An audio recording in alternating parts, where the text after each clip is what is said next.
Hello, VOD viewers. All right, we're starting this stream off completely unprepared, actually. I posted the notification to the Discord, and I didn't even have the stream set up yet. Cloudbot's not open.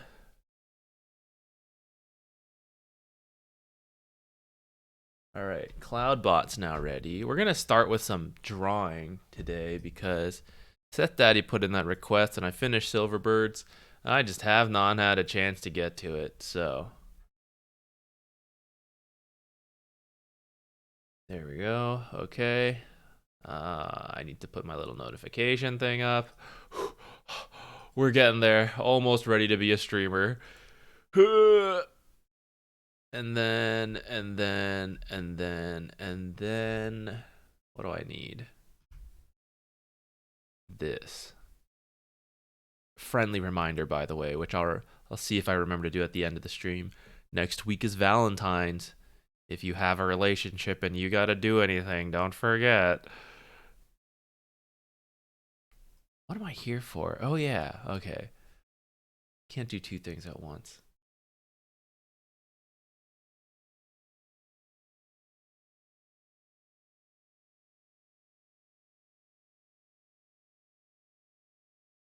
Okay, it's time for some painting. Roya, hey, Dashel, Forsty, Monch, Dasu. Hey, what's up, Baldus Gamer? Water Lamau. Fake Plastic Fish, support players are here. Why does Void Spirit suck right now? I don't think he, like, sucks. I think he's just worse than other popular mids. Exactly why? I'm not fully sure. I don't really remember his last Void Spirit. Let's see his change log. What happened to him?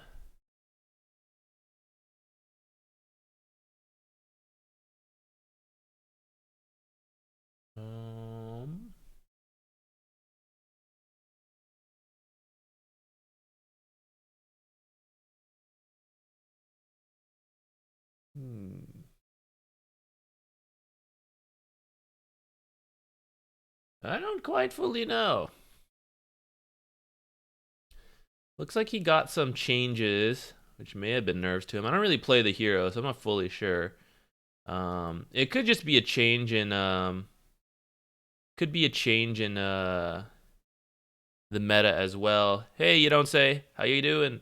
Like some matchups are gonna be better or worse for him. Right now, like Death Prophet and Lena are pretty good. I imagine they're a bit annoying. I could be part of it. I don't know. I don't actually fully know. Have to look into that a little more. There's a lot of like silences, heroes that. Well, then again, you'd think he'd be good at jumping some of the popular heroes. So maybe it is just like mid matchups are a little less favorable, and the hero's a little less popular due to some like nerfs in the past. Yeah, he was very strong. I honestly I don't fully remember what caused him to like drop out. Okay, I realized I'm making this way too big. So let's start over. This was all just like a rough idea anyways. All right, so we're going to draw for a few minutes while everyone gets in here. And we will give people a chance to, enter the giveaway. Oops. Okay. This one is going to look like trash because we're going to do a lot less kind of like tracing compared to other pictures where we've done more like tracing style stuff. I should do the like opening. Why can't I draw a straight line?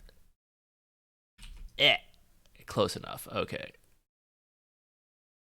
You know what? It'll be kind of clunky. It's okay. That should be thinner. And then we have our little oven. So this is the opening. And then I want there to be like...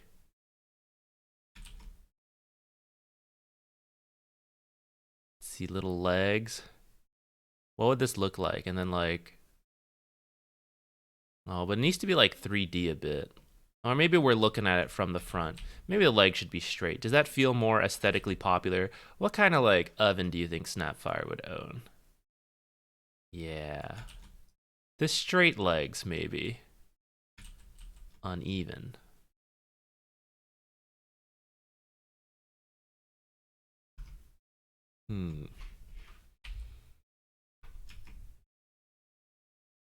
We're drawing Snapfire bacon cookies.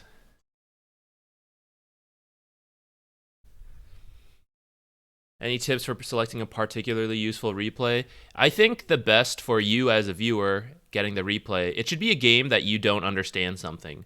Like, hey, I lost this game, thought I was doing fine, and then like suddenly it's out of control and I really don't understand where I went wrong. Like that's the most useful, I think. If you know, like, okay, I kind of missed some last hits and I got bodied by this hero and then I couldn't contribute, right? Then it's like I can help you find things to do better in that case if you aren't sure. But if you already know you didn't do well here and you know like what you should have done, then I'm not needed as much, I feel. So that's my take on it. I will review whatever. I should have done it in this like thicker one. Whatever. This is all just a rough outline anyways. Okay, I need a spot for Mortimer to like spit in. I feel like that's the true power of this kind of oven.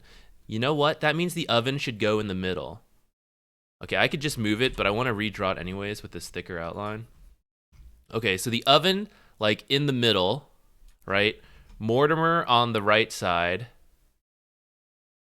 spitting some fire in.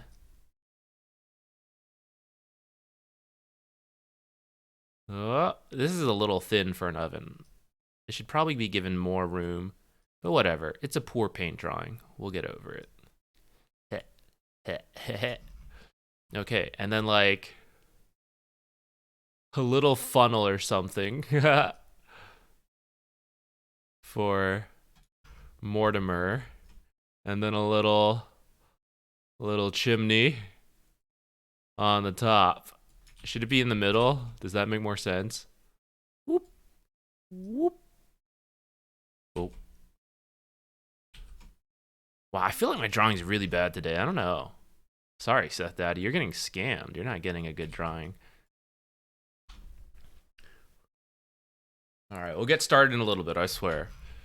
Right, okay, so then, like, here's our shitty looking little oven. And then Mortimer will be over here, spitting straight fire. Oh, wait, we can kind of see into the oven. That means I need to make it, like, 3D a bit. That makes it harder, though. What if I just didn't do that?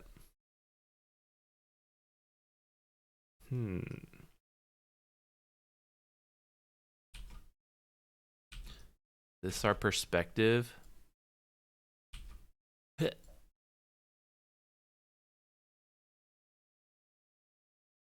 Something like that. So then this is where the cookies would go in, and then this is your whole like back of the oven kind of deal. I guess it should look more like that. This should be a different shade so we don't get confused, but you know what? I'll fix it now. I'll just do it. I have this power. Should it be lighter or darker? It's in the back of the oven. I guess it should be darker. Oh, it's too dark. Too dark. That's the exact same shade. How'd I do that?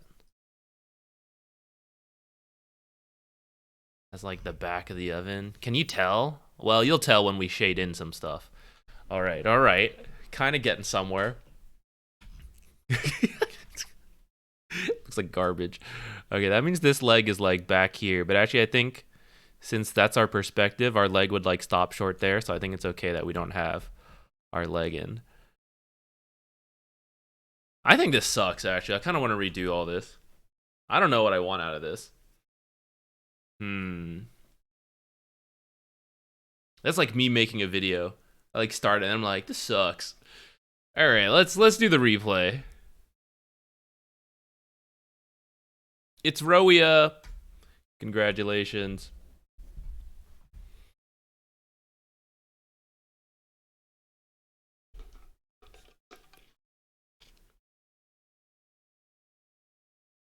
Just play Dota? Not today. Today's reviews and drawing.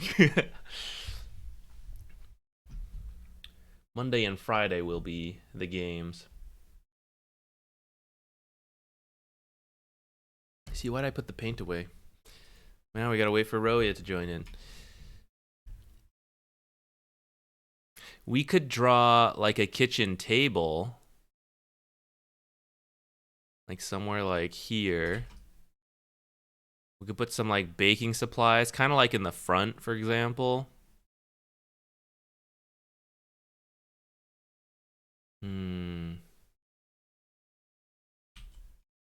But the problem is Snapfire isn't like a live-in home kind of person. She's like on the road, right?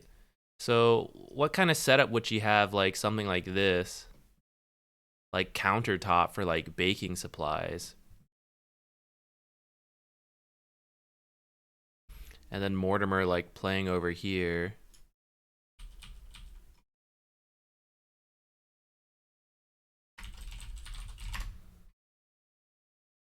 All right, so we could say, you know, a little Cliffy, sure. And then Mortimer's here. We put some like roughshod table set up.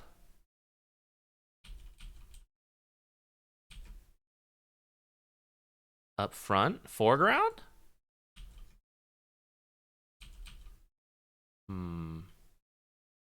Roya, are you here?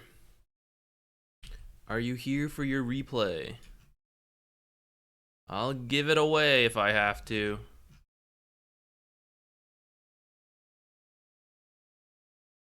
Let's see. Let's change our oven design. Let's do... What if we just did like typical oven? Minimalist style. Okay, so we got like black oven. What color's your oven? My oven's black.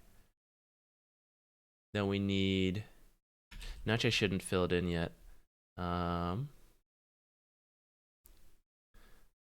ovens aren't that wide. They're more like...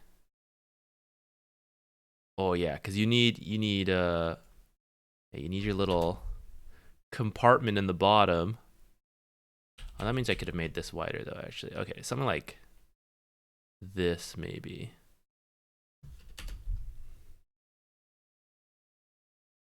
Yeah, that's where you put your pots and pans and trays. I don't know, Dash. What's the mysteries? All right, it's Roya seems to be missing for a bit. So, unfortunate. We might pick another one. Or, I don't know, we could just wait. Just keep drawing. Just a thought. No? Maybe? All right. Let's pick a new one. Ah, shoot. I ended it. Okay, my bad. I meant to just repick a winner, but I accidentally closed it. Okay, do it again. Everyone get in here. Not that. This. Join the replay again. We'll pick one in like a minute. You gotta have fast reaction times to get in on this one. 1 minute isn't that fast, but, you know.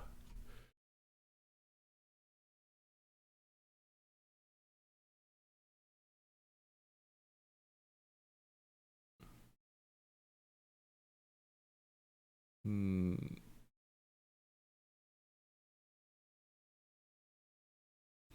I should go further.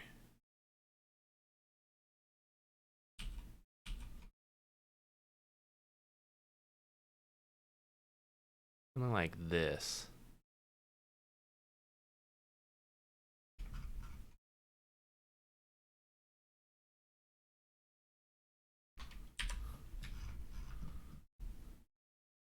Here's our little oven.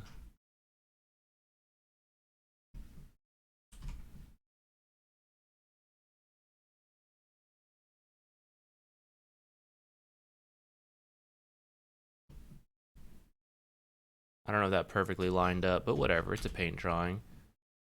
Is this what we want? Maybe we don't want this at all. All right. Let's see who's in here. Close. Pick winners.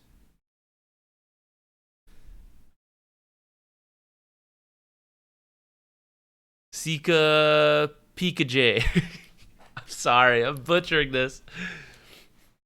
You've won the replay though. Congratulations. Just send me a match ID.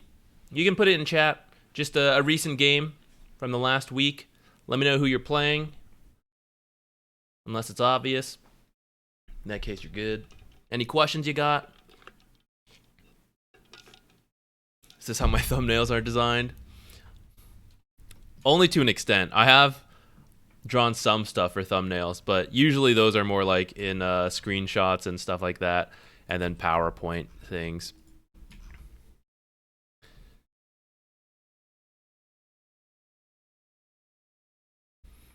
I don't know. I don't know why. I feel like on a creative block with this baking one. Don't mind my toxicity. All right. We'll see. We'll see how extreme it is. I'm gonna have to give you a finger wagging if it's too bad.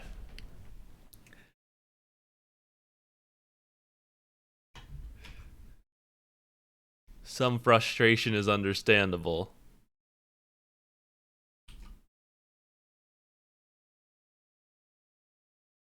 No, I don't like this.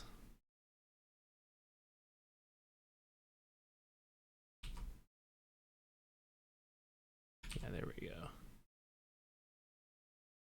Emotions are getting the better of you. All right, we'll try to help out.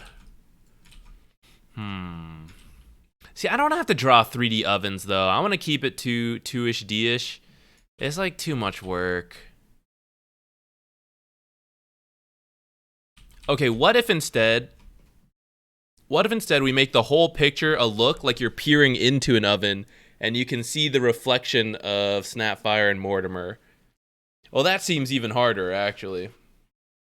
But that might be easier because then the inside is mostly just a cookie. What if we just made it one singular cookie? One huge cookie. She's not baking cookies, just cookie.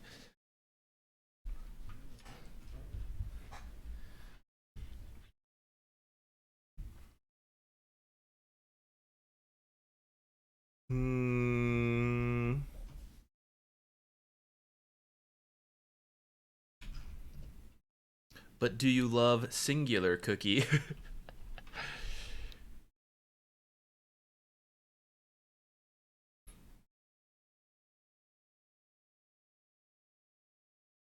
Well, I feel like I could make this 3D part work.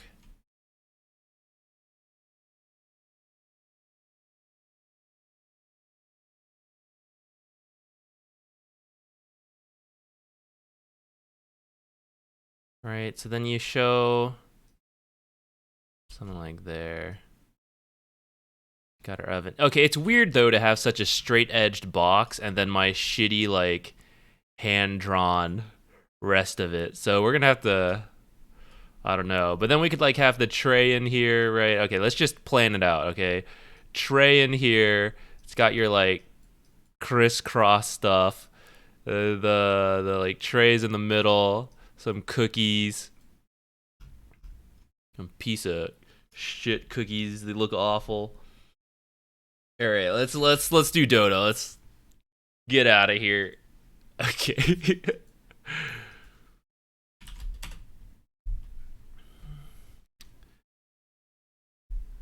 I've been baking the next patch. Yeah. All right, let's see you rage a little. Who are you playing here? Zeus playing mid. Ironically not named after Void Spirit. Actually, you're the one who asked, didn't you? Yeah. Named after Void Spirit. Alright. Oh wait, hold on. I should where's our thing? Game info.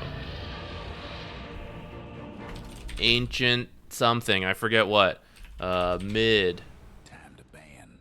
What was it? 3.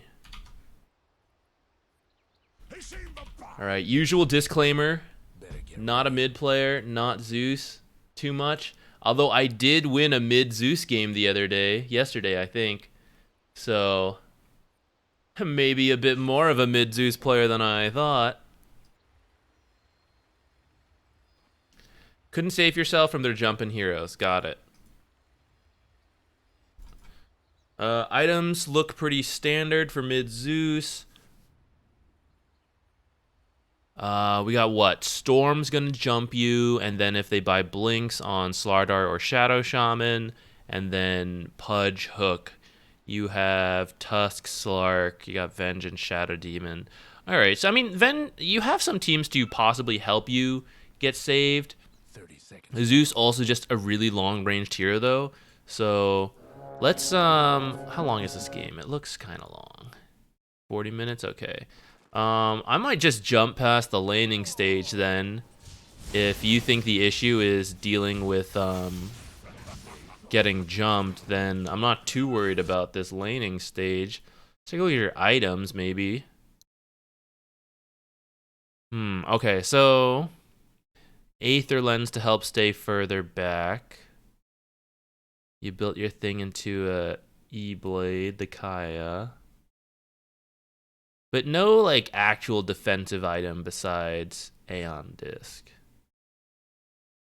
Don't know if you're over pushing lane. I think it's probably okay. Well, Zeus lost his small camp, so that part's, like, sad. But, I mean, if you shove in the lane, you could just go, like, do a stack. And then later with Arc Lightning, you can farm it super easily. So I'd say it's probably not too bad to push too much. Though, just like today's video, if you do end up pushing, if you can like go harass them under the tower, kind of like that Storm didn't do to you a little bit, that would be good. Oh, look at you getting range creeps. I always miss those when I played Zeus that game yesterday. Oh, look at you go!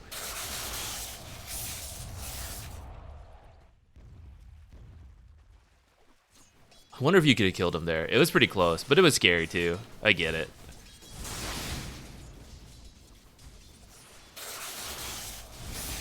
Yeah, I think this is a good time to push it in since he's going for the water rune. Oh, damn. What a player. He got the hops.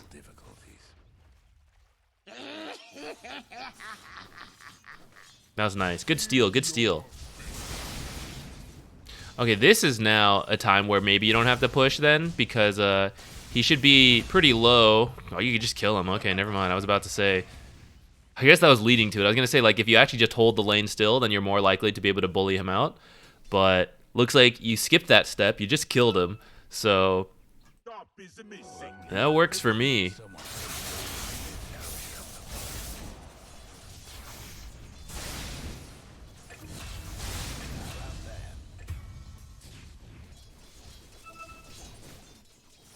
Get another water rune. Do your little iron branches.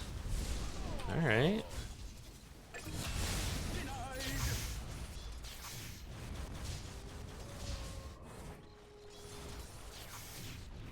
Yeah, I think taking a rune's fine. You killed him, you're free to do whatever. Zeus isn't really someone who's gonna like rush to take the tower all that quickly.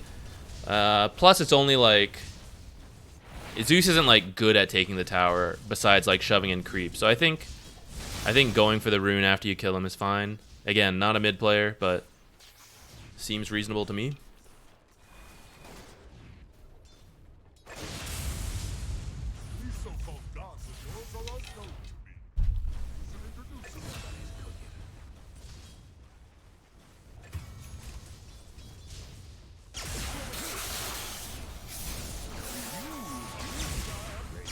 Any teammates?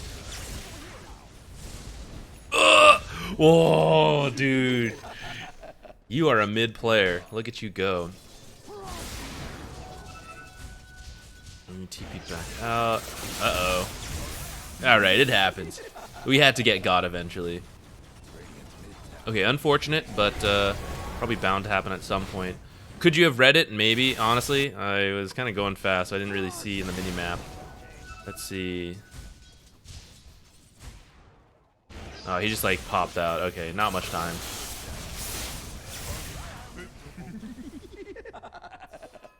That's the jumping you're talking about. I mean, this one's a bit unfortunate. He took a good angle. Looks like he walked through the jungle. Maybe if you're keeping track, we're kind of going fast, so it's kind of hard for me to do. But if you're playing and you're like trying to keep track of the side heroes, maybe you recognize like Shadow Shaman's been missing for a bit. At the same time, this is like fairly good gank on their part. I wouldn't sweat too hard about, you know, dying once.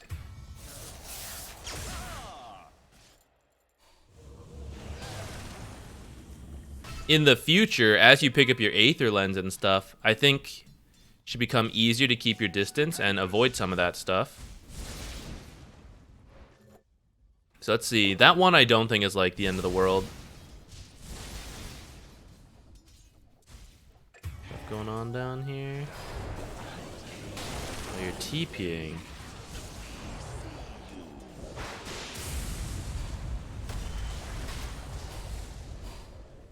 This one felt a little forced. This move felt a little forced because, let's go back. So, one, kind of getting close to Arkaya, feeling better about that. You did push the lane in first, so you are free to do a little bit right now. But I think just like a camp and a bounty rune sounds good. And then at that point, you know, we're kind of here. Maybe you can walk to finish the gank if necessary. I think TPing now. I see, look at this. There's like 7 creeps here. So we're kind of fighting into a lot of creeps. Maybe. You know, like, because they are pushed up close, it's kind of like, okay, maybe we can do it. But I don't know. Because Zeus doesn't actually provide, like, lockdown. It's just, like, pure damage. I think that's like harder, you know. You want like this Venge to be back here, and then you can like just do damage on the stun targets. So I think maybe just like farming it up, finish the Kaya would be a little better there, and then wait to see if something happens. Then you can like possibly TP in, or maybe because you're already here getting the bounty rune at 9 minutes, you can walk for the rest.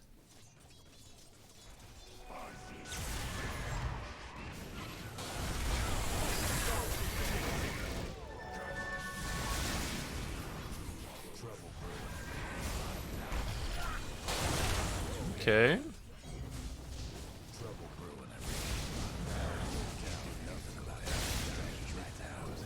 In the mid, get your Kaya, going for the Aether Lens. I am now aware that this is the Zeus build because of the game I played yesterday. Ooh. This game I kind of like the Ags, because Shadow Shaman and Pudge will be channeling in the back, and you'll be able to deal. You'll be able to deal with that. Okay, so Shadow Shaman surprised me here. I'm not gonna lie, but I do think you see Storm at least going this way, and I don't think you're interested in like a confrontation with Storm. So even though I didn't know Shadow Shaman was in this area, I actually think you should be moving towards the top side now. For two things. One, maybe we can stack. 2, maybe 12-minute rune. Storm is here, so like even if you're contesting Storm over this, that's kind of like scary.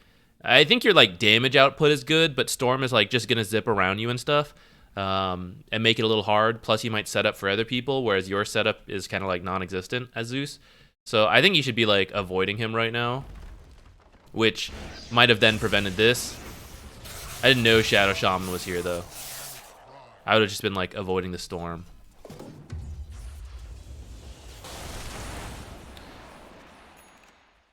So this one just maybe another case of a little bit unlucky on the Shadow Shaman. Honestly, because you had this Observer, I would have thought like, oh, it's like I didn't see anyone walk through here besides the Storm.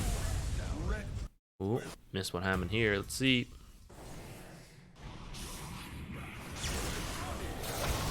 Come rotating in, zap, zap, zap, get a kill, and then push in this lane. Ooh.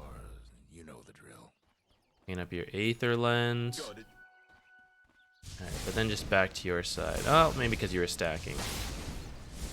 I was thinking because you killed up here, it'd be nice if you like farmed this side a little bit, but I understand wanting to finish the Aether Lens.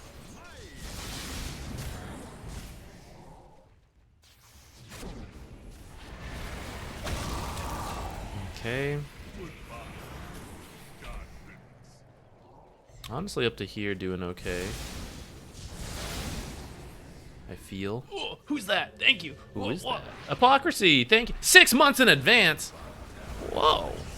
That is not one I commonly see. Thank you so much. Do you still get to post notifications every month? I feel like I'm gonna forget. But thank you. Aw. All right.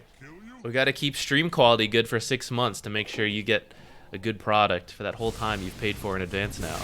Thank you.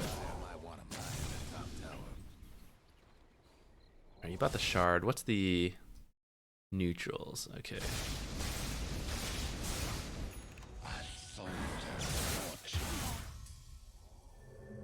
Good quality always. I don't know. Did you see that drawing I was trying to do earlier? That was pretty low quality.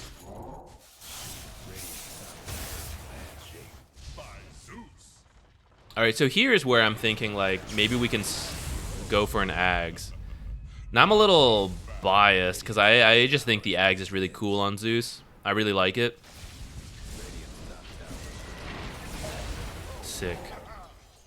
But this game, it does make a lot of sense to me because of the Pudge and because of the Shadow Shaman. Plus, it allows you to stay really far back and still contribute quite a lot.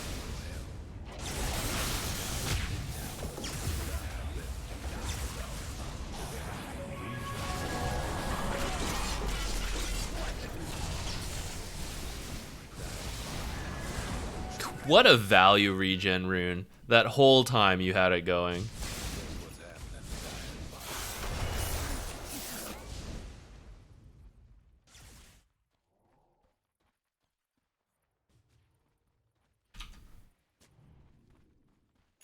Never go Ags. Gotcha. Yeah, I mean, I know other builds are more popular, but I do think the games he plays are probably a little different from our games. I think Ags in a pub game are pretty nice for pushing side lanes, and then this game I just think like the extra value of canceling stuff's pretty cool. But it's fair, you know, like if the other builds are more popular and you want to go with those, that's fine.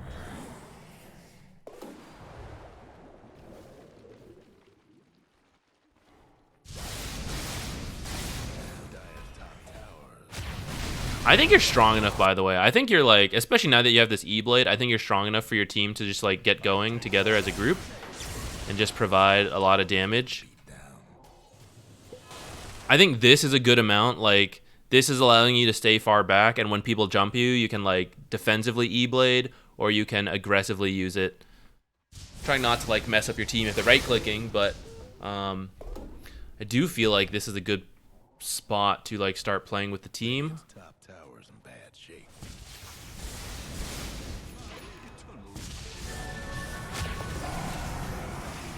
Yeah, like, team provides some lockdown, you provide the damage.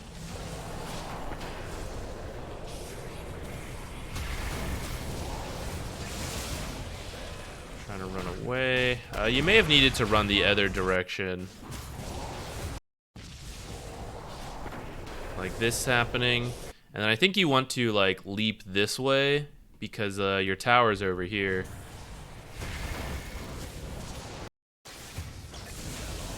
This leap is like cutting you off, I feel.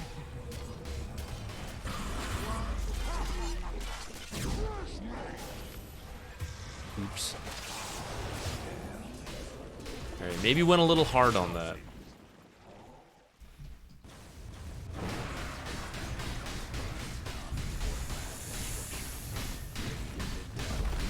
Yeah, I think we should be like grouping top, trying to take this. Establish control at the top half of the map so we can do Roshan. At some point, we don't have the best Rosh lineup, but we can at least keep control of that area. I think you should be walking here rather than TP. We're at the stage of the game where you want to like participate a bit more in different things. So honestly, you didn't miss much. You'd be here now if you had like walked. So like you missed like a creep. It's not that big a deal.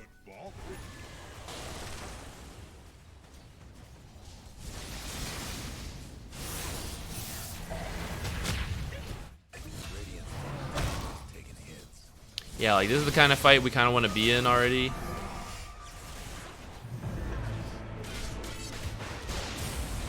Now I don't know if I want to still be here.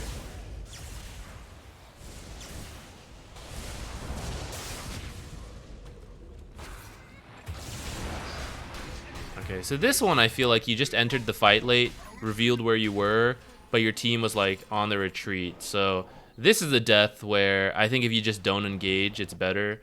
since getting a solo kill here is going to be really difficult. Right, they're like all full health. No longer, but that's because of your ult, you know? So this is like a weird time to go in. And if you don't go in, then Slardar won't know where you are and start chasing you like this. Which, funny enough, then you almost killed him, but then you chase, and then Shadow Shaman's always getting you, always walking in suddenly and catching you. But I think this is just a fight that your team had already lost because 2 people were down. And it's not like people were low enough that it's like, okay, quick, cleanup crew. It's like starting the fight again. I'm glad you like that title. I mean, we're all bad at Dota. I'm bad at Dota. I make so many mistakes all the time.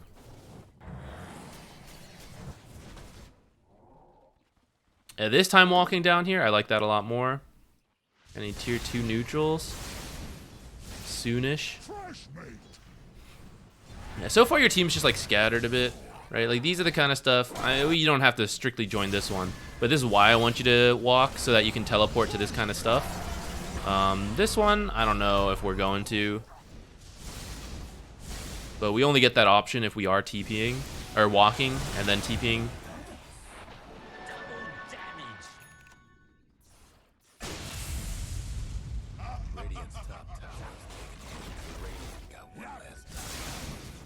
I think you're pretty good at defending towers too. I think it might have been good to be in that top part.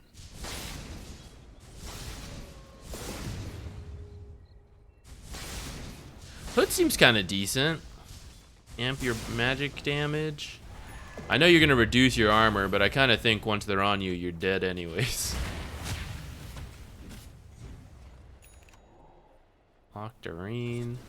What was the other tier 2? Not the greatest Zeus ones, but I kind of like Nethershaw.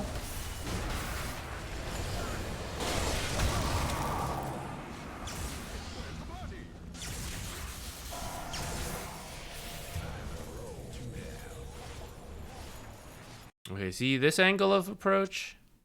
I don't know if you're gonna die, but... Alright, so the fight's happening here, so you're in front, that's fine. Now it's time to retreat, kind of leaping away. Kind of mess that cliff, that's okay. You make it back down here, and like this is again like a fight I'm no longer interested in, right? We lost 3 heroes, but you're still like angling upwards, trying to like sneak around or something. Maybe you don't realize like where we're at, but we need to be like out of here. If you show here, there's like tons of danger, so you should already be like retreating back behind this tower. I think they're probably just doing Roche. But still, like this whole angling stuff up here is very unnecessary. You don't die this time, but other times if you do that kind of angling, maybe you can die. Which kind of happened here too. It was like a fight that is no longer something you want to do, but you're posturing more aggressively than should be. Oops. Yeah, that E-blade backfired a bit on you. Because your team is mostly right-click, I think you have to be very careful of aggressively using E-blade. It's probably mostly a defensive E-blade this game.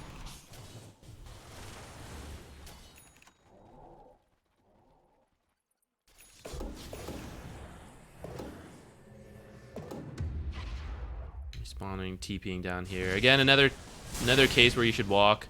I feel like what I'm missing here is that so far you've mostly just like passively farmed.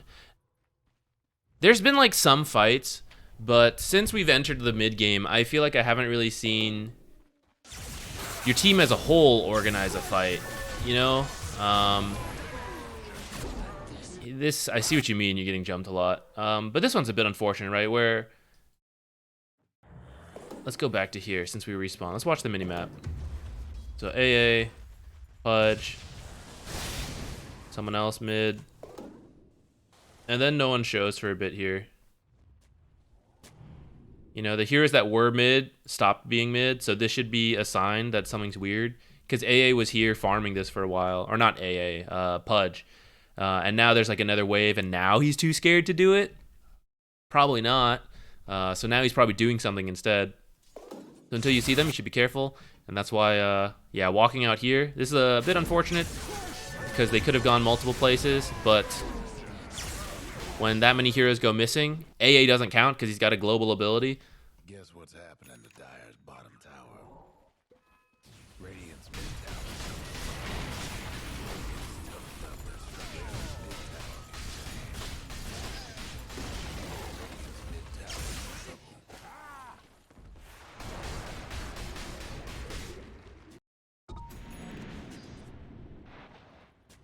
Okay. Let's go a little. The game's almost done, but so here's another one. Here's another situation that I think is kind of risky. So you recently lost this fight, lost this tower, and then they move into the right side. We don't know where exactly, but I just know they're in this right side. It'd be really weird for them to have to retreat after they won that fight. So your team is all moving up here. If there's any kind of vision up here, then they're going to see this. And if there's any kind of vision over here, they'll see you. Now, I don't know that they do or not, but since they won a fight here and they jumped you in this area, your team did put down a sentry and remove some stuff, but you should approach this area as if like they still have vision, because just getting one from earlier doesn't mean they didn't put anything else down. And like they were all here, so they have the freedom to do that. So it's a little scary to like come out here by yourself, I think. This is like a fairly defensive place to farm this part of the map, but yeah, your team's all top. Right, this ended up just being like one camp, so I don't think it's worth it to take that kind of risk. If you see more heroes, it's okay.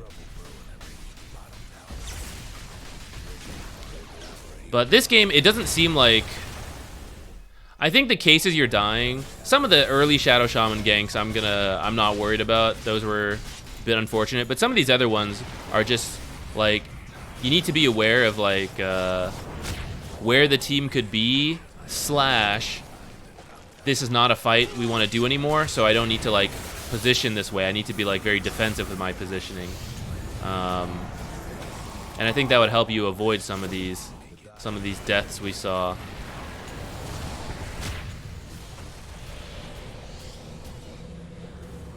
Don't worry, it seems you didn't do any all chat toxicity, so we didn't see it. You're good, you're safe.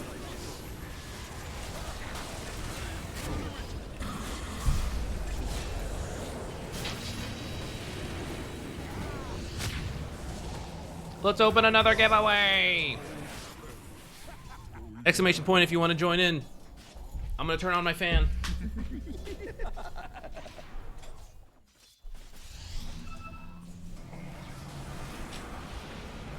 The way my apartment's AC works is really weird, I feel.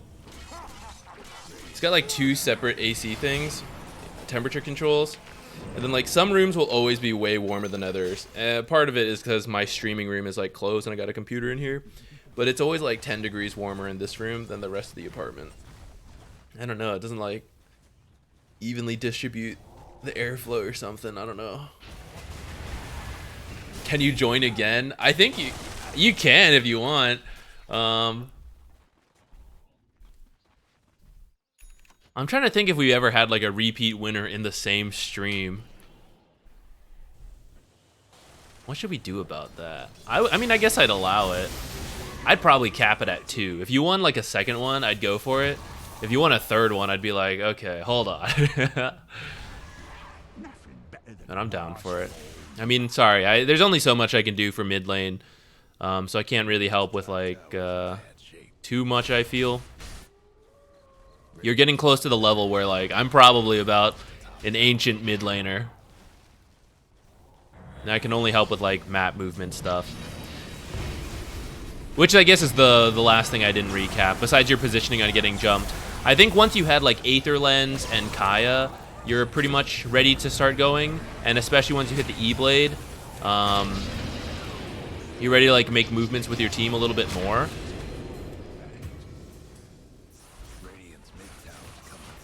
I didn't really feel like active play from your team, which your supports are not great at it, to be honest. So there is that. It's a little awkward.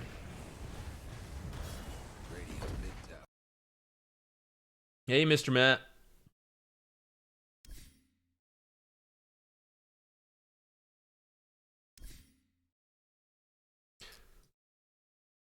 All of this is hypocritical a little bit. I played Zeus earlier yesterday. It was terrible. I got mid lane. I was getting roll queue tokens, and I got mid. I went even, which is actually better than I thought for the lane, but I pretty much got carried. I was not good. I felt very out of my comfort zone, which I mean I was. So I'm playing mid instead of support, and I kind of know what to do for offlaners, but mid lane I'm terrible.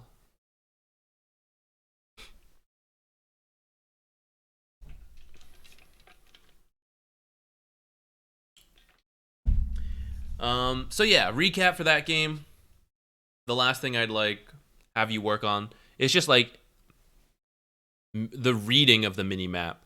When certain teams are walking one way, understand like this is too dangerous, I shouldn't be here, or like I know where they are, but we don't want to fight this, then I shouldn't reveal myself because Zeus is not someone with escape. So if they get to you, they get to you. Roll queue wasn't a thing for immortal folks. No, yeah, once you get to like 7.5k. But I want to like practice other roles specifically a little bit more. Since we're down in the dumps in MMR anyways, I figured this is a good time to like practice other roles a bit. And I don't know, that's what I've been doing lately. I think that's part of my MMR loss a bit, is that see, you've been doing a lot more variety and like learning new heroes, but I think having a wider hero pool and broader experience will help me as a content creator.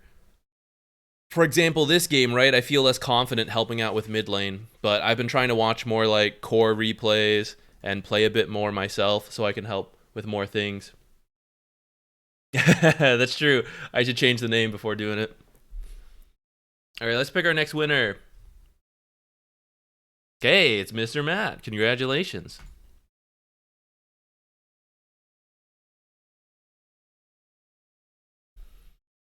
The peak will be when I feel confident enough to play Invoker mid again. We've got a lot of work to get there. I was never even good at it. That's the part of me that understands smurfing. If I were to smurf, it would just be to like practice new roles. Well, not really like new, but like I just don't play these roles anymore, you know? And I feel bad when I play them at my current rank. I literally feel like I'm griefing my games. That's kind of why I'm doing it though, because I don't think it should be that extreme, right? I shouldn't feel like I'm literally losing the game for playing a different role, and that's why I'm trying to like work on it a bit more. Is there an easy build to play Invoker? Quas?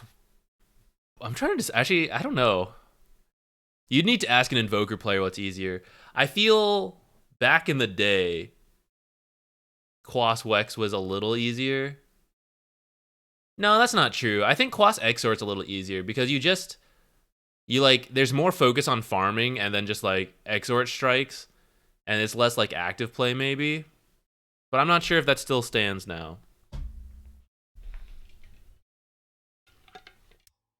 Looks like the Australia servers are online today.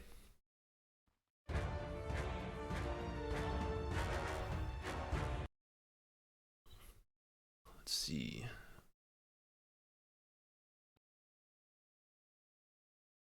This is hard support, I'm guessing. Oops. Unranked. Hey, Flight Risk. What were we just watching? Venge, yes. Places, everyone. All right. I may have mentioned before, Venge, not amazing right now.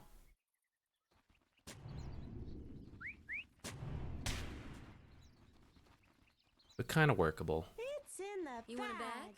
I don't know. From the games I've seen, I don't feel like she's awesome. But of course, I always say, you know, play who you want. Oh yeah, get in the pit. You're kind of like on the edge there. Okay, some damage in. Oh, you could have messed with her. That would have been so good. You can just fight this guy. Stun him too. Yeah. Get him, get him, get him. Okay, now we gotta be careful because his stun's gonna be up. Okay, after your first stun, okay, up to the first stun was good. Because you did start this fight less, so you just want to like get some equal damage in. So at this point, you're already good. You shouldn't turn around because his stun's about to come up again. Like that. You might live. It'll be real close. We're good. Yeah, so that one's just going a little bit overboard on the return fire.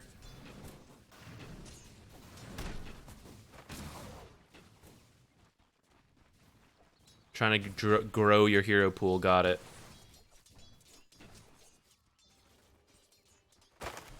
Okay. Well,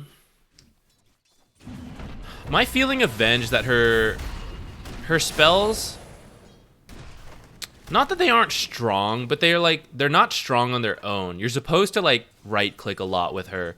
And it's supposed to be like amped up by Wave of Terror. You stun people. The stun itself doesn't do a ton of damage, but it's relatively cheap, easy to use, and then you're supposed to like right click in that time. So I do think you have like 2 Iron Branches here, and I think you bought this but never had it come out. I do like when Venges have more like cheap stats, cheap damage, and then more consumables, especially in the regen department. Because I don't think she's someone who can like sit back and then like throw out spells safely. Because I'm just like not very impressed with her spells for the mana cost. So I do think you need like the right clicks in there, and because your attack range is pretty short, it means you tend to be up close quite a lot. I guess your other approach could be to do pulls and stacks a bit more. The lion just chilling in there. So that tells us you don't need to stand here anymore then, because I know exactly where lion is. I'd make your way up this way. Alright, he was leaving anyways. But if you know where he is, and you don't really need to fight him, if you can 2v1 the Dawnbreaker.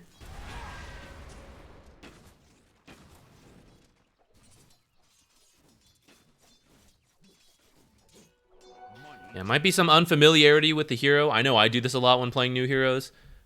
Floating a lot of gold here. This is a lot for the landing stage. Right, 800 almost in items. Could be very different. Could be a lot stronger potentially. Some sentries maybe for the camps. I guess I don't mind the boots if you got those pretty early.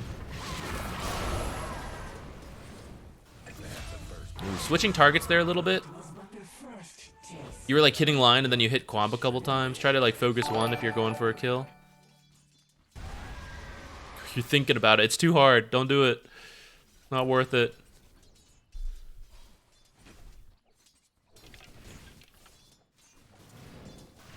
Yeah, just get your XP if Lena's going back.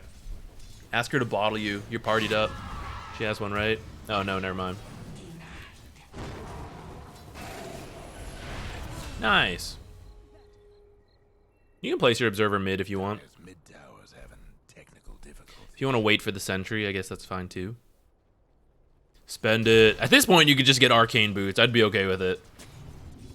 I don't usually recommend like saving up all the way for arcane boots, but I mean, if a couple things happen to go your way and you can get it early. You know, it looks like you're getting tranquils. That's okay too. I think it's alright to get arcanes this game since it's, I mean, Hoodwink might get a pair, but the others won't really. And if you provide mana for your team, they can stay a little active. I think tranquils are okay too.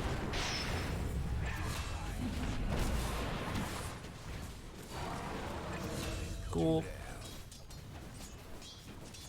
Actually, I'm not even fully sure what people are building on Venge right now. I guess like 4-staff and Aether Lens might be okay. The shard for the double stun's not bad.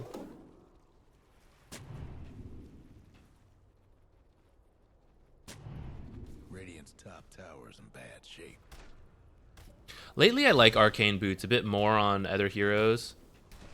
Or like supports that I didn't used to buy it on before, but now due to flag bearer creeps and the nerfing of, or not nerfing, the buffing of the energy booster being cheaper now, and just overall getting more golden XP, I feel like it's easier to get arcane boots, And then when you combine it with like, hey, we're trying to like do more together, I kind of like it a lot.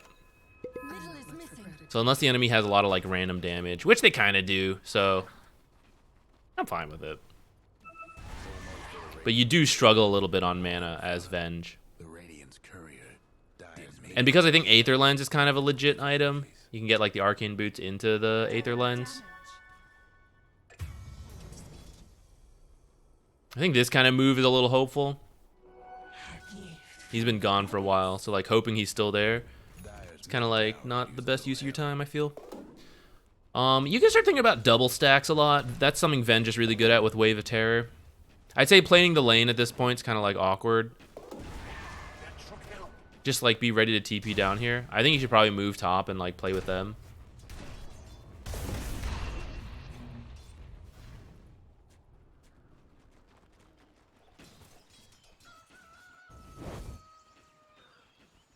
Place obs here. That's true. This is a little uncommon of a spot.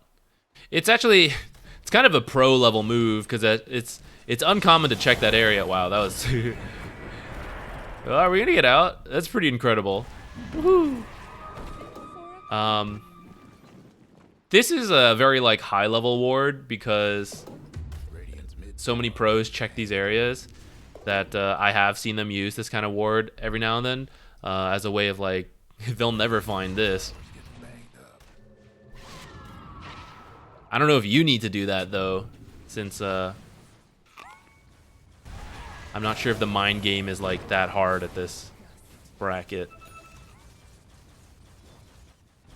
Yeah, spending a lot of time down here. I think we should be... Oh, Australia servers, please. I would like to see some more movement like to the top lane. I think the last couple minutes down here have felt pretty... kind of awkward. A lot of just like standing next to Drow, you know. I guess we do pick up a kill.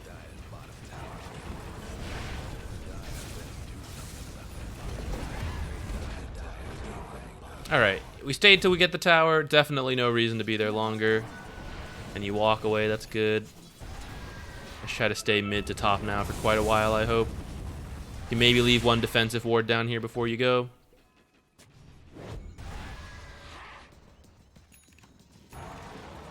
You might be going Medallion, because I see you bought this Blightstone. That's generally good, but counter synergy with Drow this game. Because Drow just ignores their armor when her ult procs. So when that happens, it doesn't really matter if they have negative armor, actually. Or like reduced armor. I'm actually not sure how it works with negative armor. A lot of times you don't get to negative anyways, but I'll have to check that. I also forgot to check the Wraith Pact with Death Prophet Riki, or Death Prophet Witch Doctor ult combo.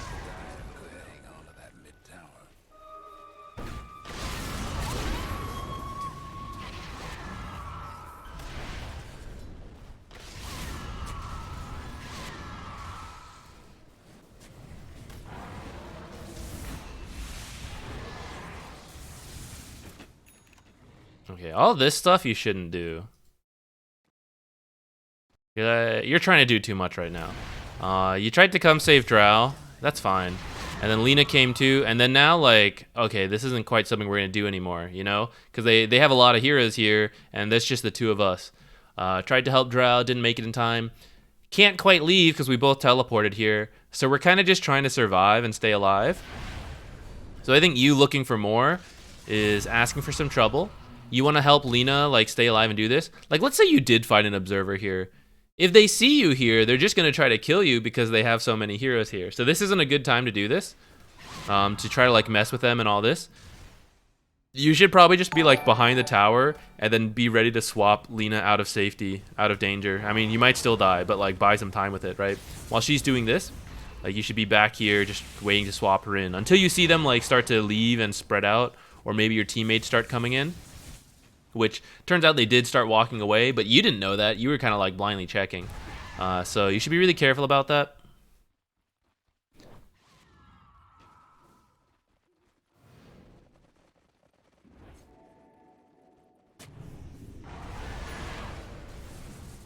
Good enough. Yeah, you can leave the sentry there. If it's too dangerous to do more.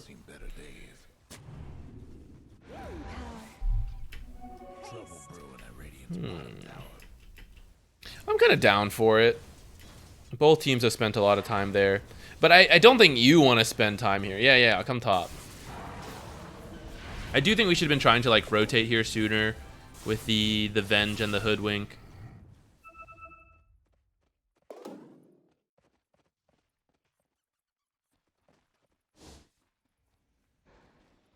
Let someone else deal with bottom. Venge doesn't have like good wave clear. You like really just buff people up and save them with swap.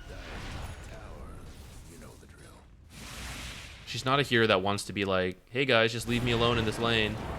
It's gonna be pretty awkward. I think you can look for you can try to get Quap here. Because you have so many people here. I guess it's a little scary. I guess she's farther than, I forgot this is so short. Used to be even shorter.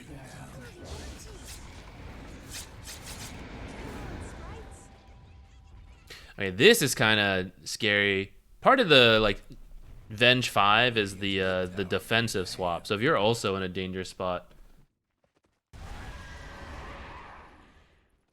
you're kind of losing that. Coming apart.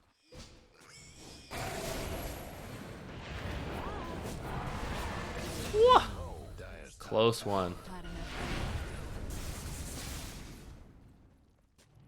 Dire's top tower's getting beat down. These are the moments I'm talking about, by the way, where it's like, hey, we're grouping a lot, hey, we're getting kills, and now we're out of mana. This is where I think like the arcane boots are pretty nice if other people on your team aren't getting them. You know the drill. And if you're a hero that like struggles with some mana, which I feel Venge does.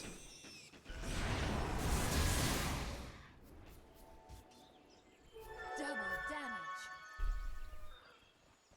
Thank you.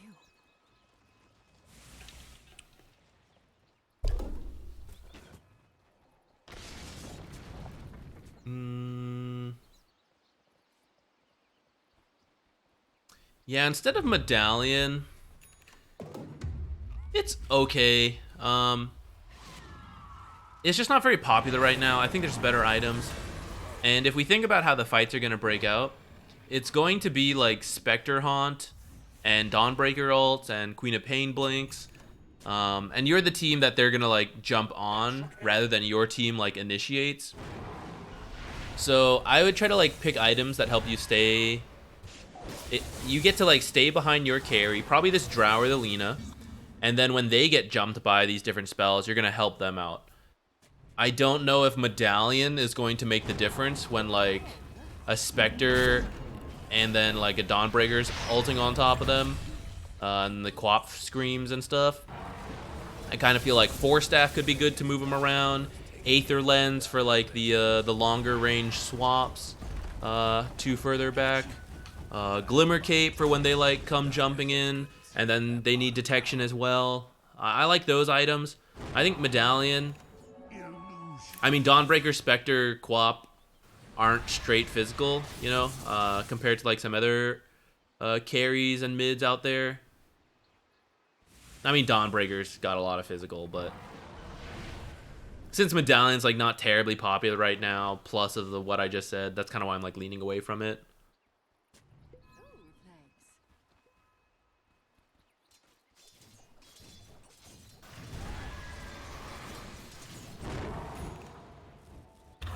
Your team's winning, though, so you guys can keep doing stuff. I think you're only partied with some of the people. Yeah, 2 of them, so maybe it's not super easy to get together. But you are pretty strong right now as a team. I'd say maybe you can let Drow farm and the 4 of you can just keep doing stuff. Or if... I was going to say if Lina had Boots of Travel, maybe you let her farm, because she's kind of a carry nowadays, too. But, yeah, I'm fine with letting Drow farm and then... everyone else go like do stuff together.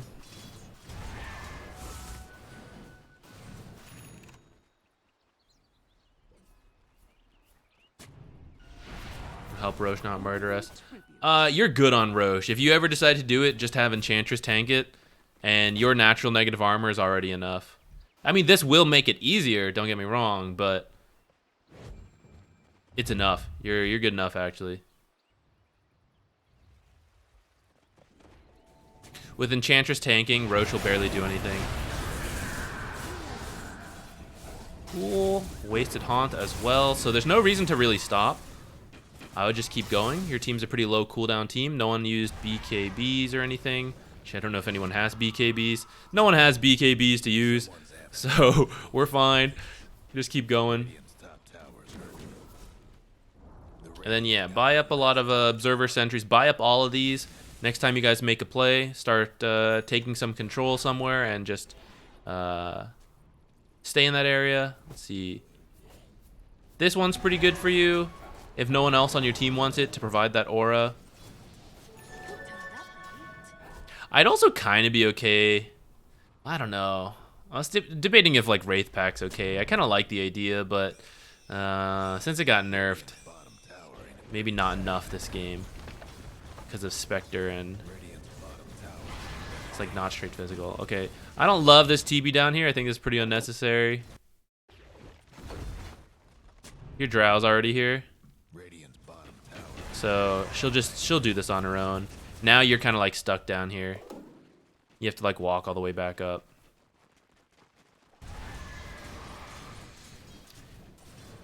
Yeah, pub match, so not gonna worry too much about it, but this is a little bit slow in terms of you guys are strong. I know, you don't have to like, you guys keep falling back to your own half of the map, and occasionally I see you guys like coming out to make plays, but you're pretty, you're pretty well off, I feel like, so I think a lot of you can just like stay in this area.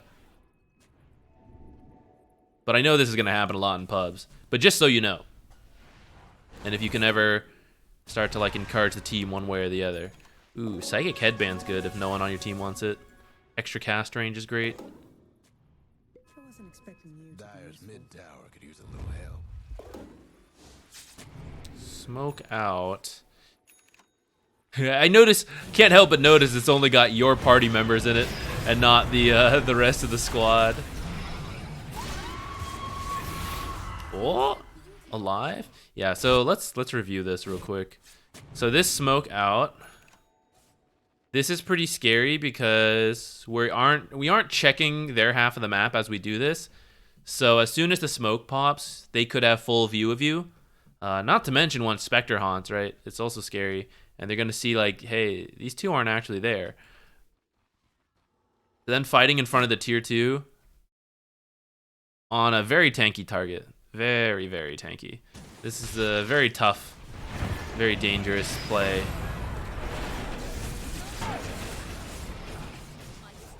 I guess your teammates join pretty fast, actually. And you guys do end up getting Spectre. I think this feels difficult, though.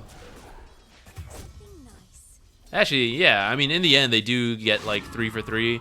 And I don't think it should be that even, considering the game. I think this is a little harder than you need to take. I think moving into here and then, like, getting control of this is already good enough. Even if you don't find anyone, you're pretty happy with that. I guess that's a concept that's sometimes hard to feel in Dota, but I highly recommend when you smoke out or move as a group and you don't find anyone, it's not always like a waste and you got to keep going for more. Like, getting parts of the map is pretty good. Think of all the money that's here. When you just sit on your half of the map, right? You're both like 50-50 split. But if you're moving from your half of the map to their half of the map, and now you get to farm their jungle, like, that is an amount of gold. Like, these camps alone are already like 300-400. That's money. And this is like map control of like certain areas. So I know it's not as directly obvious as like, hey, we got a kill. Hey, we like, wiped them. But sometimes like, hey, we took out 2 observers and we're in a very good part of the map. Like, there's a lot of value there.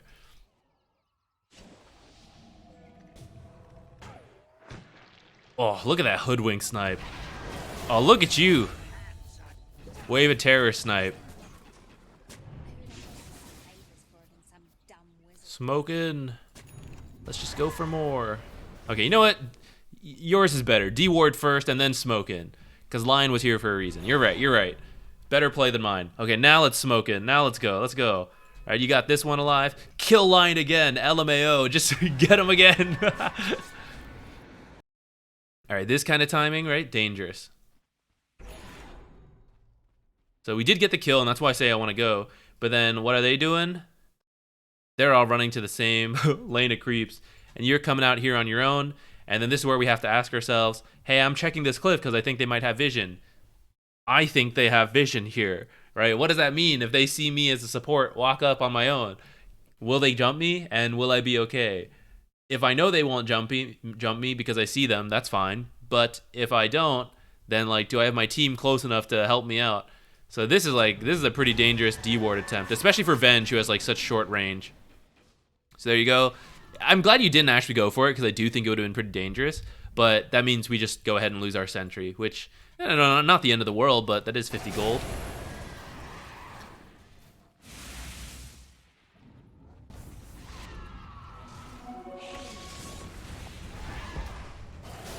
Mess this lion up. Solar crest him. It's free.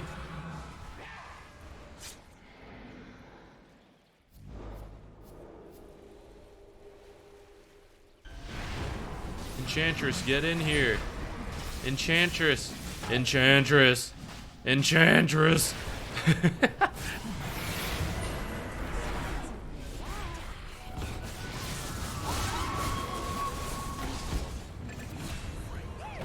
You can buy back for this if you want, if you're like not sure if your team will be okay without you. I think when Enchantress isn't tanking that, it's getting a little hard to do with that many people still alive. I know you guys killed Lion, but I'd still be careful.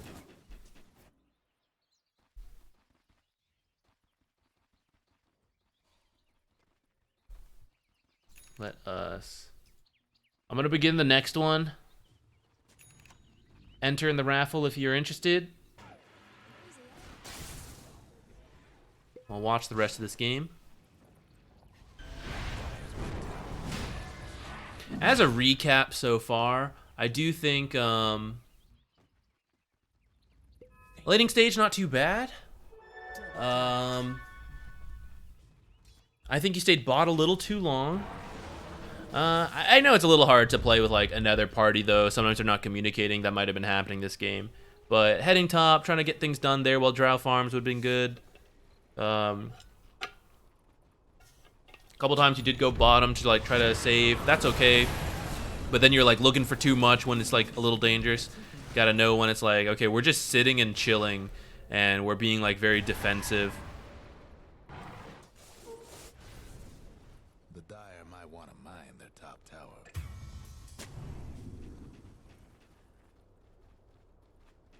Yeah, like this kind of movement a little bit. Right? Like, I'd say this is like fine, like, you know, we're dewarding the area. But then, what are we doing here?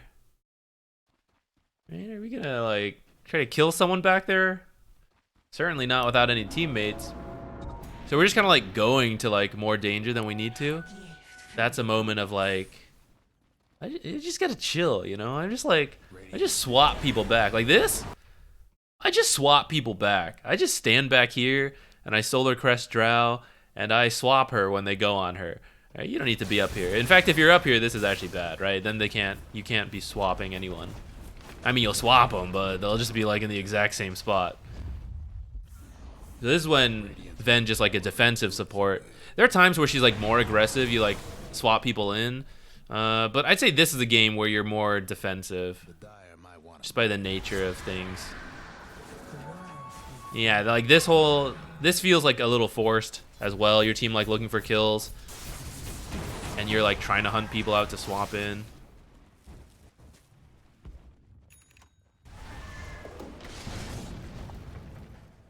A much easier approach then is you just walk up. I mean, there are times for smokes and you guys have made them work, so that's fine. I got distracted by this little mini Lena flying over. This is kind of cute. This is funny. What if we all played Dota and we were this small? I think that'd be funny. Like, are we really that much bigger than creeps? Probably not. You know, we should all shrink down to this size. But since your team like doesn't have good initiation, you can force them to initiate on you by just like pushing into objectives if that's what you want. You can continue to just try to like hunt things out. That's fine too. But I would still be careful like hunting people out, but also like doing it near the tower. Like if you're at least choosing to push up to the tower, it's a more controlled movement of like, hey, we have control in this area. We're going in this line. I will now position back here. Like this guy goes in front first. But if you're like looking for people, that means your team's like a little bit scattered, and then you fight next to the tower. That's a little like harder, I think. Enchantress, Enchantress, Enchantress, please. All right, you guys have enough damage. It doesn't even matter now.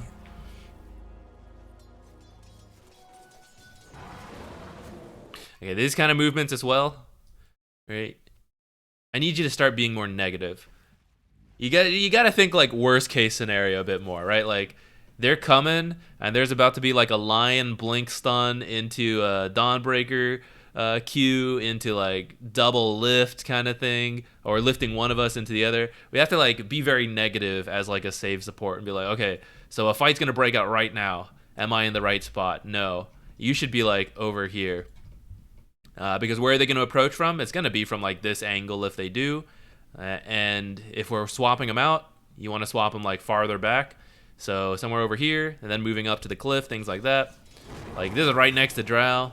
I know we're winning, so like, you know, it's probably, there's a little less need to be super safe, but it is how you'll avoid throwing. It is just like a good force of habit to like learn. Dyer's mid tower. Like right now, just standing. Like stand in these trees while Drow's like pushing in mid. Right here, like we're like right next to the Enchantress on the front line. I'm still just like behind this tree right now, probably. Still just like back here, you know? We don't need to kill them. If they're just gonna let us take the tower, then we're just gonna take the tower. You don't have to aggressively swap someone to get a kill. They will come to you if they want to fight this tower. And if we're feeling strong, then we're going to be okay. We're going to take that fight. Especially because I'm going to pull off whoever gets initiated on, and Drow is then going to attack from like back here or something.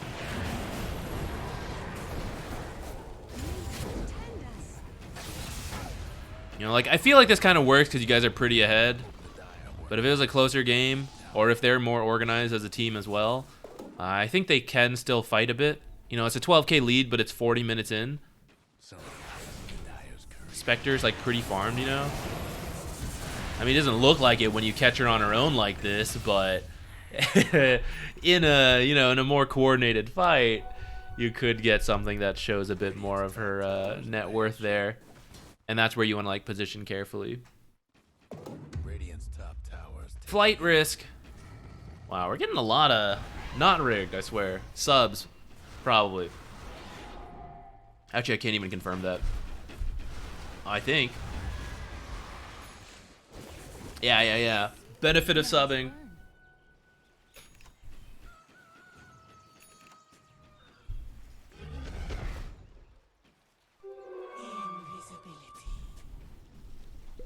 I'm 5, tank the gank. Yeah, I'd say that's definitely more relevant earlier on.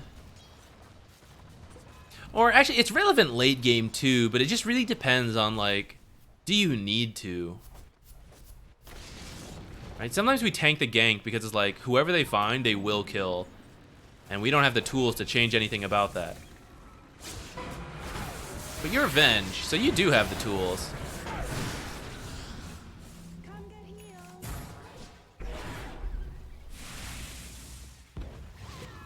It's like Dazzle. Dazzle wouldn't really tank the gank.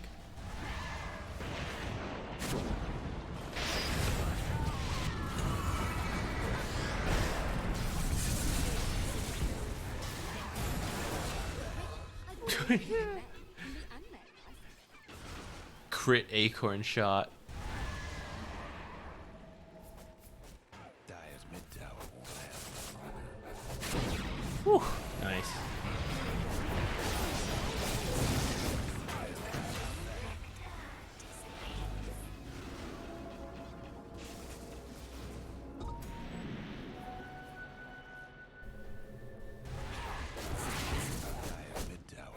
I suck. How to get better.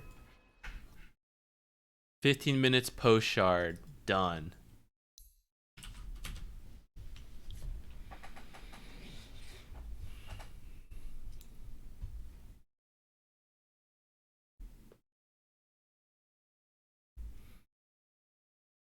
What was I about to type? Divine 2 soft support. Done. Okay.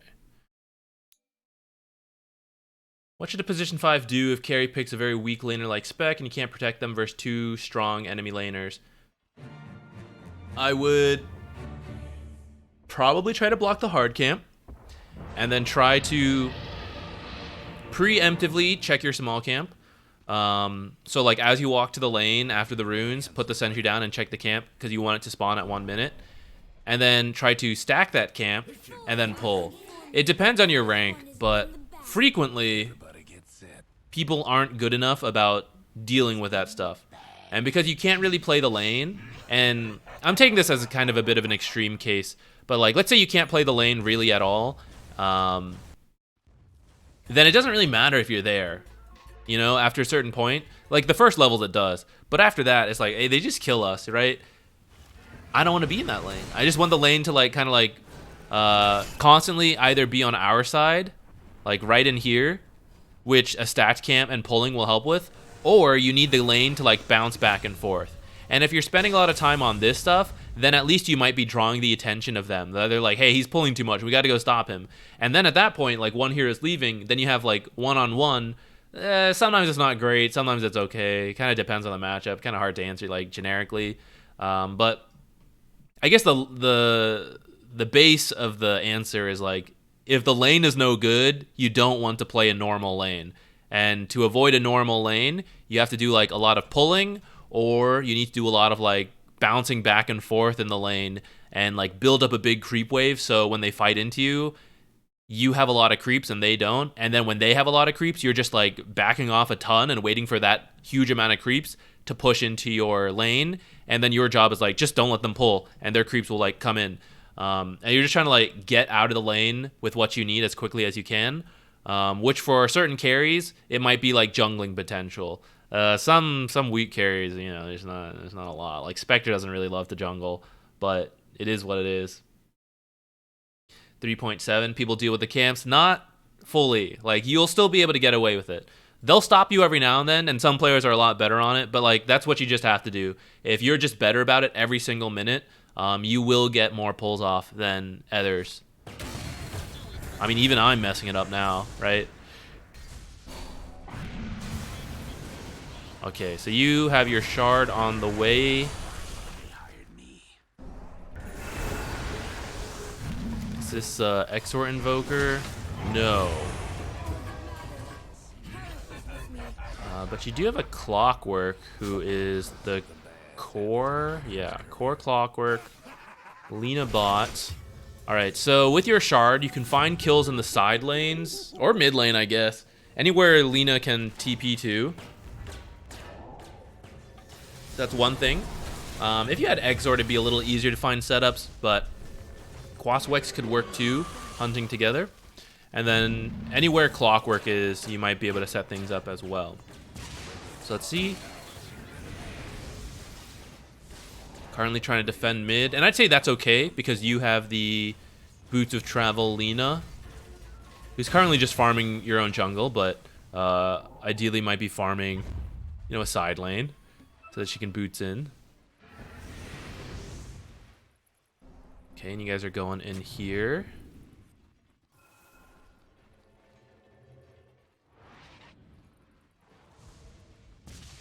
Okay, didn't find anyone. So where you might want to stop searching.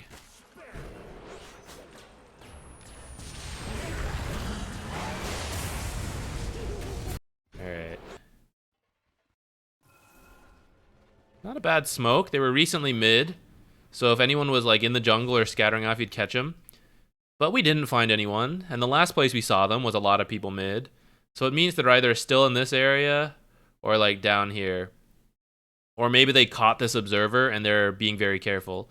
So you should stop after you don't find anyone in this area. And probably check this cliff. Like put your sentry down here and have Clockwork check the high ground. And kind of like what we said last replay. Again, I'm just happy we took control of this area. I would have loved to get a kill. Or of course, an easy kill on a carry or a mid. You know, that's ideal. But you know, we don't always get that. And since we knew a lot of them were mid, it's too risky to like look for more. Now, you've got the invis, so maybe you can kind of like peek your head and scout. But my worry is like you'll be baiting teammates in as well if you do that, which is a little bit of what happens here. But actually, I don't know. Maybe you guys win this. No, too bad. The Dire might want to mine their top. You don't have to force anything there. Alright, your Lena's farming. She's got bots. Mid tower's getting banged up. She should like force a side lane, and when you see...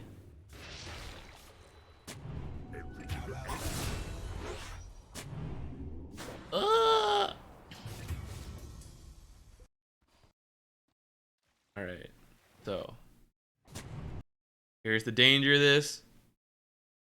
Don't really see many people. Last place we saw them, also in mid. Now we want to come D-ward. If they have an observer and a sentry, they're gonna see you come in. They're gonna see this happen.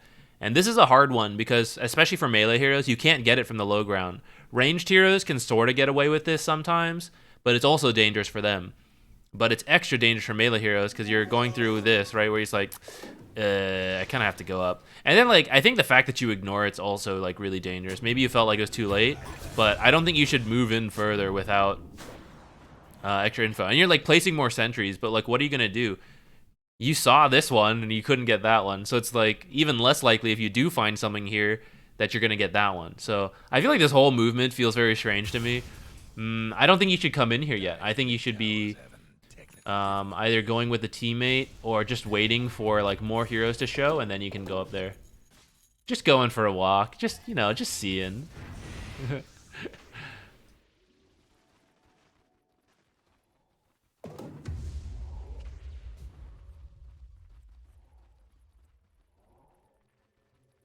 I think if you're doing that, I mean, once you find like sentries or observers that might have scouted you, you kind of have to like stop and reset or take everything there. Alright, we can't just like kind of ignore it because there's a chance they have a sentry that we don't see, but they see us.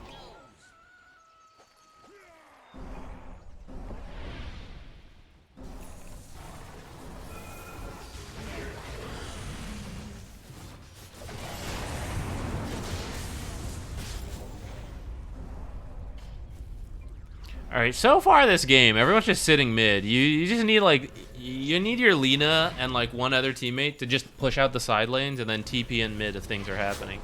I think there's an obsession with the mid lane, which is actually fine, but the team's got to like properly split push.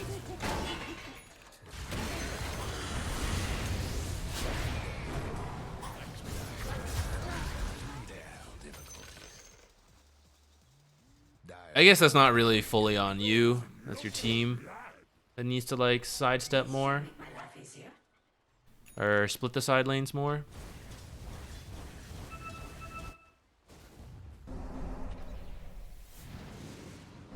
Dire's mid tower won't last much longer. Dire's mid tower has mid tower left his own. Dire's courier didn't make it. Bounty.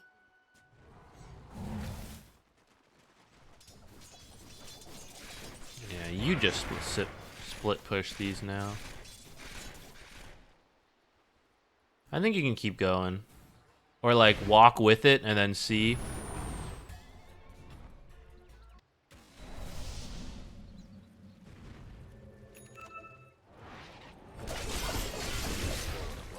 Okay, I think you shouldn't be backing off. I think you should stay up here. Because one of your kill attempts is like, you find someone, Lina starts TPing, and then you just like sleeping dart them. The TP finishes, she stuns them, and then she kills them. So pushing this out was good, and then I think you just like follow along. You don't show yourself right away, but you're just like there, and then like you find this, and you're like, Lina, come in, or like Lina TP into this one, you know, like this wave or this wave, and then like you find the kill. And while you're watching this guy, you maybe like scout this rough area around to see if like anyone's backing him up.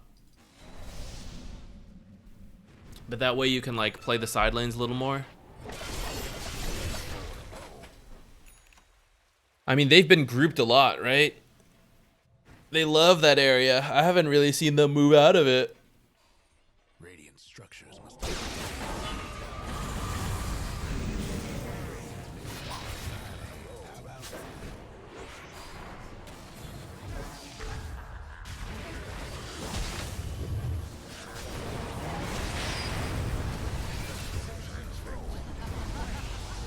Ah, rip. I think you can dodge it with Tricks of the Trade. Maybe you didn't have it up yet. Maybe I missed that. Uh-oh. I was worried when she missed that stun.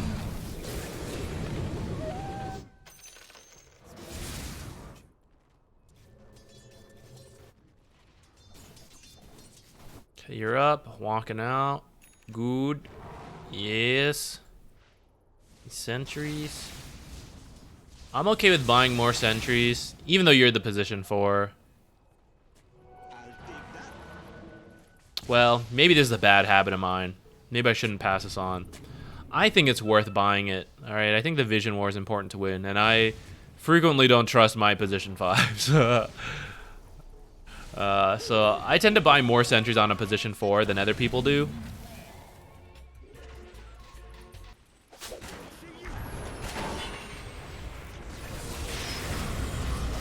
But I'm often more poor than I should be as a position 4. At the same time, I don't think it's like a good idea to like have bad vision in like important parts. So I guess I don't have an answer for you all, but like I personally opt for like being a poorer 4 with good vision than being a richer 4. But I can't say for sure which is strictly better. That's just my own take on it. I think the vision game's important enough to be like a poor 4, which I should probably just farm a little bit more to compensate. I'm just bad about that. I think that's another thing I gotta work on. Besides my fundamentals, I've been trying to make myself get more last hits.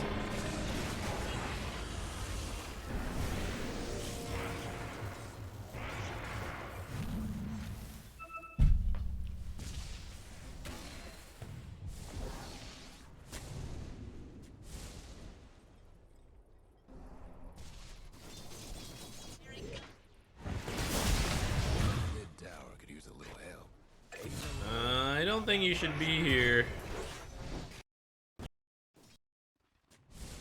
Alright, you got Boots of Travel, Lena. Any side lane stuff? Just let her do it.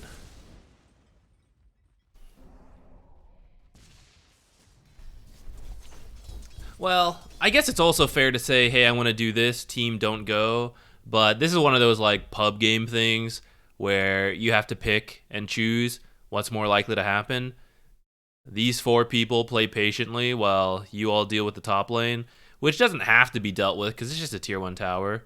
Or 2, they're going to go in, so you should be with them, right? So I would just join them rather than come here.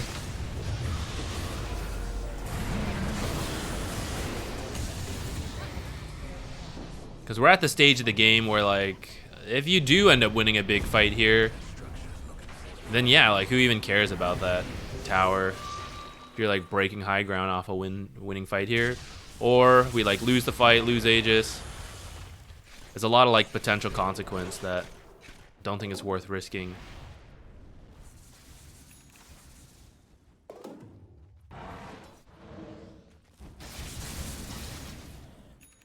Yeah, there's some heroes with like key item timings that I'm definitely more careful of buying too many sentries. But I do find I frequently just buy a lot. More than I should. Very well drawn arrow. Very impressed with that. Good work. I disagree though. I would go top. You can pick and choose, yeah, but you already have vision top. So it's a lot easier to play top than it is to play in here. So draw your very nice arrow, you know, this way instead. Plus that way you can reconnect with Lena, who's pushing top. Or sorry, Invoker. I'm like okay with playing this area, but it's just yeah, there's this tier 1. But I mean, since both tier 2s are up, I think top is like also okay to play in. Maybe you're thinking because we have Aegis, now we can play bottom safely, which I agree with. But also just think, nice, mental damage. If you got good vision top, you know, it's just easier. Alright, let's see how long we chase a hasted witch doctor. We're gonna get him eventually, though. Got him. Pity your meager perspective.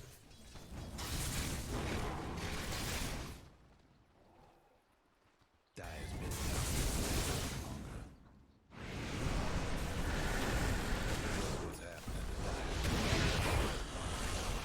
Team no throw, please.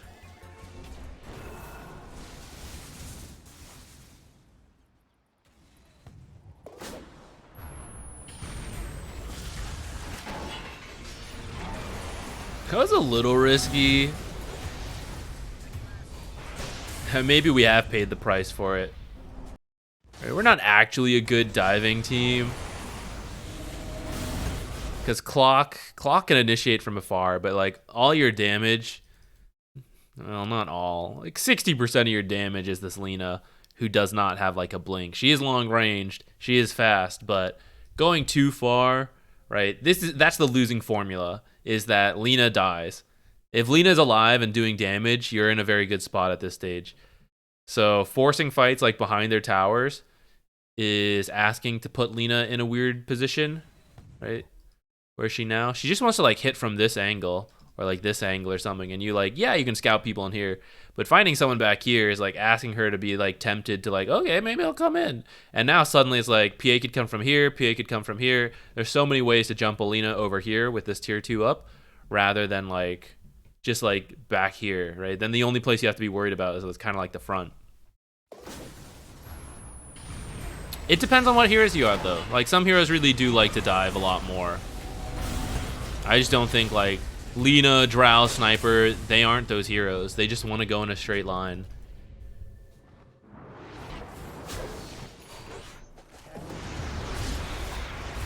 Oh, almost. The great escape. Radiant's mid tower's getting banged up.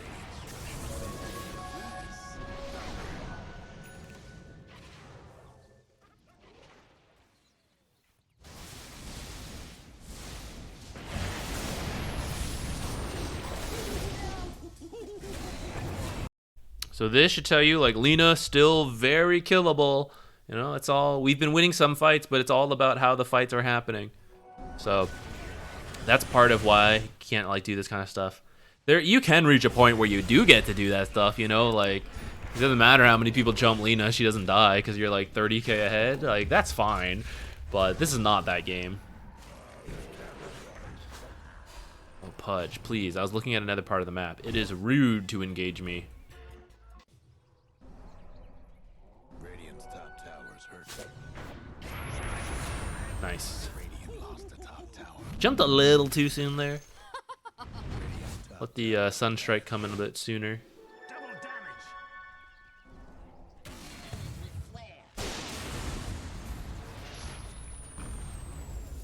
Trouble brewing Radiant's bottom. Are we forcing too much?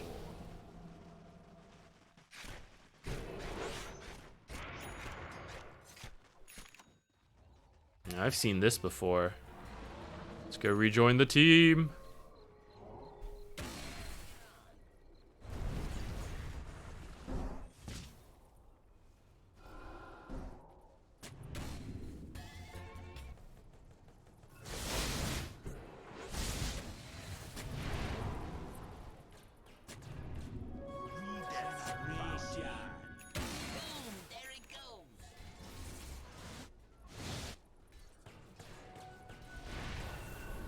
Dire's top tower.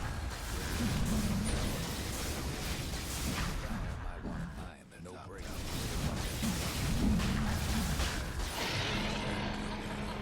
Double shard. Do you guys think they'll add that? Okay, when Ice Frog is bored and he's not sure, Radiant's bottom. this is okay. Look, they even planned this. You see how this is 3? In the future, you have to buy multiple shards, and it levels up. It's like buying points in the ability. You get 1 level of the shard, 2 levels of the shard, 3 levels, or maybe they'll start with the middle. Maybe they'll do like middle, left, right, or something. Is that our future?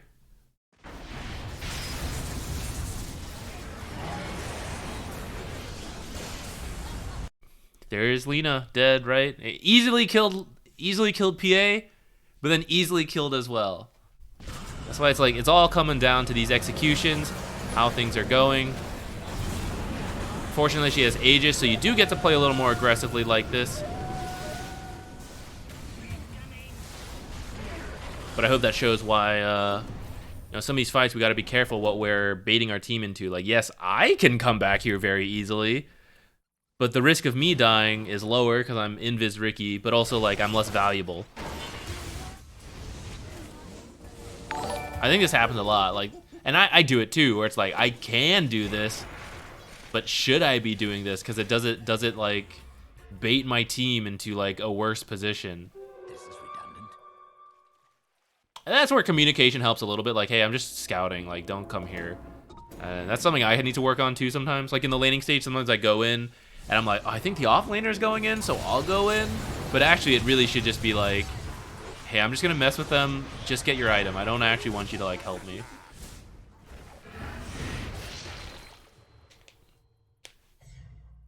Yeah, Mr. Matt, I was thinking that too. Start middle, and then go to the sides, and then come back to the middle.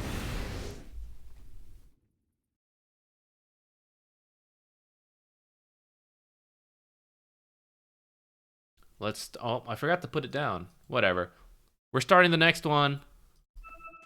Join the raffle. This is a very back and forth game. Do you win or lose? I can't remember. I mean, if you lose, it just comes down to how these fights all happen. The fact that the fights go back and forth, you clearly had the ability to win as a team. I'm not saying it's like fully on you or anything, but yeah, it really just comes down to like how we take the fights and who wins, like, who capitalizes on the fights we do win. Ruh-roh. You can buy back when what's his name is up, Invoker. If they're staying too long.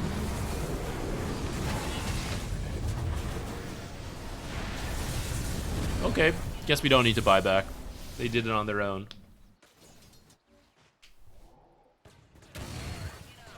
Ricky versus Zeus. I'm guessing Ricky picked first because Ricky support. Dire's mid towers haven't. Bounty's pretty miserable. Bounty off lane kind of wrecks a lot of Ricky support. The second you show, you get tracked, and then he just like kills you.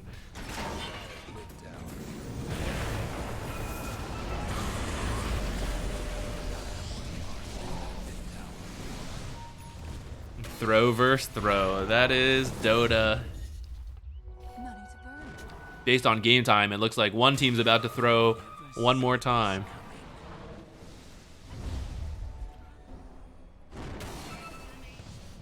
Who's it gonna be?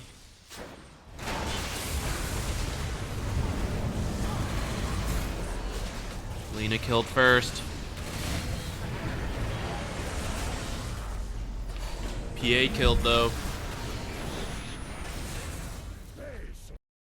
Alright. So then, for this fight, we'll do it slower. But I just want to emphasize, you need to look at Lena more. I didn't really see her in your screen. Lena and PA are super important in these fights. Like, those should be your top priority. Like, try to sleep PA or sleep anyone enabling her, and then like try to protect Lena and sleep anyone messing with Lena. I kind of saw you just go on other people though, so like we go on the Pudge first, and that part's like kind of okay, but like this is what we need to be looking at. Like, how do we help this happening? And that's also why like Pudge was scary. Like, being the first target, they're all missing. They're probably smoked as well. So is he the guy we do want to like suddenly reveal ourselves on? You have to be very careful of that with a PA. And then Lena bought back and TP'd in, so that's where you have to like, okay, she bought back, look at the minimap, where's she approaching from? Like, we need to like get back over there. Alright, we're kind of fortunate she like solo kills the PA. Let's just watch from her perspective, right? She's kind of doing a lot of this on her own. You guys are like drawing attention, but no one was like strictly helping her, protecting her, setting things up. It's kind of fortunate she just like had a good angle of approach, but that's not how it should be, right? We should be like, who's the most important person on my team? If it's Lena, we gotta help Lena. Other heroes like this, or I mean, it's usually the carry, right? Whoever's doing work, it's like, I gotta look at that guy and I make sure they're happy with like what's going on.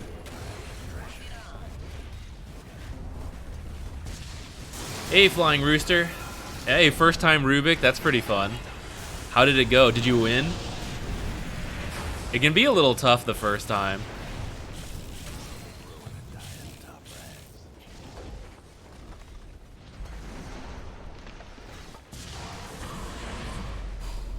Nice. Looks like they threw first. Should win before Nina's even up. Or PA. Oh, maybe we throw? Reverse throw? Nah, it's fine. Oh, no problem, flight risk. Alright, last second. Join in. Join in the raffle.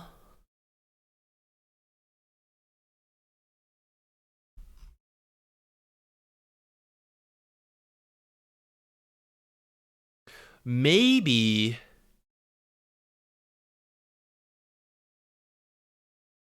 my drawing. Sorry to totally change tracks. Maybe the picture should be cookie versions of Snapfire and Mortimer. You know, like gingerbread cookies? It'll be cookie versions of them making cookies. Okay, a cookie version of Snapfire holding a tray of cookies, feeding it to Cookie Mortimer. I think Seth Daddy had asked about baking cookies, but I think that's close enough. That's artistic license right there. Carried hard, but we lost. 2-13. Yeah, it's rough. It happens sometimes. Hashtag Harold. Hey, Radical. Soul laned against SS and a Ricky in the off lane. Nice. Thank you, Radical. I don't know if I'm a pro, but I actually had someone else tell me that too. And I have another friend who always tells me that. Because he's always like, hey, you should make a video on this hero. And I'd be like, well, I don't really play that hero. I'm like, I'm not sure, you know. I feel like, yeah, having more confidence in this, like, even though I don't play certain heroes or roles. I guess there's a balance there, right? I do want to stay aware of, like, what I do know and not. Hypocrisy, congratulations. I want to stay aware of like what I'm good at and not, but I guess I shouldn't sell myself short on other parts.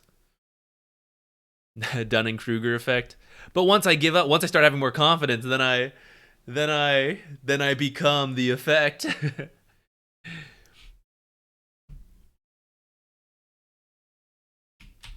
All right, Hypocrisy. Let's see what you got. I'm ready for the terrors. That's what I live for. I love seeing it. Hard support. Ooh. 0-11. It's a rough one.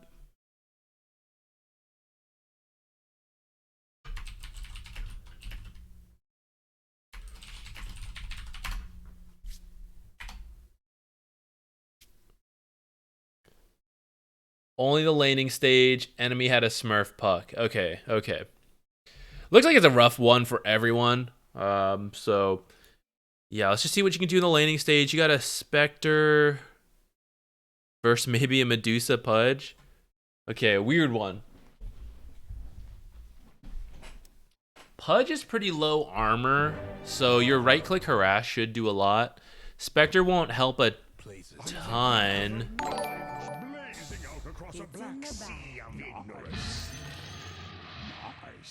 This draft is actually awful. What is happening?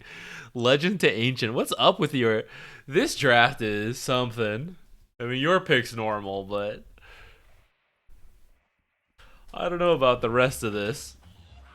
Your whole team's draft is a little off. So is the enemy's. Well, I guess that's why you said, let's just look at the laning stage. I don't think you really need a mango. I would, I'd say just get like another Iron Branch and just really poke down this Pudge. Take the Pudge out of the game, essentially, with your right clicks harass, and then you can move on to the Medusa. In the meantime, Spectre vs. Medusa will be okay because, to the surprise of probably no one in this chat, Medusa offlane, not really a high-pressure offlaner to go against. So I kind of feel like the only danger is getting hooked, which you actually have Leap at level 2, Spectre will have her Q, so it should be possible to get away. So I'm kind of thinking just a lot of like pokes. Hating on my ancient friends. I'm not hating. Just saying this draft's pretty weird. You know, just throwing that out there.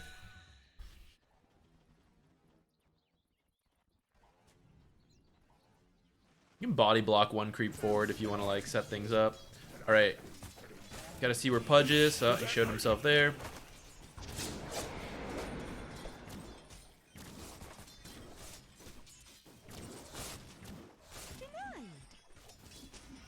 Okay, shove the lane. Oops. Yeah, be careful. Careful of walking through here against a Pudge. This is a natural funnel point for Pudge to go through. In fact, any tree path, just be a little careful, because you run out of sidestep room against Hook. So that would avoid this death. So after you, yeah, when you want to approach, this is very specific against Pudge. Actually, Mirana too. You have to be careful about this against Mirana with Sacred Arrow. Just be very careful of going through here. So right now, if you want to harass, try to like either stay in the lane or like come out through the side. Good on Pudge though. Immediately identified it and then went for it. What level is he? Yeah, Platinum Pudge. He knows. I think on this side would be good. So you can, actually I forgot you blocked this, but I was gonna say, so you can harass and then do a hard camp pull. Now we can do a small camp pull.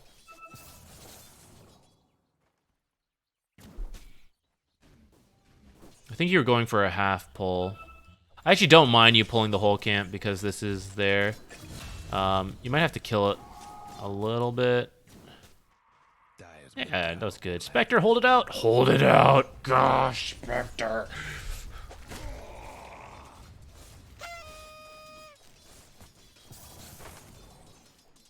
All right. Now, Hook is down, but we don't really need to be here because that's where the next Hook's going to come from. So you can stand like over here and then hit Medusa. Or stand like up here and hit your own creeps. But over here, we can't see Pudge to hit him. If you try to harass Medusa from here, we're just going to like draw creeps through. And the whole time, Pudge can see us for whenever Hook is back up, right? He can go for another Hook. So I'd say a position like over here. Trying to come through here is kind of scary because you're going to run face-to-face into Pudge potentially. And that's not really what we want. We just want to like poke a lot.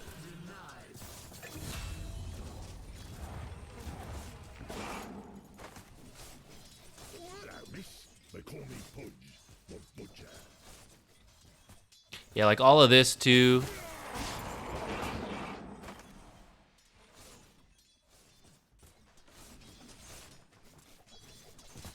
I think it's like the positioning on the harass is what's leading to a lot of these awkward exchanges. Whereas ideally, you wouldn't have really dealt with Pudge at all. Actually, I guess I forgot to say that. Yeah, instead of this observer, you should probably put it here. I think this would be really good against a Pudge, just to see where he's at. Because it's all Pudge can do as a force, like Hook. Everything he's done to you is because he hooks you. If you get a Quelling Blade, you could also do that, or have Spectre use her Quelling Blade. Tell her, like, hey, can you cut all these trees? There's no benefit to you. You're ranged. You're long range, so you just poke freely as long as you see people. But Pudge, right? He depends on like hiding behind these trees and hooking you in and stuff like that. And that's the only reason he's like doing anything right now. If you take that away from him, he won't be able to do much. We go hard, hey. Thank you for dropping by. Always. Like abandoned my people back in Ancient. Oh, don't worry. It's easy to go back down. You can always rejoin. I'm a hook magnet. Yeah. Well, some of it is just like you have to imagine yourself as a Pudge player. If you've never played Pudge, you could do that too, right? But and I mean, I definitely go through this too, where like sometimes I get wrecked by Pudges. It just happens sometimes, right? But you need to like imagine like my advice is against the Pudge support.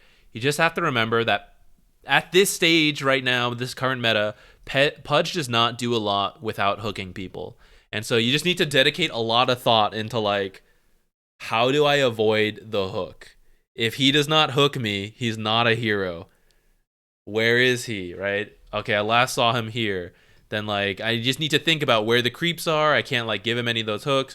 Okay, I saw him like here, right? Like, just dedicate a good amount to thinking like, what would it be like to be a Pudge player, right? Like, where would I be hooking? Where would I be standing? What am I thinking about? What are the Pudge tricks? Because if you think like a Pudge player and then just don't let him get hooks, he does nothing in the lane. That's why he's kind of like a grief hero. But when he hooks, he's like so legit. You see how this observer's helping a lot now? No, don't hit him. My gratitude. I don't know if that was an accident, but definitely don't hit him because you'll reveal the observer. Was that me? Hey, look at it. All these times he's missing hooks. What is he doing? Spectre's just hitting creeps. This is a little weird. Oops, was that me?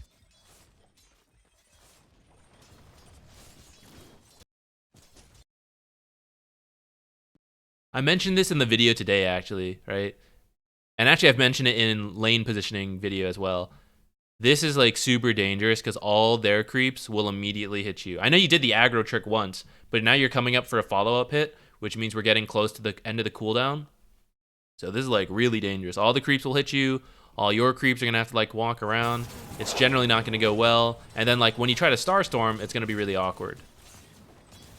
Mirana likes to approach from the side because it's easier to control Starstorm that way.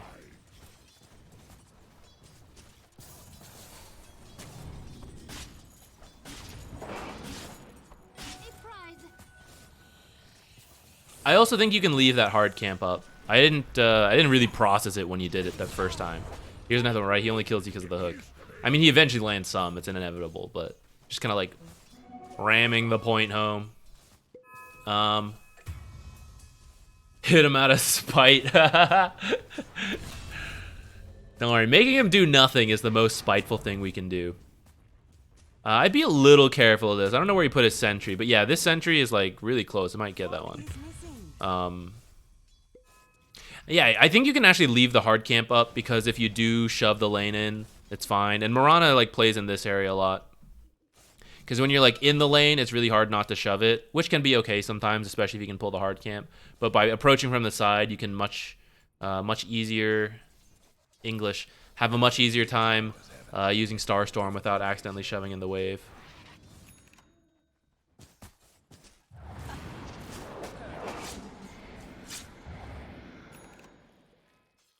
I just start with the Starstorm. You don't actually need to commit the arrow. It won't do that much. Point blank.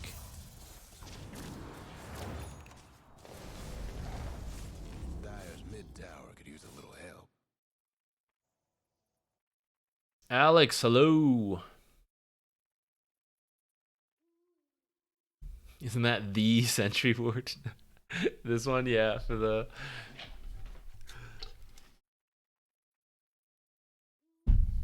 I see you going earn. I guess it's kind of okay this game, but I don't think you really need to get it. I would say Well, one, this guy's gonna get it. But two,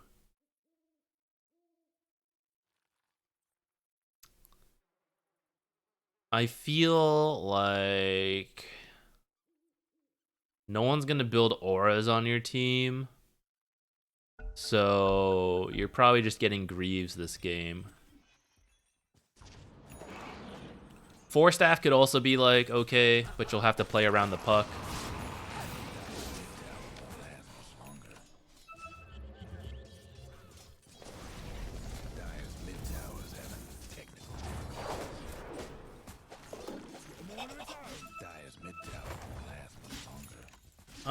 Do you not have to arrow neutrals off CD? I would... The ideal way, if you could get exactly what you wanted, would be to harass a lot from the side as Mirana, using Starstorm for high damage, and then because you shove out the lane inevitably with a little bit of like Starstorm near the creeps, you then use the creeps, the hard camp, to pull the creeps. So you don't want to like arrow them too much because you won't have that follow-up of like shove the lane, pull this wave. Plus, position 5 Mirana doesn't really take Sacred Arrow early levels, especially with like a passive teammate like Spectre. So it's not like you can do that anyways. Once you hit level 4, you might be at the point where like the laning stage is now different, that you can start just arrowing camps. So from there, it might be okay. But in the early game, you don't want to. This lane didn't go great, though. I'd say, so a lot of it just came down to positioning and then getting hit by the hooks. I would not block this camp. And then just by positioning a little differently and harassing with like Starstorm, I think you could feel pretty differently from here. Does that make sense, Hypocrisy, on like how you should like lane differently and avoid hooks? I mean, that sounds like, I don't know. But like, did that make sense? Otherwise, you can go back and like, because since we're not going past the laning stage, I just want to make sure like that's if it's clear. Got a compliment on your laning stage? Oh, excellent. Testimonials. Nice. That's great to hear, Alex. I'm glad it's helping you out. NPR, yeah, it's a... Okay, not only we have the offlane Medusa, but then we have the offlane Weaver, which hasn't seen play in quite a while. We've got the Invoker 4, which I guess is played, but it's just very uncommon. It's a whole mix-up in the offlane department this game. All right, if that makes sense, then apparently this Puck Smurf is going to start taking over the game. So we're just covering the lane in stage here. And yeah, we're about at the end there. So how did it end up? Yeah, I mean, you got Spectre Farm, so that part's like not too bad, but it can go a little smoother, right? Probably should be able to punish an offlane Medusa a little harder than this. And I think she had a game kind of because like Pudge kind of had your number on the hooks a bit this game. So, oh, that's sad. That Invoker stopped just short, or the Tornado stopped just short. Yeah, with a little different play, could be a little different.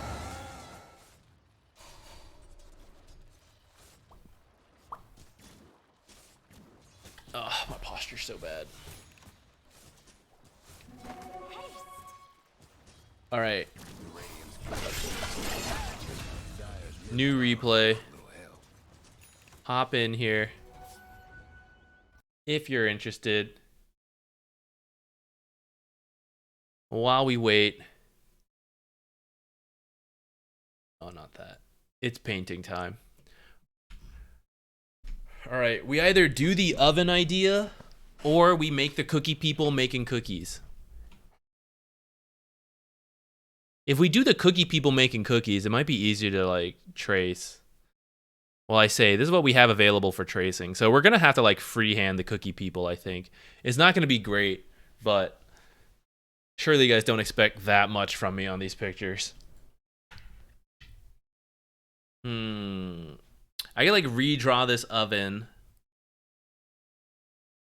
I kind of like the cookieception idea too. Whoa, who's that? Thank you. Whoa. Snacker. Thanks for the Prime sub. Welcome, welcome. Use some emotes. Throw them out. Let's get rid of this stuff.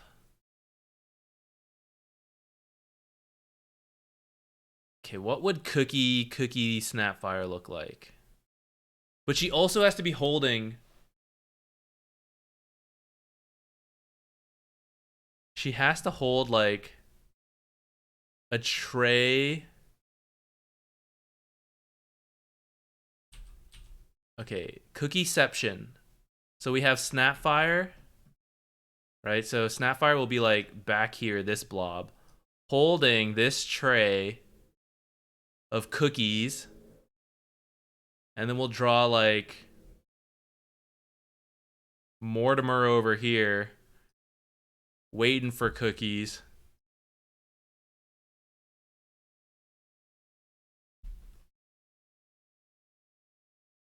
And they'll just be cookie people.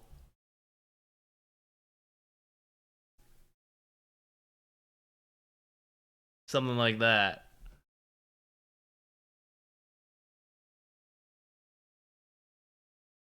The prompt was baking cookies, though. I feel like I'm cheating Seth Daddy out of his prompt. Well, originally it was just Snapfire, and then he added baking cookies.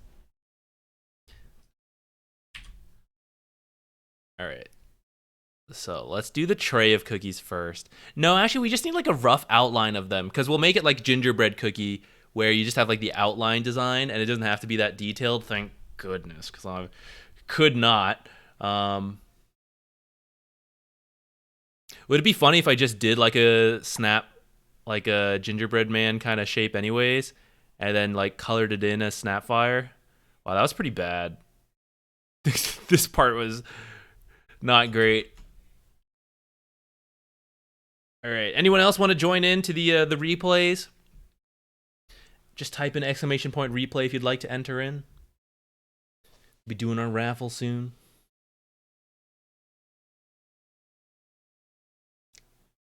Papa Caden, thank you. Thank you. Oh, thanks for the Prime sub as well. Hey, I'm glad you liked that YouTube video. Guys, let me tell you the truth about that video. I made that video. Actually, I made that video so many times. I recorded it, and then I went to edit it, and then I realized my mic had been muted the whole time. So then I was like, ah, shit, we got to redo it. So then the next day I redid it because I was too tired that day. I was trying to do 2 videos in a day. It didn't work out. So then I made that video. I edited it, and I was like, it's 25 minutes. It's a little long, but I guess it's fine. So then I made the thumbnail. Then I was like, this thumbnail's too good. I need to make the video better. So then I redid the video again because I was like, I don't know, this thumbnail's too sick. The video has to match as well as the thumbnail. All right, we have a lot of people here. Let's do it. Insonore. Mr. Matt, thank you for gifting a sub to Water LMAO. Yeah, I cannot tell you the amount of times I record for a couple hours and then I'm like, it's muted. In the end, it's not the worst, because actually, even when it's not muted, I frequently like make a video and then I look at it and I'm like, garbage, and I just do it again. So it doesn't bother me too much when I redo videos, because I think it just comes out more practiced anyways, and more like to the point and concise. Whereas when I'm like freehanding stuff, I find I repeat stuff. Oh, you know what I realized? My mom might be listening. You ever get those moments where like I'm like my parents? I have realized as I repeat myself in videos, my mom does this thing where she tells a story. She goes one way and then it goes in reverse. So you hear the story twice. Like once, funny story that happened, I saw this guy, ha ha ha, blah blah blah, and then like blah blah blah, saw that guy, ha ha ha, I can't believe. And now I've realized I do that too. When I'm explaining Dota concepts, I explain, oh, because this is happening, you can't do this, blah blah blah, and because you can't do this because this could happen, and I'm like, oh no. We all pick up traits of our parents.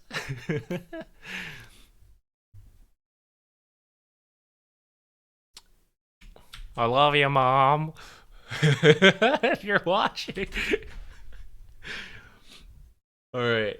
Ooh, a tournament replay. We would like to improve on the end of laning phase mainly. We feel a bit lost. You're Treant, but playing as a team. I love it. Love doing this kind of team stuff. Do you know roughly what rank your team is? Just to have like a frame of reference.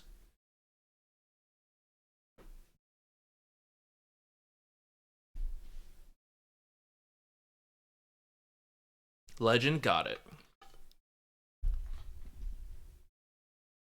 All right, I'm going to assume you might share some of what we talk about with your team if they're not here already. So actually, yeah, if you're focusing on like end of laning stage, I think that's great. Great to have that like point of focus, and we can give like general advice to your whole team. Who'd you say? Treant. Okay, so we are Dire, and then let's jump ahead then. So okay, 6 minutes is good. Let me see where you guys are at, because this is roughly about the time you'd start thinking about moving around a bit. Prior to this, everyone kind of just like plays their lanes for the most part. But since you have some team play, we can consider some stuff a little bit more than you know in a usual pub. As Treant, you feel like you can't rotate a lot, so usually choose a lane and full commit to it. IDK, that's a good thing. Oh, that's fair. I'd say Treant's okay. Not the fastest compared to some others, but if rotating as a whole is fine. But it's not like you're gonna bounce between lanes too often, or like you don't want to. So actually, just like the one rotation down here and then commit to this lane, that sounds all right. We'll see what you end up doing. I just want to like take stock of where everyone's at. Looks like so far your team is doing pretty decent. Jug's down there. Juggernaut makes it a little annoying. Since Treant just offers slows, you don't do that much to a Juggernaut, but it can still help out to be down there and just to like help win that lane. Looks like this lane's going all right. Rutro. All right, you might need to like TP instantly. Oh, you didn't have the mana. All right, so this one's a little unfortunate. It seems like they happen to like slip by you. Oh, I don't have. All right. So they happen to like slip by you a little bit, and then Lina got killed, which is unfortunate. If you had the mana, you could probably like TP back and maybe help out. And I'd say it might be worth it to like magic stick and try to save your Lina here. A bit unlucky on how you left and then they caught you though. Now, let's not worry too much about that. Okay, I'd say when Lina hits 6, we could go for a kill, and then that could be our moment of like rotating. Okay, just kidding. We're gonna try to save our Arc Warden. Ooh. Okay, this is a good rotation. That's good, that's good. All right, decision time. So, should we go back up here? You're Treant. You got TP, or not TP, Living Armor, TP on cooldown. Hoodwink have it, but low. Okay. I don't mind if you go back top right now until Lina hits 6 and then consider leaving. Otherwise, we could consider leaving now, I'd say. Go down there. Should go back up or help. Yeah, so pretty much, yeah. That's what also kind of debating that. I would say it's okay to come up here. In my mind, what I'm hoping for is that with Lina 6, you can pick up a kill, and then they're dead for like, let's say like 20 seconds. Actually, I don't need to say, like 24 seconds on snap, and then if she were level 6, 26 seconds. So you like kill someone, and then because you've killed someone, she should be safe for like, you know, the 26 seconds, let's say 30 seconds, because they got to TP back and come in. And so then that's a good time to like walk away. And then the benefits are like, because you got a kill, of course you like helped her out, right? She gets a kill, some extra gold for her, a little bit for you. So I am okay with you coming back up here. if you were winning this lane harder, maybe. Actually, you are winning it. Maybe if she like felt very good about like being left alone, you could leave. But yeah, I kind of don't mind if you like come back up here. Like, okay, let's just go on someone. If we don't kill him, we at least get him super low. Yeah, gonna need to clarity and get that going. If you were a little faster, you could try to do this pull, or you should at least do a stack here. I think you've got the time, so that should be a stack. And then you can go for a kill. Okay, a little forced here. If you wait a little longer, so just like wait here for her to like step in a bit more.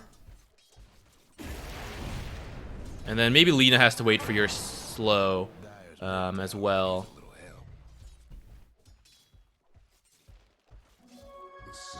You can stay a little longer. You can try to do this pull now. Because pretty much as long as you get the lane to come back, right? That's why I was like, say, do this pull or stack it. Because to get a kill, you need the lane to be like over here, or for her to like wander into the jungle. If it's like pushed out, it's too hard. So by missing that pull, I think it's going to make it harder to do anything there. See, mid's doing well.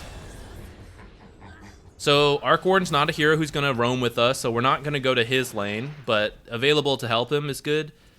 Okay, we tried to make something up here happen, and I'd say it's like a little awkward. I think we can like... actually I spoke too soon. Okay, cool, leave. Go, go, go. Zoop. Stack along the way. What do you have in your courier? Oh, by the way, so this ward is a little far out. I'd say if you can like place it here, this might be better. This is more directly helpful to Lina, and it will still see a little movement of Clockwork going back and forth. Arc Warden can just put an observer here, or like here, for example, to see the Clockwork closer to his side.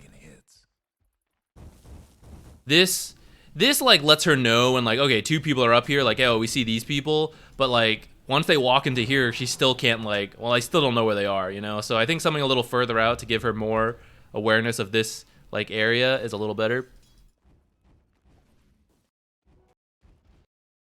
Okay, so you met your courier. It's clarity. Yeah, I think you should leave. You should go bottom. Radiant's top tower's taking hits. So there's 3 heroes here. Oh, Lich is 6. I mean, Lina can just jungle. If you don't make something happen fast enough. Because right now, all that's going to happen is that you're just going to have to sit defensively under this tower anyways. Because there's 3 heroes here, right? It's not like you're going to come out and fight for this. So if you're going to sit here defensively with Lina anyways, you might as well let her sit defensively on her own and then TP in. Which means we spend that downtime trying to be here and trying to make something happen, and maybe we get them to TP away from the Lina. Or they don't TP, we get something done. Death Prophet kill. At this point, since you have so many heroes here, I guess you can try to push them out of top before going back bottom. I think if you make your way bottom a little earlier, one of those other opportunities we talked about potentially. Okay, Lich kill, and you might die, but this is the snap ult. Ah, do we not have mana? Just not enough. Well, not really just, but...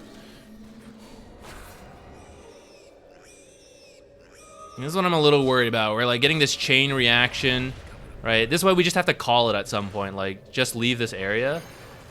Because right now, Jug is doing what you want your Lina to do. Now, if you win this fight hard enough, at least you get that. But here is the boy. And he just be farming. 3-1-1. I mean, Lina's 3-1-3, and she's behind the Jug. And that's kind of what, like, the consistency of being left alone to farm can do for you.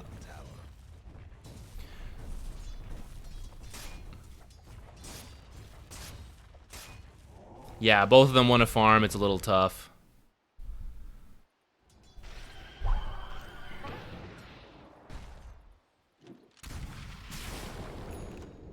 Yeah, I'd say if you were able to swap out Arc or Lena, it might be a little smoother. Though having said that, actually, the new Arc Warden playstyle build with the fast Gleipnir is a little more active than it used to be.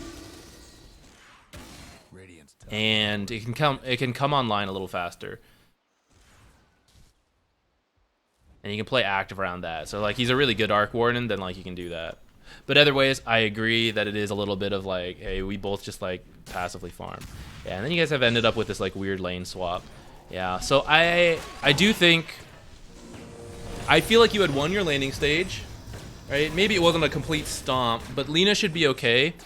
You like try to get a snap kill, and then you have to like leave. You have to like just make your way bottom and try to be the team to do things first, because they were the team to do things first, right? They came up here, and then as a result, your team ended up all coming up here, and now we're in like this weird mix. Like Lena came down here, Centaur's up here. Now if we want to like change active places, like we have to have the whole team rotate around again.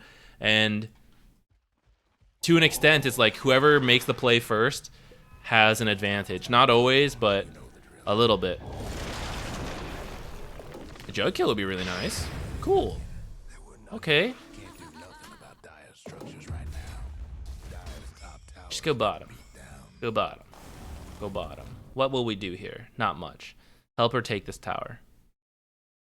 Let me tell you what's going to happen. Unless you mount a full force defense and you rotate everyone else up here again, if you do that, you can defend this tower. And that might be okay because you have like an Arc Warden, so delaying the game's pretty good. So actually now as I talk it out, I'm kind of okay with that. So if you want to do that, you got to TP up here and do that. You don't have one. So if we can't defend this, this is going to fall. And then they're going to come defend this if you're all pushing it. Too late. So we have to push now to get some damage in. And you want to like spend some time, if you had any wards, like setting up in this jungle. That way when they all leave and they come down here, someone can come up here and just like farm this area. But if you don't force them down here, they're going to set up in here. And then they can come TP down here. And then they can like also smoke back up because they have like set up the wards and everything in here. The Dire might want to mine their top tower. Radiant's bottom towers. Dire's top tower. Rantanasha, thank you. I'm glad you like it. Oops. Hold on. Close that. Sorry. Once we're done with this, we'll be back.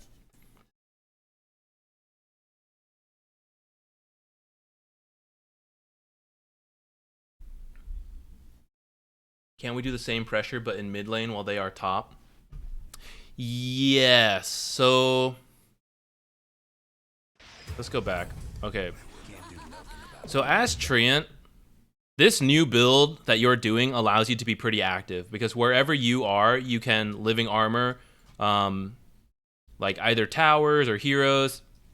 So you don't need to, like, you can be wherever, like a normal support. In the past, you would do more like points in Q and E and you'd like sit in a lane a little longer. So you're doing the right build, and I just want you to like have the mindset like you're no longer like someone who has to be like stuck in a lane. So it's okay if you like move around. Going mid can work. The issue can be, it's not always, but can be a couple things. One, a lot of popular mids have really good wave clear. So even though you bring like 3 heroes in, at this stage of the game, if you don't have a natural way to jump and kill that mid hero, they just nuke the wave out. And it's very slow to take tower damage. And it's very hard to wrap around this area and dive the mid tower. Just, not that it's impossible, but it's harder than this, which is like, it's much easier to take control of this area as the sieging team and cut off people coming in and like fight and all that because of this huge gap between the tier 2 and tier 1. These are like right next to each other. So even if you cut someone off and they're like running away, you have a very short window where you can try to kill them before they get to the tier 2. So the diving and the sieging is harder. Plus, the team rotation is easier. And the following movements are easier from the mid lane. So like you pressure mid and they all want to defend it because mid's really important. So they all like TP in, or if they're just like farming either jungle, it's much easier to just walk to the mid lane, you know? So you're more likely to run into a lot of defense. Whereas for the bottom lane, yeah, if you're farming this jungle, maybe you can walk in, but even that distance is a little further. But also, if they all have to TP in here, it's then awkward, because then like, okay, we defend this, I guess we do this? Otherwise, we all have to walk back here to the mid lane and then all the way back up here. If they TP to defend mid, you can easily scatter to like any part of the map that you want to go, because it's the middle, so it's easiest. So that's why the pressure is a little different, but you're not wrong. You can take the mid tower, and in fact, it's probably better. You just have to have a lineup for it. Like if you have a Beastmaster, easy. You know, you just like shred through it. If you have the Death Prophet, you can do it. Arc Warden kind of works, but Death Prophet's also a little difficult, right? With this max Crypt Swarm, 310 damage, she can like kind of nuke down waves pretty safely. It's not super easy. I mean, I say that unless you just like wreck her like this, then that does work. And then yeah, this kind of mid pressure's fine, but just be careful as they like rotate in.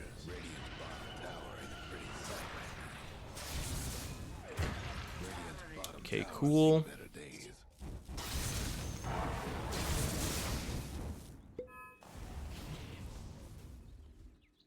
Ultimately, you want like Centaur and Lina to swap though a bit, right? Because we want to be like pressuring this tower, this area, and this tower, and Centaur should be the one involved, not Lina.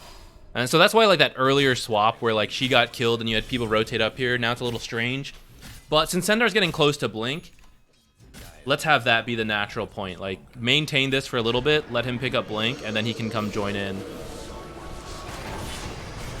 Oops. And I think we stayed a little too long mid.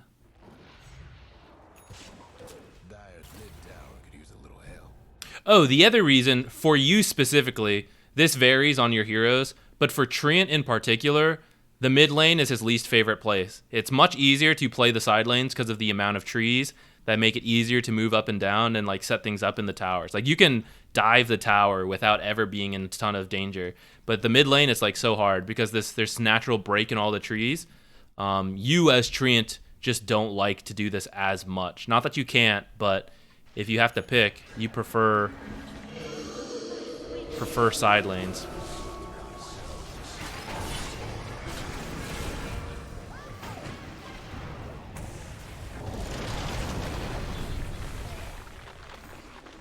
This is a little tough. I think that was like a good ult in the fact that you had like 3 people, but it's not good in the sense of like you don't have the teammates to follow up because Lina's not coming and your Arc Warden died early. So I think that's one where you just like sit defensively. Like Arc died, sorry buddy, but Lina's getting bottom tower, so that's pretty good.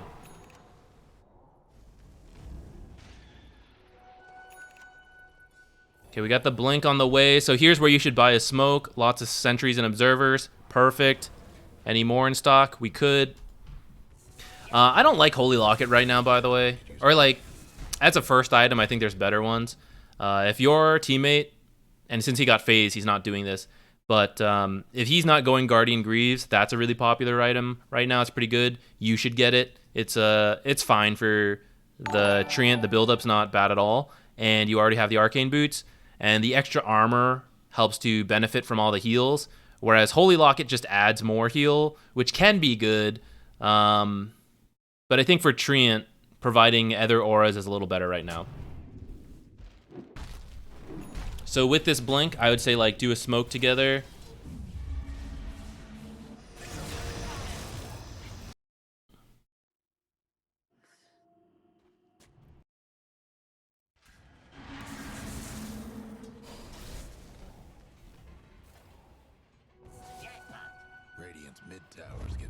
Alright, so your team should have seen this smoke. Okay, pop quiz to the chat. We see them smoke here, so what should our response be? Yeah, we missed it. Okay, got it. But still, just to see if you know, right? In case you do see this, let's make sure we have the proper reaction. What do you think you should do? Or chat, whoever. There's actually a couple things you could do here, I think.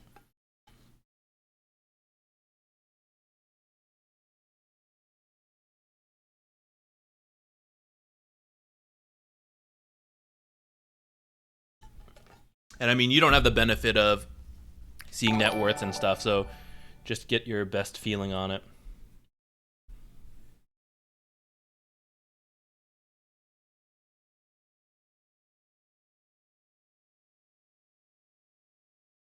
Yeah, yeah. So we have a lot of the right ideas. We have a couple options, and it depends like how strong you feel in the game. So one is what a lot of you are saying, which is like, okay, sit here, like high ground, right? Probably one of these areas I think is good. Set up the vision and have someone break smoke like Trent, and then have like the back lines behind him, so that when they go, you guys can take like a good fight on your own high ground. I think that can work as long as you feel like you can win that fight. You'll have the positional advantage, but do you have your abilities? They don't have Death Prophet ult, but I don't know if you like know that, like Snapfire ult and stuff. It's from the last fight, so if you have a feeling like I think their ults are still on cooldown, that's kind of good for you. Now your ults are also on cooldown, but that means it comes down to like, well, with what ults are available, who has the best positioning? And since Jug's not there, right? If you have Lina also sit here, and Lina's just like, you know, machine gunning from the back, and she has her ult, and you got Hoodwink ult, I do think this could work. You also have like the magnet field protecting like certain heroes. So I do think your team probably can fight this high ground, especially if like Centaur TP's in with the blink and like sets up like right here. I think you could bring all 5 heroes and take a fight here and be in a good spot. Otherwise, if you're scared, just ditch this area and like, okay, quickly go this way. Centaur push top as hard as he possibly can. We all sit like behind this tower probably and like farm our jungle maybe. And like, you're not going to lose out on farm because you're farming and they're smoked looking for people. And you're just going to have a support like sit in this area. So if they try to cross over when they shouldn't, you can then either choose to like take this fight in this area where they're like surrounded by towers, or you just break the smoke and a support dies, but like whatever, right? Yeah, sounds like it's a bit unfortunate though. You guys missed the smoke, and wouldn't have been caught like by this.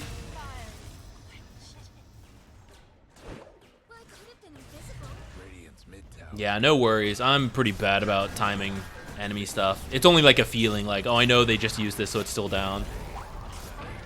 Uh-oh, bee in trees. Oh, your Hoodwink just saved your life.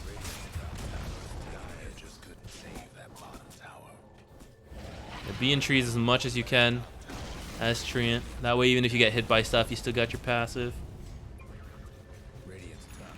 Okay, at any moment, and we won't, maybe we won't cover this whole game, since this is mainly the stuff you were asking for at the end of laning stage. But the main thing I really want to see is that with this Blink Dagger, we do something as a squad. And we make some kind of play together, and then set up good vision. This, like this kind of movement, if you're doing this as a group, you have to check these kind of areas. All the common spots. You have a Hoodwink to check high ground. You can fly a courier in with you as well and check all these spots. Since you're not smoking, like either you find someone and you get a kill, or they know you're here. And if you know they know you're here because they probably have an observer in this area, then they're avoiding you. Then you at least need to like take control of this area with observers and sentries.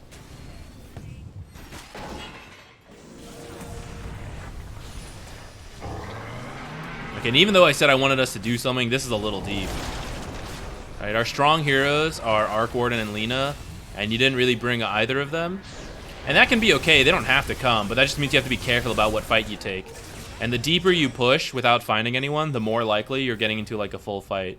If the 3 of you just find like a support, a core, that's okay. But if you're going really deep and then you're like getting into a big fight without the strongest heroes on your team, that's when you're like, oh, well, maybe we shouldn't have gone that far.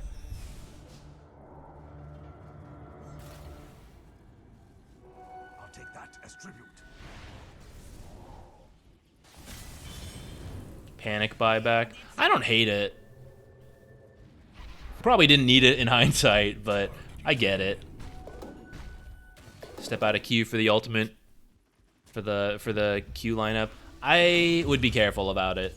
Frequently, you can get a good enough Q without endangering your life. I'd say like it's a lot better to stay alive as much as possible than, you know, I push the wave a little better, but I mean, it's a level 1 Q, you know? Like, it's not going to do anything crazy whether it's in the trees or not, whether it's like perfectly lined up, but the fact that it's touching the creep wave and at least a couple creeps will already push it in your favor.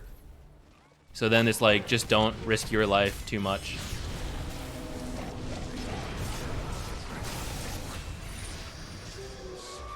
Alright, so even though she died there, that is Snapfire ult, so when you're up, we could maybe look for something.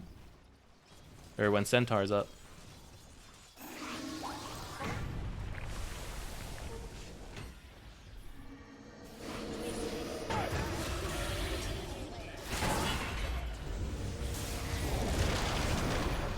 God, that was like the widest ult you could possibly have. And hit like all the heroes. Everyone's got to be like on the edge of this ult.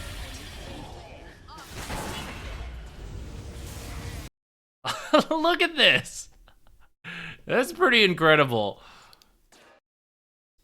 That's as wide as you could possibly get.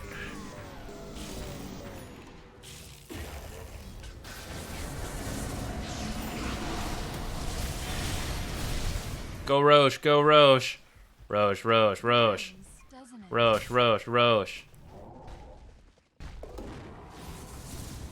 I think your team can do Roche right there. You just walk over here and you set up a vision on this cliff and a sentry to check it. And then Centaur tanks and Lina and Arc Warden hit it. Roche, Roche, Roche. And then you like Leech Seed heal.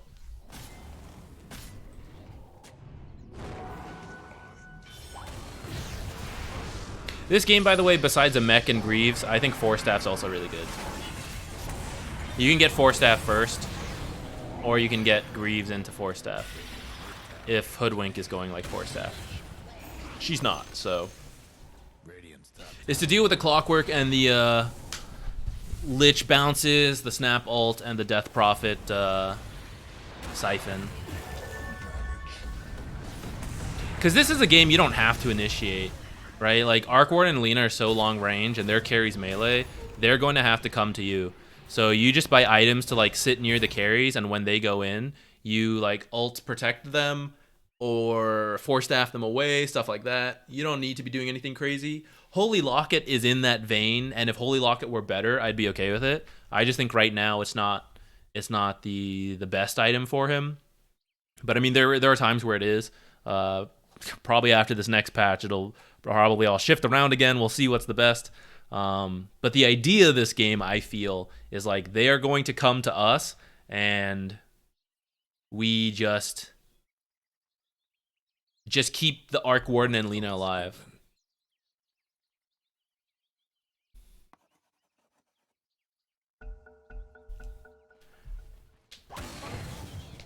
How do you time spells? A lot of the times it's just feeling like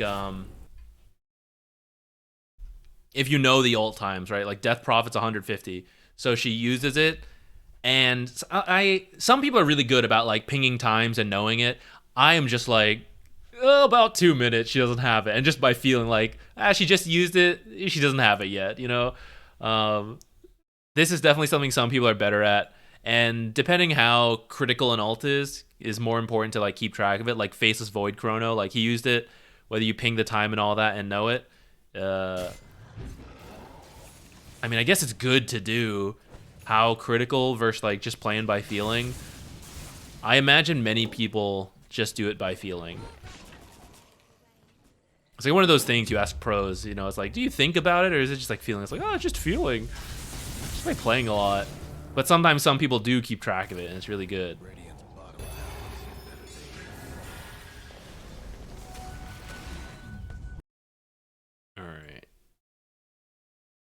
You're doing this. Let's brainstorm as a team real quick. So their half of the map, which means anyone who wants to rotate is a little better, right? And then we're showing very recently. Oh no, she didn't show yet. Okay. Wait, did she show earlier? Am I wrong? No. Yeah, she did show. Okay, so let me show you from their perspective, actually. Hey, Lina's top. Okay, good to know. Push in mid, guys. Great. Hey, Treant's mid. Hey. These two are bot. Lena has boots of travel, but you do not. So you can walk and connect. Lena maybe can TP to one of these creeps, but the fact is you are all scattered on their half of the map. Or like throughout the map. So they can kind of like pick and choose wherever. So the fact that your team is like kind of like poking aggressive is a little funny to me, because really they should be like, call their bluff, fight. You know, like Juggernaut maybe comes in, you like keep an eye on this, but like there's only 3 heroes here, and Trine's not gonna walk in time, and Lena was top, so it's gonna take her a second to get here. It's kind of risky, but they kind of like get scared away by the Arc Warden, because you guys are winning, so that's fair. But that's why I would say like your team doesn't need to like do anything crazy. And it sounds like in the pause you also agreed. You were like, yeah, be defensive, let him farm. So then like, I see Death Prophet, let's go, like poke at her, right? That's scary. You got to think about like what you're showing to the enemy team, which is like, hey, we were just farming creeps in both other lanes, so they know we're scattered, and we're farming creeps in the bottom lane, so they know we're literally in all 3 spots, and that's very risky.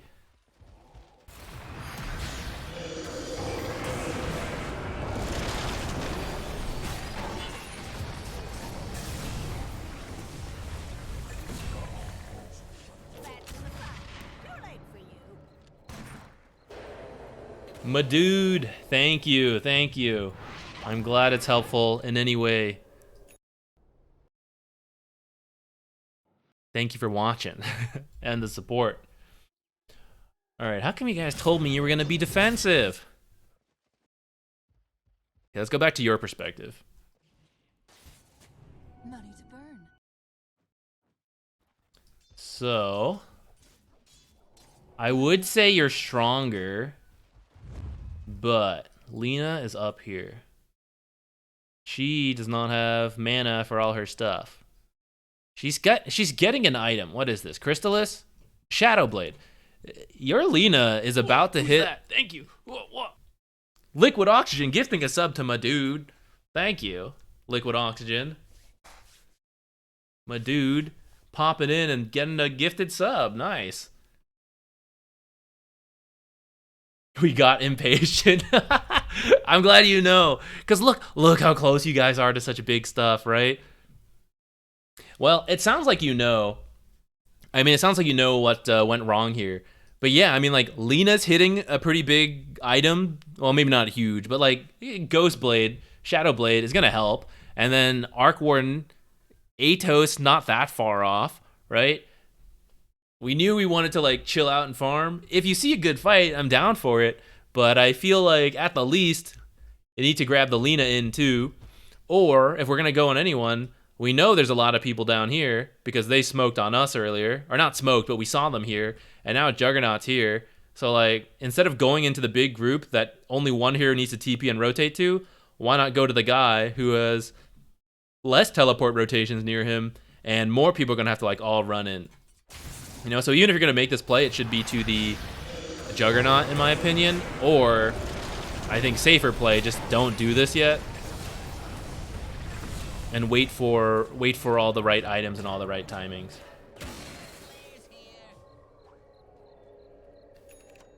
Chameleon, yes. To get to Herald 2, nice. Back to Herald 1, but you have a new peak. Hey, we all start somewhere. I am glad I could help get you to like a new peak to climb. Hopefully it can help you continue out of Herald as well. Might take some time. I mean, it's all a process. I'm glad you guys like that sub sound. Thank Rayhan for doing it, because I was just memeing.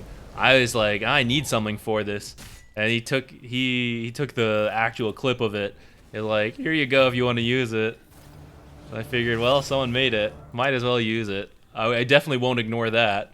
So far, haven't. I don't think I've ignored it yet.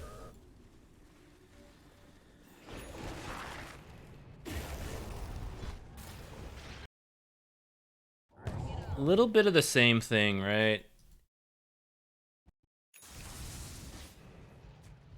You should be with your team. So from a Treant player perspective, Lina has Boots of Travel, and she can defensively maintain 2 lanes. Almost any hero with Boots of Travel can do this, you know? So you should be with your team because Leech Seed is really good for team play stuff. And your Boots of Travel hero can join fights like this. But if you, as a Treant protector, all you offer is living armor from afar, which is not great. This is also why like Holy Locket is not so popular anymore, because this playstyle is good for Holy Locket, but the living armor used to heal more, so you contributed more from afar. But now it's a lot more active, and Leech Seed and Aura items, and the Aura items and the Leech Seed and the ult, none of that comes into play if you're like always far away from your team. And if you're always pushing in the waves, they like know that. So you want to be with your team and let Lina or the Arc Warden clones deal with these like defensive stuff. And even if these take a bit of damage, I mean, you're Treant, right? You just heal it. So you should be with your team more. Because every time I see this, from the enemy's perspective, any vision in here, they see a teammate here, and then they see you in this, and then they see your team pushing in the bottom lane.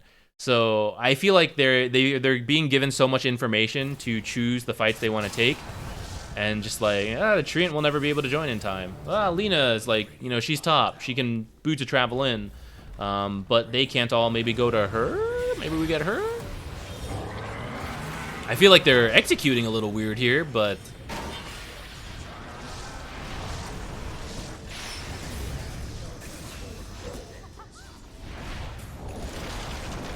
Oh, excellent.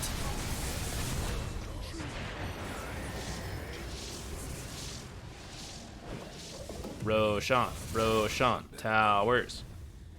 Either one. 2 towers, Roshan. Trouble brewing everywhere. Radiant's bottom tower. Radiant's mid tower. Radiant's structures. He might have been able to get both. That's okay.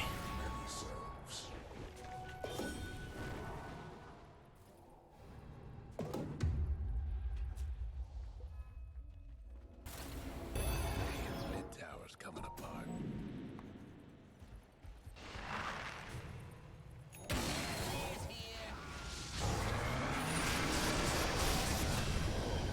Your team should just play top from now on. I mean, actually, it should have happened earlier too, but as soon as Roshan is an option, should do it. Looks like we're going to lose out on it actually now.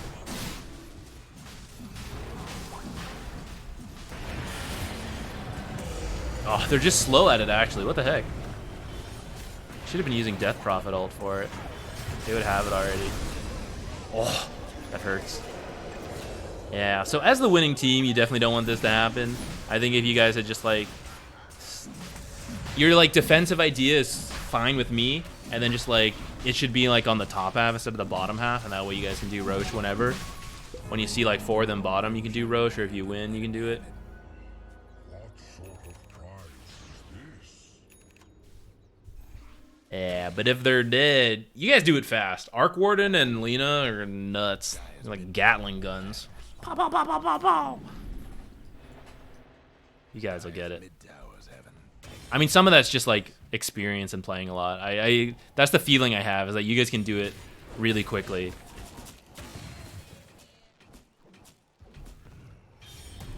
Like the magnetic field, like y'all pop this stuff on them. Pew pew pew pew pew. Dead.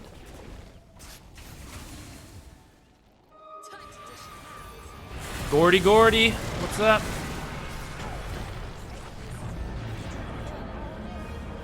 Okay. Pretty good start. You don't need to force anything after that. Looks like they're forcing it a bit and it's kind of working out. Look at that.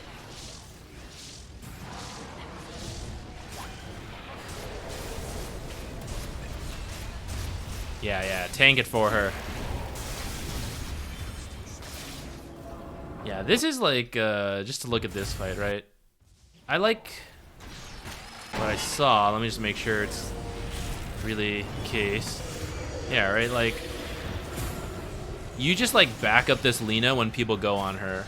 Like you ult for her, you like Leech Seed near her. This way, like the Holy Locket, it heals more, but it doesn't actually like burst heal save her or like force staff her, move her.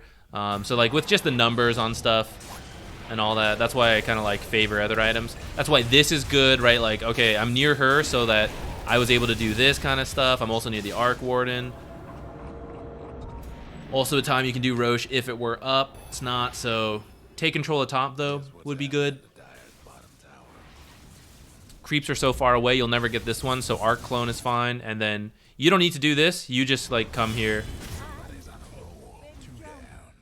I guess this is kind of okay actually because your team just like literally wiped them.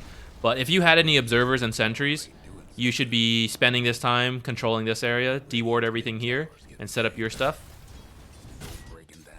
You can also, instead of like farming this, just drag it to your Lina, right? Just like stand here, aggro them, and then walk to your team. Lina will destroy these in like 5 seconds, right? Do it with this creep wave, yeah. Yeah, walk it up, walk it up. Lina, help me. There we go.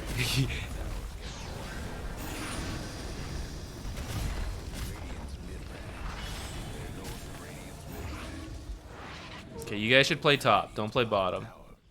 Yeah, play top. Go top. Go top. Set up everything top. Top, top, top. Top, top, top. Top. Top, top, top. And Roche isn't up for a while, but I mean, this is all you need, really, right? Like, you can slowly take this tower, slowly push this in, wait for the next Roshan. If you want, you can do it bottom now. I kind of thought you guys could get bottom instead of mid, and then you could just live top and get 2 lanes here. But either way, I still think it's good to like start setting up control of top.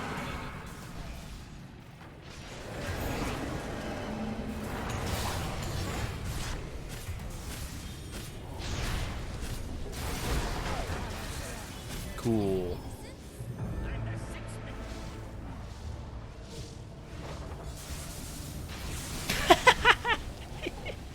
I'm glad we stayed this long to see that, though. I have literally, I've never really even seen this. I bought it just recently, memeing a bit myself, but I never get to see this in the game. It's pretty funny.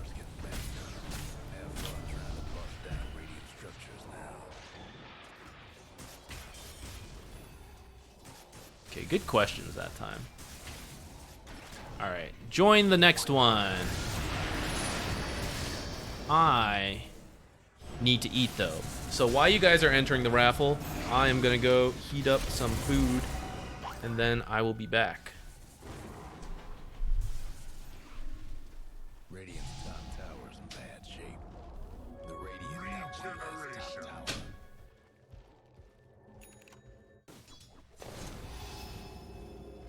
Money to burn.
All right. I'm still heating up food, but maybe we can pick our winner. Last chance. Join in. Join in. Exclamation point replay. Dashel hopping in here. Oh, we get a lot of people. This is some of the most people. I don't always keep track of it, but we have 20 people in here. Total of 56 tickets, because some people are subs and some people aren't. So, let's see.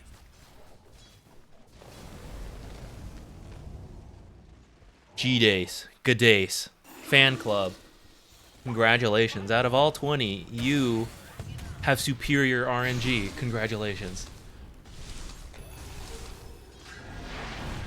Alright, I'm gonna go get my food, so just send in the replay. I'll be back.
Alright, it's time for our regularly scheduled distracted replay while I eat dinner.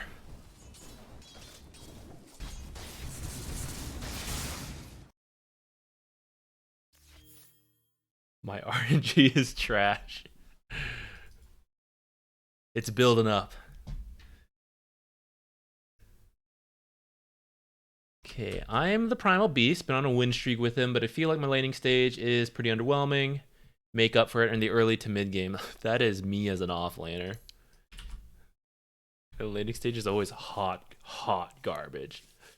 The most trashiest trash you could find. Incineroar, no problem. I liked it. I like the team reviews when we get like a whole squad and we get to think about like things we can do without without having to say like, well, no one's gonna listen to you because you're a pub player, so we don't get to think about team stuff. I think it's fun.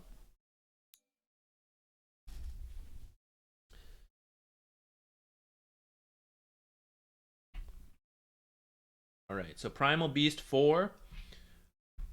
I think it's pretty good for pubs. Not super meta like it was just a little bit ago. It got nerfed. I think still workable. I haven't seen it too much myself though. But that's just like my feeling of it, the way pubs go.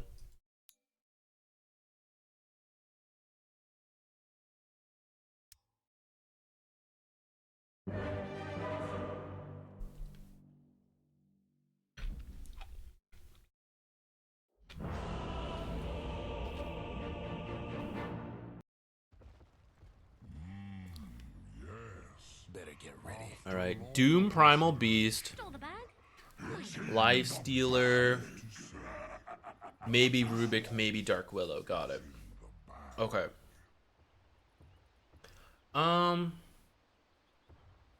This is Archon, right? Yeah. Because I would say you could consider creep dragging. Life Stealer's kind of good into melee heroes, and pretty good into Primal Beast because you try to do anything to him, he just rages and you like don't do any trample damage.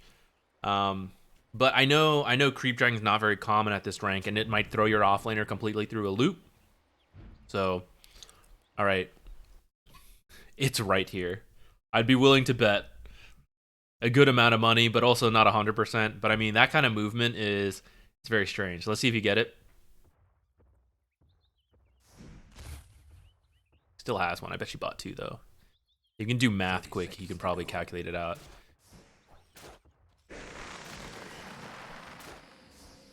I was gonna say your other way to flex this lane is actually possibly uproar, so that the poke from Dark Willow doesn't do much, and then you can just like punch Lifestealer in the face.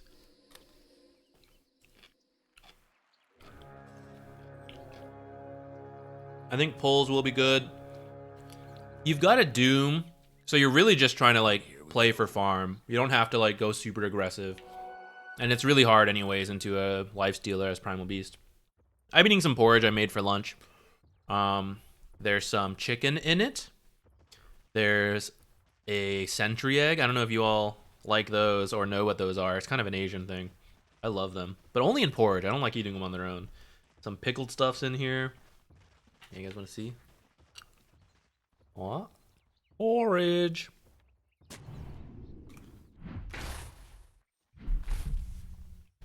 Free moist, thank you.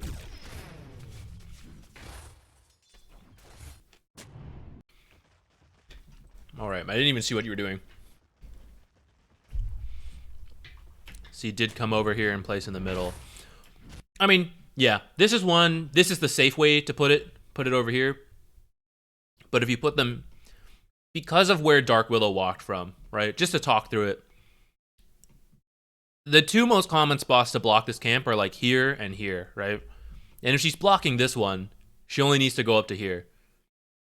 The only reason to walk up this far is to place an observer or to block in this one.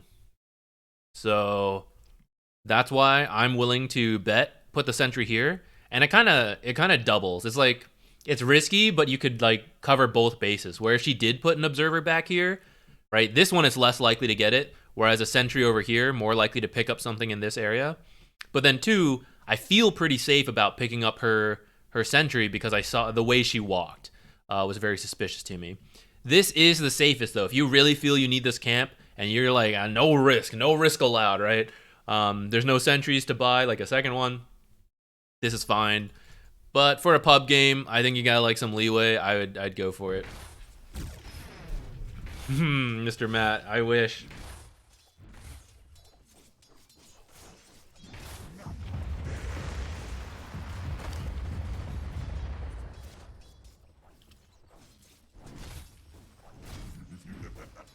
I think Dark Willow just body blocked that camp.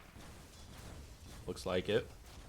So that's something you should have probably been doing, is just hitting her.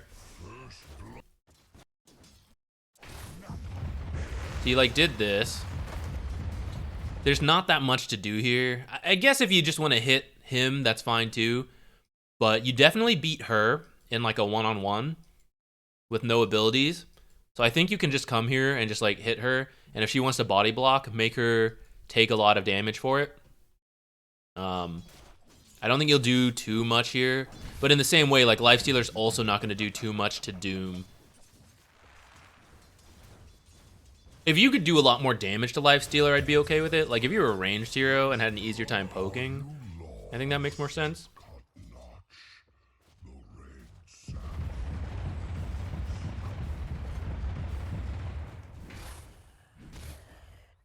Okay, I'm up for that.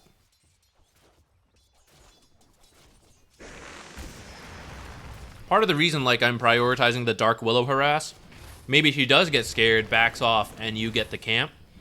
And, I mean, just the way it's going, right? I'm saying, like, I think we're going to play for farm. I don't really expect a ton of aggressive potential. If we're not being aggressive in the lane, there's not that much to do as a Primal Beast, right? And that's why, like, this is what we're going to do. We're going to, like, do a lot of pulls and get some farm that way. And we can do some of this stuff, too. But, if the lane just, like, stays where it is, because these are always blocked, then it's gonna feel pretty boring. And I've done this to a couple Primal Beasts who I played against, right? I, like, kept their camps blocked, and we were a very defensive lane, so we couldn't do anything. And I just watched him, like, awkwardly fidget left and right. Because there's not that much to do at that point.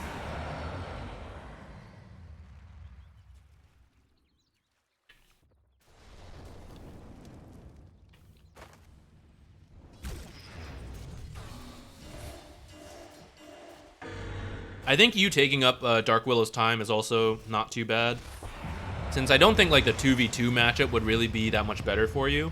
So keeping her away from the Doom is at least freeing him up a little from any like Dark Willow lifestealer pressure.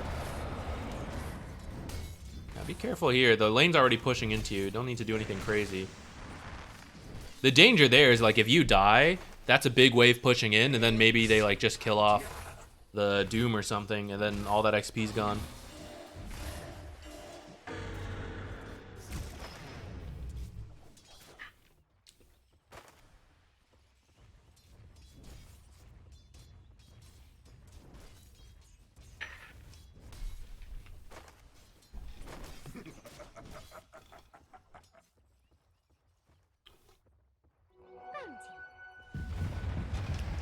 That mouthful of porridge was a lot hotter than other parts.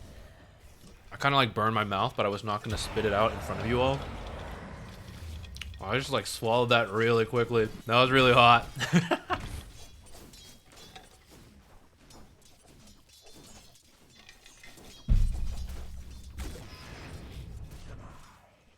El Garcia, I will read this.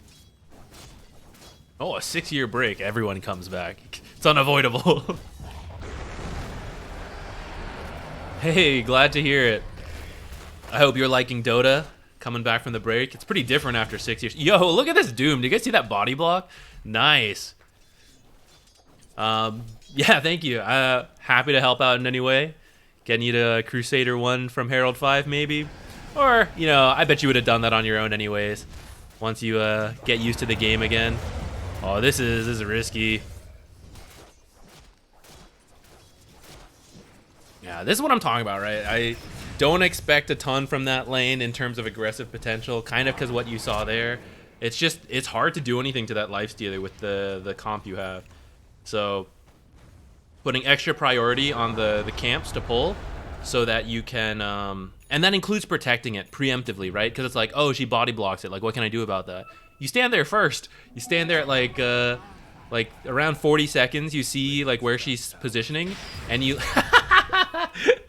and you position in a way to like stop it, right? So if Dark Willow's like here or here, you start preemptively standing like in this area so that she feels like, you know, you can't just like walk through Primal Beast. So you may take some damage and poke, but the idea is to buy time for the camp to spawn. And then that would give you something to do a little sooner than now.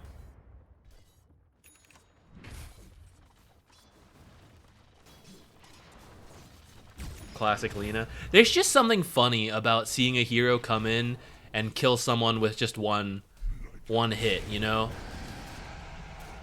Not like necessarily 100 to 0, but just like the final like Lion Tap or Lina or PA crit. It's frustrating when it's you, but it's at the same time comedic, I feel. I don't know. When I die like that, I always just find it a little funny. How can you not? It's like you're just literally gone from the game. You're like, oh, okay. Sick.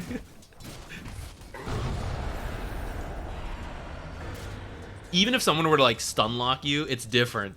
You know, just permanently stun lock you and kill you. It's a different feeling from just like a huge one shot. Oh, your other option is stacking your own camps. Especially if you get the lane in a good spot. That's Primal Beast 4, a couple points in trample. I mean, you could let a core farm it, I guess, but if you want some farm for yourself, be a little greedy.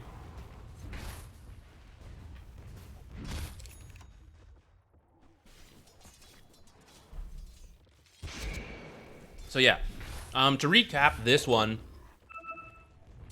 real quick, because you did mention like the laning stage is mainly where you're struggling.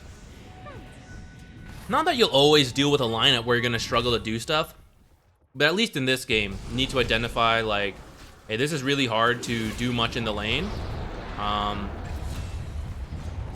of course, we still have to offer something. And for 4 supports, that's either going to be roaming mid or like doing a lot of pulls. Which actually this game, we didn't take a look at mid all that much, and maybe there was some room there. Lina versus Wind Ranger is also maybe a little hard to gank.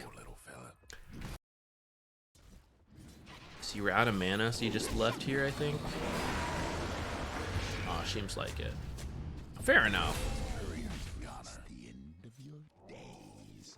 Radiant's mid tower's coming apart. Have fun trying to bust down Radiant structures now. Haste.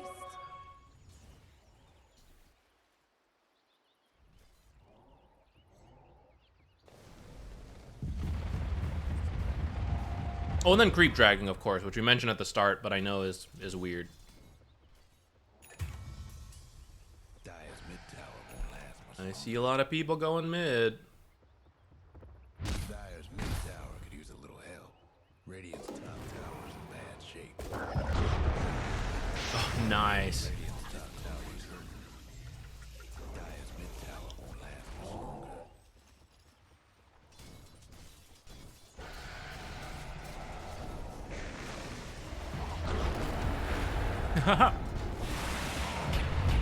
I didn't know that's how that worked. Like, still have the charging animation, but not moving anywhere. Nice.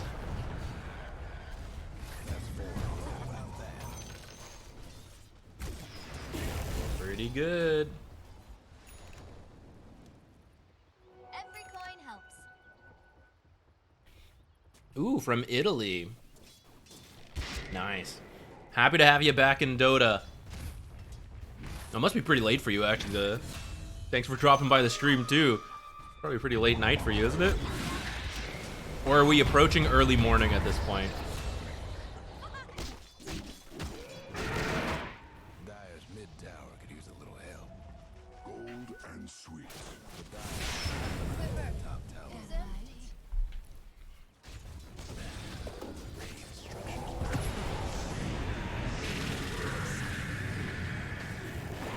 Yeah, I don't mind these movements top, since Doom is someone who just kind of plays for farm. Radiant's mid tower. If you can play aggressive and take the tower, I think it's fine.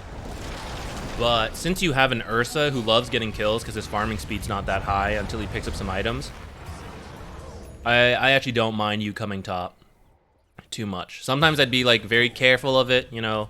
But Lifestealer won't farm fast. You guys had a decent laning stage. Doom actually threatens a Lifestealer now that he has Doom, so actually you can go down there for those kind of kills.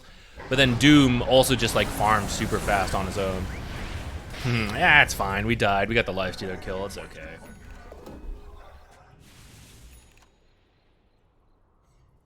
I've been up all night playing Dota. Oh, you know it. I know you're a Dota player. That's how, right? Radiant's All been there. seen better days. Dire's structures looking fortified. None to burn.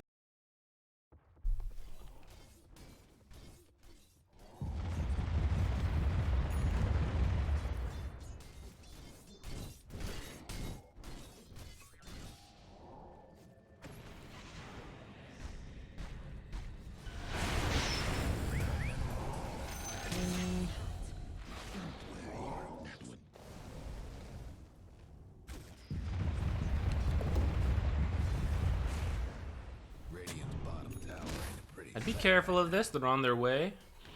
trouble brewing at Radiant's bottom. Radiant lost one of them bottom towers.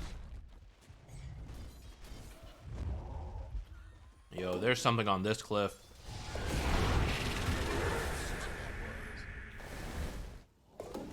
No? Oh, just a sentry. Sometimes you can tell how people ward just based on the minimap. Watch yellow. I actually almost made a video on this, but I didn't know how to explain it easily and quickly, so I didn't. Even without seeing Hoodwink or Dark Willow, but this, right, directly to the cliff and then a pause, happens all the time when people like place an observer or a sentry, wait for it to place, and then click away. Whereas usually Dota players spam clickers, can't sit still, right? Click, click, click, click, click, click, click, click. So usually there's never a pause like this when people are actively moving. This only happens when they're like performing some action frequently, at least for supports at like very suspicious locations. So if you ever see like brief pauses like this, high chance someone is like placing something. Even without like clicking the hero, like I don't even know if she has a sentry or observer. And even from the minimap, like I don't know what she's doing exactly. but it's like 95% chance or something on that cliff now. And actually, the point of that video was to then recommend shift clicking. So like, place your sentry and then shift click your next direction, so that even on the minimap, it's very brief. It's like doot, like it's a very quick turn, which you won't notice as much because that's usually what's happening to these arrows, right? I mean, just watch people, right? There's usually all sorts of like turning going on as we walk around the game. The mind game debate pause, yeah.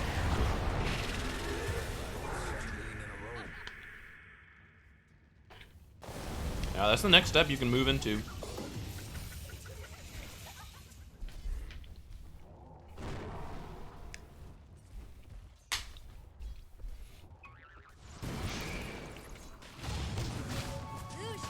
Take your bets.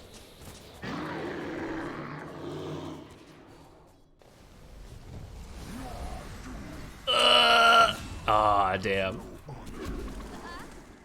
You almost made it. No honor.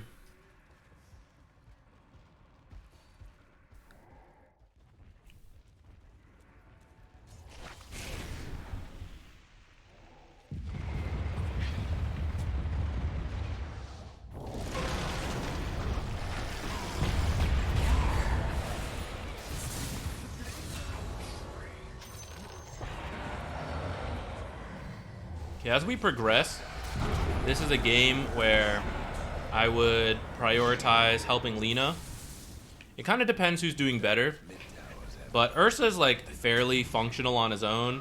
It's kind of the way the hero works, and with his ult, right? He doesn't die easily, he dives hard. You can enable that, especially if he's doing really well. Lena's the more like fragile damage dealer though, so she's the one who typically needs help, but also is like, if you don't deal with her, you're gonna get killed by Lena. So thinking ahead, possibly focusing on protecting Lena more than playing super aggressive. But you do have a Treant to defend Lena, so it's kind of okay if you do either or.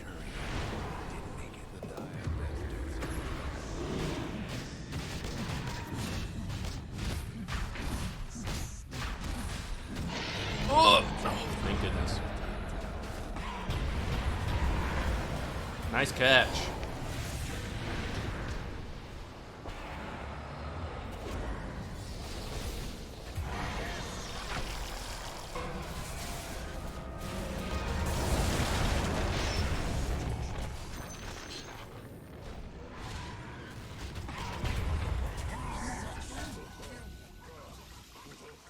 The mental warfare on this poor lifestealer. Guys are getting him.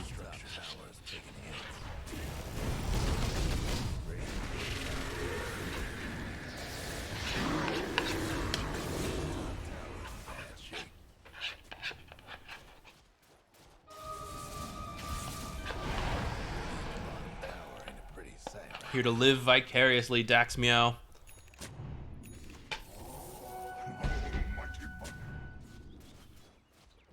I know the feeling, though.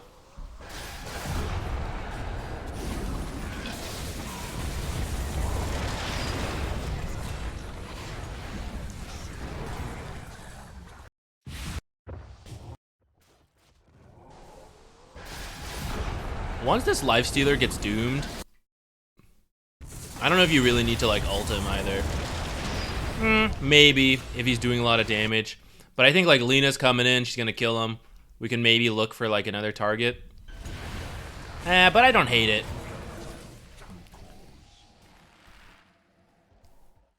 You know, it's a pretty low cooldown, whatever. A bunch of snowboarding, that sounds pretty cool. I've never snowboarded. I've never really skateboarded. We had like a mini one. I forget what it's called. It's not like a full-length skateboard. Actually, my sister got a longboard eventually, so I did try a little. I'm pretty bad at it. So I don't know. I don't know if I'd be any better at snowboarding. I thought they'd be like somewhat similar. I still want to try, of course, but I'm not sure if I'll be any good at it.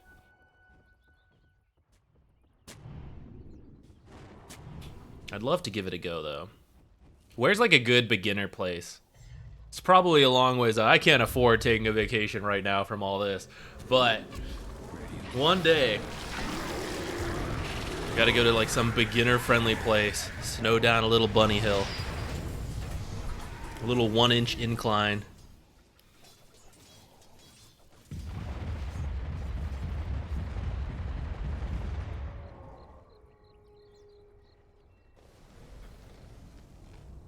Okay, I'm just about done with my dinner. And I think we covered the main points you wanted for this game.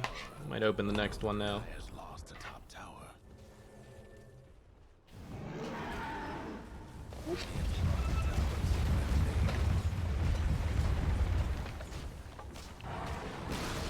Radiant lost one of them bottom towers. Alright, you can enter the next replay if you want.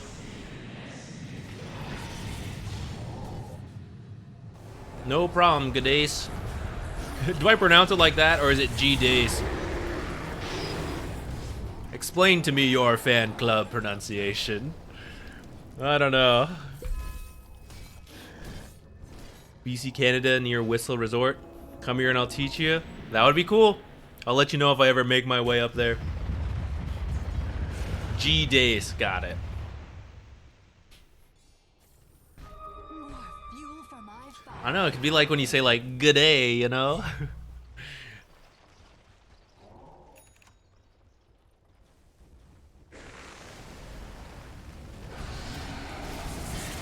Quick learning curve, we'll see.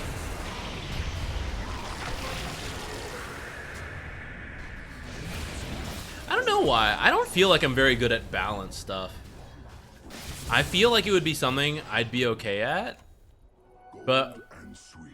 in hindsight, there's a lot of like balance things that I don't feel like I'm very good at. Like skateboarding. What else? I don't know, that's it. Skateboarding. Are you lost?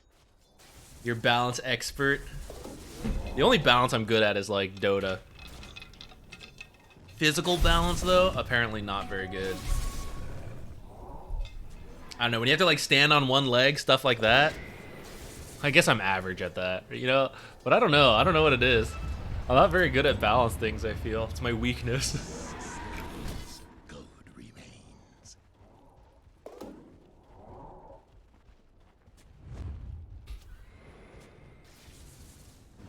Anyone else want to join the replay raffle? About to pick it up.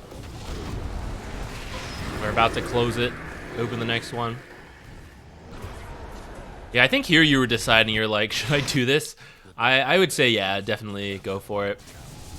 At this point, you know, it kind of like revealed what has happened. So usually what I do is I announce to my team, like, hey, they know we're here. I don't think you're wrong. I think you have, like, it's good to check this, and then, like, especially to place the observer. In fact, I think that's what you should do. As soon as you see it, drop the observer, and then start killing theirs, because they already know you're here. So if like people are here, you need your team to know, and if you have it, I think it's worth like placing it. And then of course we need to kill it so that they don't have it, and that is what you kind of did. But just in case you weren't sure, or anyone else watching, that's what I would do. Maybe it's not the best sometimes. Well, actually, I guess it also depends like what's happening. If you're behind, maybe you don't do that. Maybe you just like immediately get out. 7 days.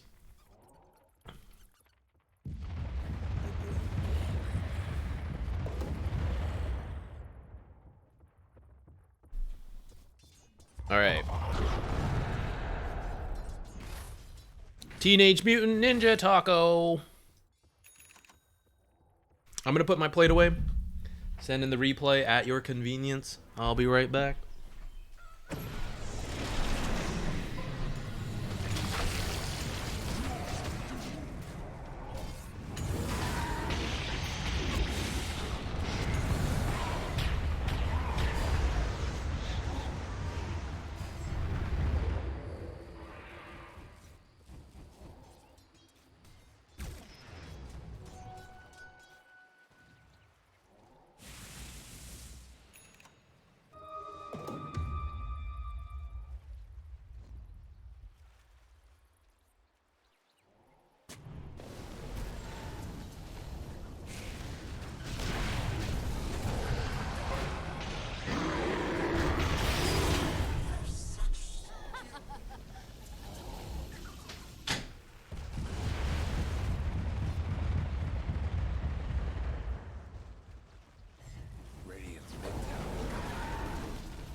their structures. The Dire went and fortified their structures.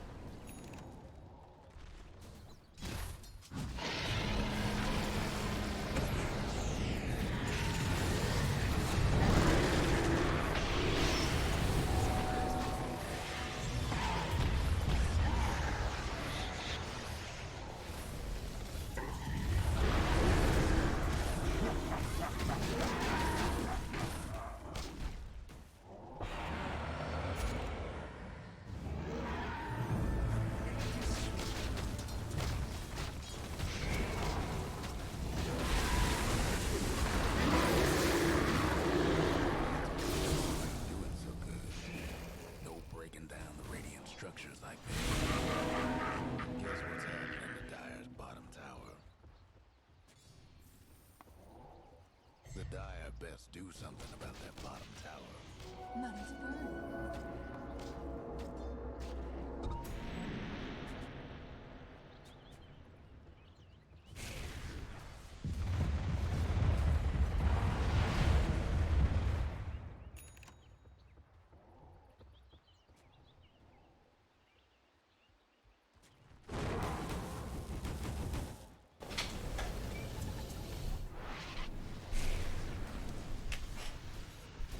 Ooh, Ricky 5.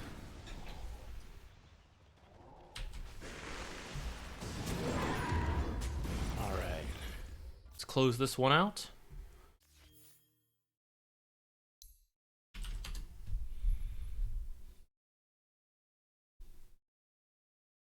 Any tips for laning and pre-shard would be great. Cores might have been the issue later on. All right, let's see. Okay, playing with a friend, double support duo. And let's update that info. I think I forgot to update it that last game, or did I? Hard support.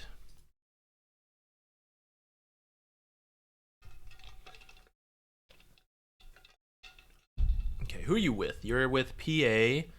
All right, PA Ricky sounds like a pretty weak lane. You're against Pango. Well, Pango and AA or Pango Oracle, you wouldn't know going into the game. But that's also a pretty weak lane. So, I think you're just going to use your base stats to poke. And just kind of like get by. Do pulls when you can.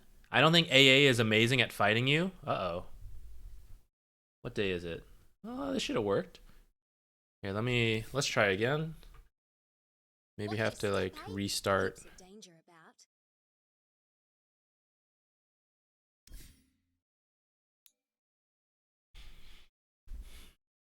PA dove into AA cold feet. Yeah, it's not one where I'd expect you to get kills.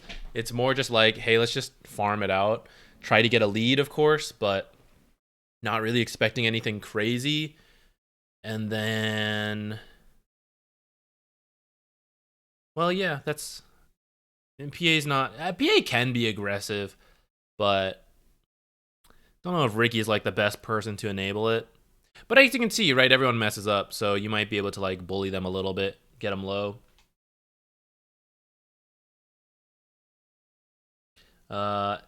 Navdor, Gnavdor, Gnavdor. 1 second on that. We just picked this one, so then once we finish this one, you can enter the next one. Interested to hear my thoughts on how much regen you bought. Let's see, probably like 2 sets sounds good to start, and then see how the lane goes. Or like start with 1 set, buy another one. I wouldn't be surprised for like 2 sets. 3 sets, maybe. I guess it depends how the lane plays out, right? Tons of fighting. Then maybe 3 sets I could see. I'll see if you get more than that. I'll be curious now. You could maybe start. Actually, I don't know if I would. I was thinking if you should start with the stick. I actually think Orb of Venom could be good. to whittle them down. Orb of Venom, some mangoes. I don't think you have to be... I'm not too scared for you.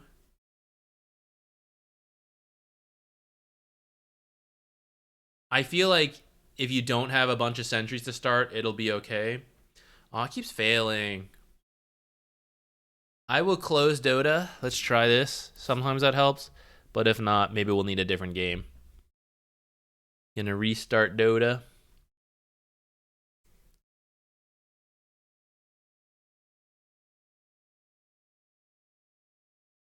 I should make a separate thumbnail for replay days.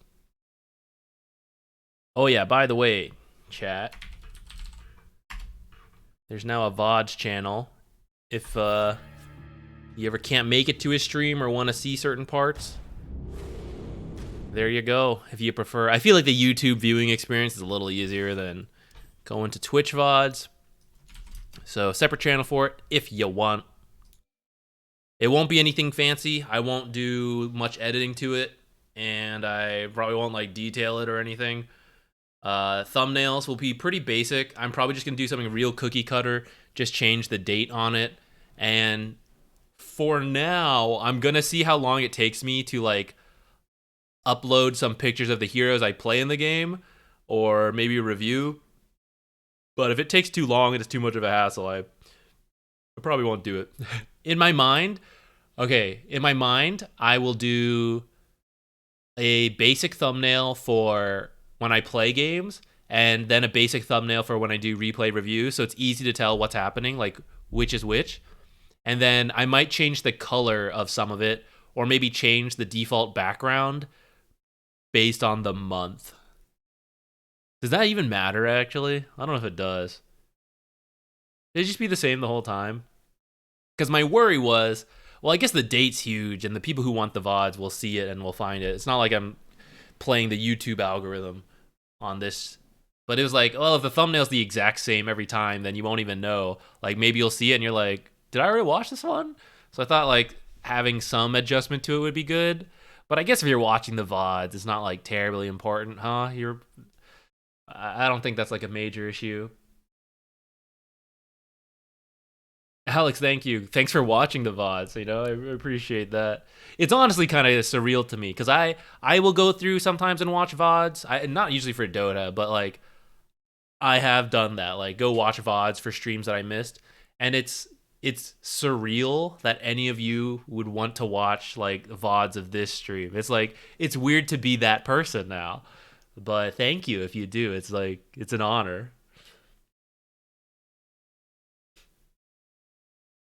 Is this Australia server? I feel like we only get issues with that server.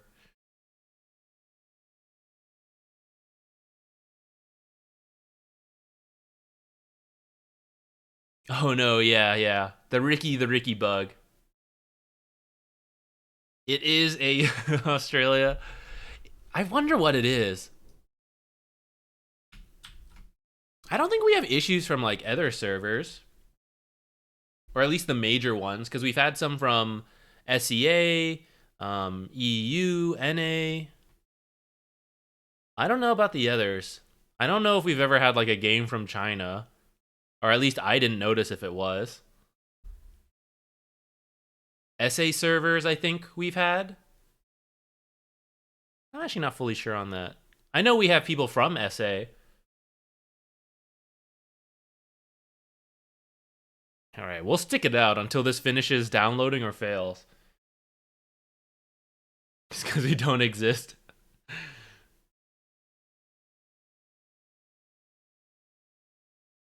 you have any opinion on any hacks that have been in the game? Thought Valve kind of gave up and asking Overwatch to do it. I don't know if like Valve gave up per se on some, but for hacks, like anything that's not in the spirit of the game, I'm not a fan of. I'm like truly a competitive person in that sense. Like the reason I like Dota and video game competitions versus like in-person physical competition is because like video games have this framework and there are defined rules and everyone is bound to them. Whereas in like real sports, there are rules, but then it's like well, I didn't see it. You know, the ref didn't see it. Or like there's some like unfairness. And that can happen in video games too, like you're not feeling well when you play or something, but I feel like it's easier to have like an equal playing field when you enter, and that's what I like. So any kind of hack that like, well, I get to do this and you don't, I'm like, that sucks. I don't like it. I hate it. I want to beat you because like we're all on the same playing field and then I'm the best in that playing field. That's what I like about it. So I don't like that like Overwolf, for example, you can see people's picks and their best played heroes. Because technically you can do it, and that's why it's like a gray area. Like you could look up people's profiles and stuff, but I don't think anyone can do it fast enough. Like the time you load into a game, check people's stuff, and then like ban a hero based on that, no one really has time for that. So it feels unfair in a public setting.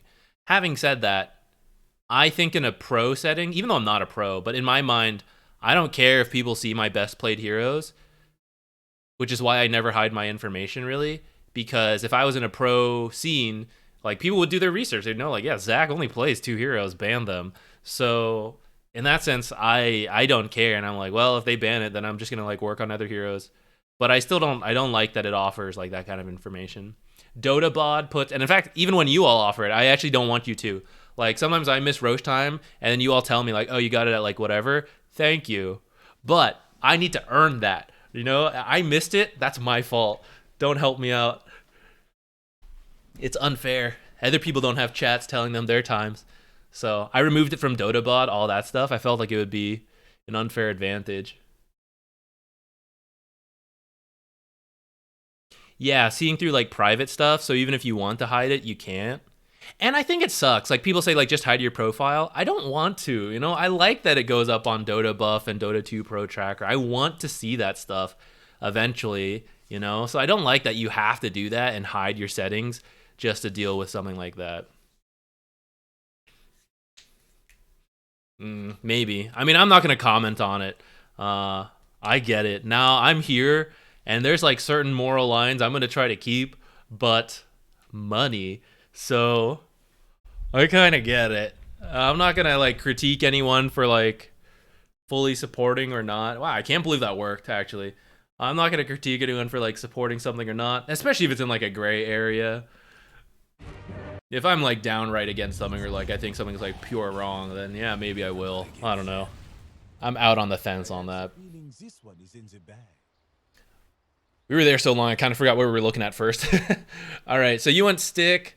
I kind of like it because PA will cast a lot of spells. So if they have a stick, they'll have lots of mana, and then they'll cast lots of spells. But then the part I don't like about it is that AA's main spell, Chilling Touch, will not give you a charge. And then Pango will use spells, but tends to use them more cautiously because they're his escape. And if he uses them aggressively too much, he can feed. So that's why I'm kind of thinking about the Orb of Venom instead.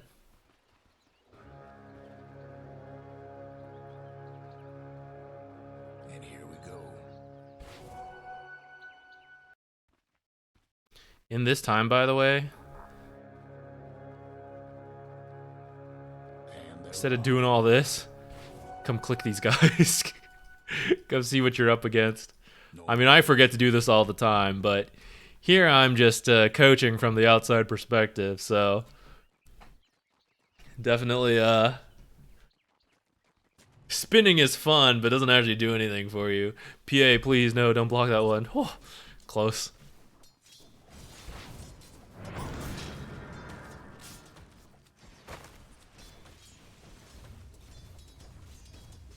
Okay, your main job is to keep AA away, and then when you get a chance, harass the guy. See, this is where I think like the Orb of Venom would be good, right? Like this guy has such low armor, and Panga's is like mediocre. So I think you like out base stat both these people, and that's kind of why I think the Oov is good, because I think you will force them to run first, and then you get the Orb of Venom value. But look how fast I was spinning. You're not wrong. It was pretty fast. It was pretty impressive.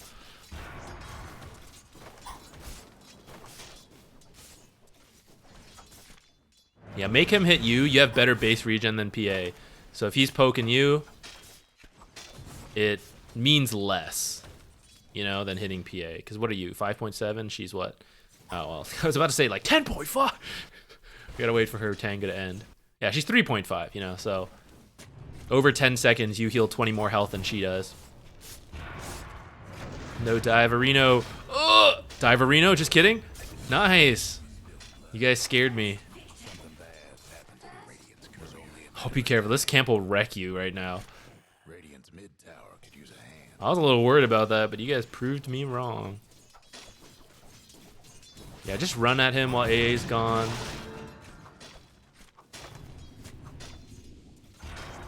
Okay, so we had 2 sets of tangos. I see you buying a third already and another mango. I'm down for the mango because I like the constant passive regen, but you're still at 4, so I don't know if you need another set of tangos. If anything, I'd get a salve instead. But you can only go through so many tangos. What's PA at? I guess PA has none.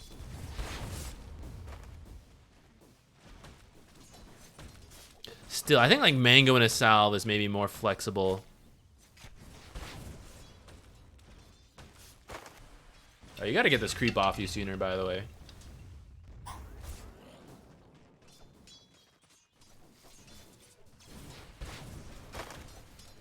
Ooh, I see that little creep aggro.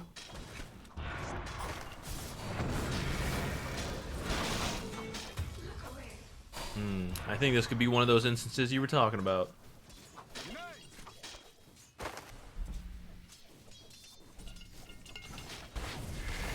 How many stick charges was that? 9. Is that worth it? Wouldn't Oov have been better? I kind of like the idea of the Oov. Whoa! Dang, you almost got here in time to get that big creep.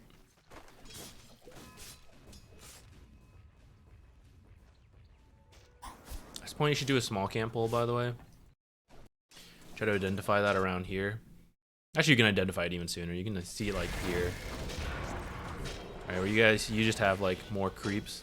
And then as this next wave comes in, just keep track of time. You did unblock this camp, so it is available to you. You want to be here for this stuff. And then as PA respawns, right here, should be like, go, go, go, go, go, go, go. And you can like just make it, I think. Ricky, 315 base, so pretty fast. And then you can do a small pull there. Maybe a half pull. Looks like a half pull or a full pull might have been okay. No, actually a half pull. And then I would say Pango's harder to kill. Like, you're getting a lot of good damage in, but I'd say if you're gonna harass anyone, like, make it the AA, because you can actually kill AA, and then once AA starts playing super safe, then you move on to the Pango. Dire's top tower's getting beat down.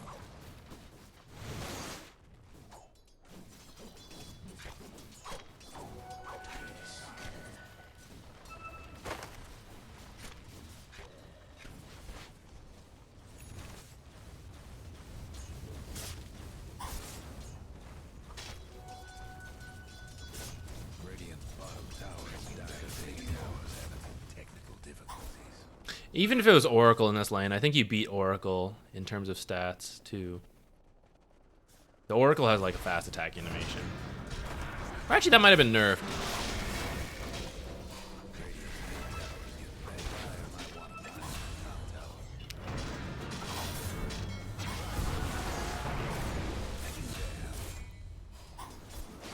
This has been awkward. Wow. Double Ember kill. The Dire best do something about that bottom. Dire's bottom tower's getting the Yeah, so I mean, that could kind of work. If we go back in time, though, where you maybe Radiant's mid tower. get an Orb of Venom, you have a little better, like, trading, build a slightly better lead, then maybe that kind of dive works a little better.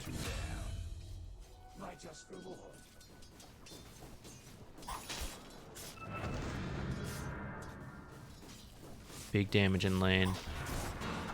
You know the drill. Can't do nothing. It is kind of true. Dire might want to mine their top. But I guess I'm just thinking of it in like a stepwise fashion where Ricky doesn't have like the easiest time fighting, you know? Ricky is like whittle people down kind of thing with his good base stats, and then the jukes.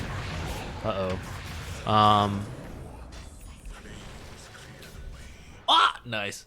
Dyer's mid tower could use Ricky like whittles people down with his good base stats. So Dyer's mid tower won't last much. you have like a little better stats than Pango, but then not much better maybe, but like we'll just say it, much better stats than AA. You know, so I think it's easier rather than like start with Pango where the AA is going to be hitting you as well and Pango is going to be hitting you. Like it's easier to isolate the AA and the trades will be better for you. Get him really low, and then it becomes easier to move in on the Pango after AA is a little bit out of the picture. If both heroes are about the same and it doesn't matter, or you have like an equal time against either of them because you are like ranged harassed, for example, and it's a lot easier to like fight without being harassed back, then I think you like choose the more important target to a degree. Like it depends. But since you're melee and you don't have like crazy spells that like help you like clockwork, you know, kind of just like suddenly like bully out someone, treant, like direct fight kind of thing. Like you're like couple auto attacks here, couple auto attacks there, bonus damage, heal up, you know. That's why I think it's like a little easier to go on the Ricky first. Dyer's mid tower. Nice save on your courier. Is that a misclick? I thought. Okay, you have it now. You got 6 from the tome, I thought, and then I was like, wait, why is he hitting you? Why aren't you into this? What's happening? El Garcia, thanks for dropping by. Yes, please go get some rest. I know it's quite late for you.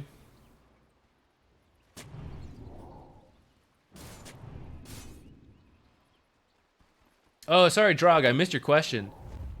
Oh, no, you're free to ask whatever. Don't even worry about that. I don't care if you're subbed or not. You don't even have to follow the channel. Thanks for dropping by at all. Position 5 Clockwork. When do you battery assault neutral camps to try and accelerate your goal without leeching XP from your position 1? I would say at the... Okay, hang on. I can't think about 2 separate things at once. In the beginning of the game, literally laning right now. Good luck, good luck. Okay. At the first couple levels, use battery assault for the enemies, the enemy heroes. Once it hits like level 3 onwards, then it becomes easy to use on the camps. And plus, if you have tranquils already, then you're not taking too much damage. Or you are, but you're healing up. Then that's fine. Right now, this current meta, don't feel too bad if you're taking XP from your carry, especially if you're like helping in the laning stage. Don't just like passively sit in the lane. But if you're like, you know, going for denies, hitting the enemies, harassing, don't worry if you're like both level 3 at the same time. It's pretty common now. And then from there, start like pushing more XP to them. But you do want to hit your like early levels at a decent time because they're impactful, as all supports right now. And you use that to try to win the laning stage. So if you give too much XP too early, it's no good. And battery assault early levels is not good enough, and you'll take too much damage to make it for it to be worth it. To be trying to like farm and let them get solo. So once it's like 3 or 4 and like the laning is broken down, definitely you can use it to farm. But in the laning stage, just like play the lane, use battery assault for heroes. All right, good luck in your game. Report back. Let us know how it went.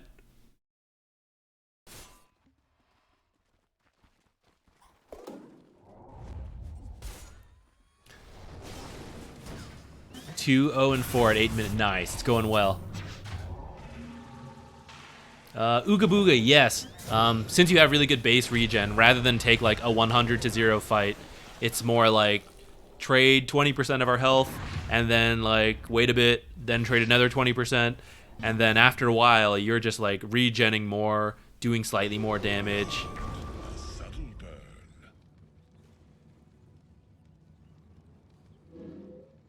Nice.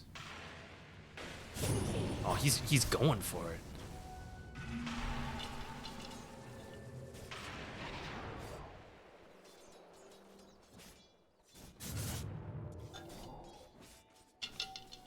Bounty.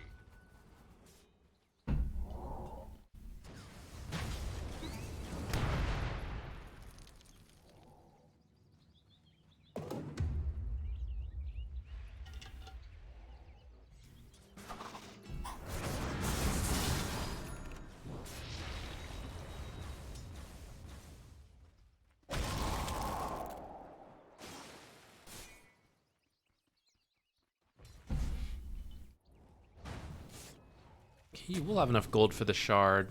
You can go further, I think, than that, Observer. You're like Invis Ricky, you know? This is like for lame non-invis permanently supports, you know? It's like, oh, I'm too scared to go. I'm just going to drop this one and hope.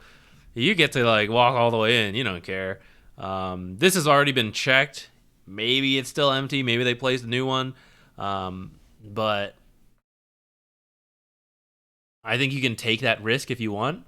You can try to check it again with the courier if you'd prefer. Your other option, this might also be the ward and sentry spot. That's also scary. You can like walk through here though, and then like come through here. It's pretty unlikely they have a sentry in this area. It's usually at like the entrances. So if you want to just like YOLO through here, that's fine with me. If you want to like YOLO through this way, I think those are both good. And then a deeper ward right now. If you die, you die. You can wait for a safer time, of course. Like try to see them in all the side lanes a little bit first. Make sure the most dangerous heroes are gone. But okay, I thought he was getting our ward already. It was gonna be so sad. But yeah, like see how like we'd love to get like deeper vision here and know like who is that? Can we kill them? And you can do it, right? You can be the guy who places that, but not if you don't.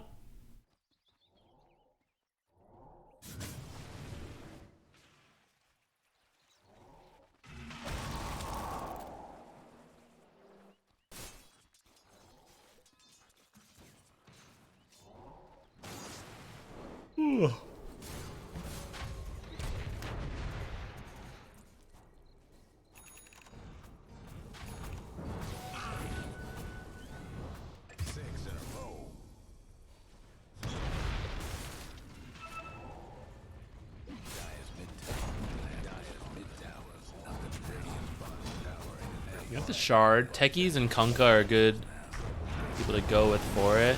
Hey, easy. Easy. That's a very bold teleport.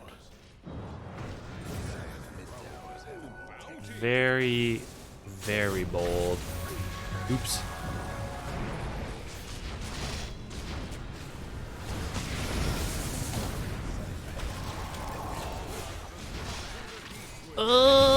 Almost lived. Alright. In fights, we're going to look to remove Oracle from the fight and or stop Pango roll and or control Ember because he's having such a good game. Ember's being added on just because he's having a good game. I mean, of course you can control him in general, depending on the situation, but I'd say your job typically would be to just keep Oracle from saving people and keep Pango from disrupting fights. But because Ember is doing so well this game, he gets like added value on keeping him out of the fight. But it's hard because if you sleep him and Oracle's there, Oracle will just, you know, add him or save him anyways.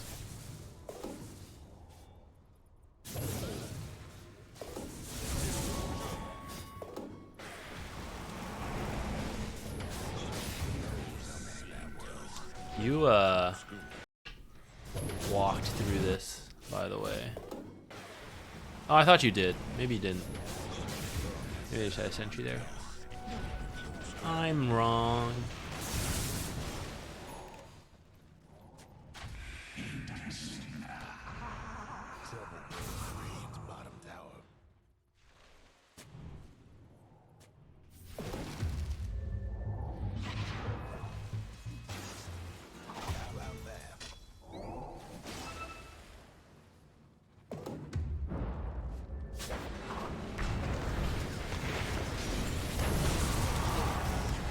I think the disrupt is good. I don't actually think you want to fight though.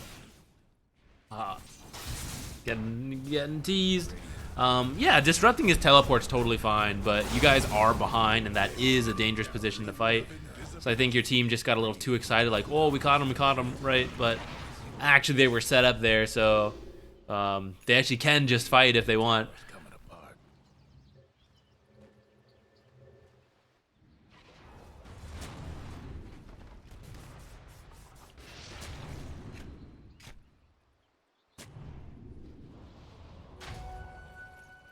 Oh, this is gonna be a long one. Holy sh! Just realized. Okay, we're gonna have to jump ahead and speed around, I think. We at least covered the laning stage, which I think is what you mainly asked about. We got that. Let's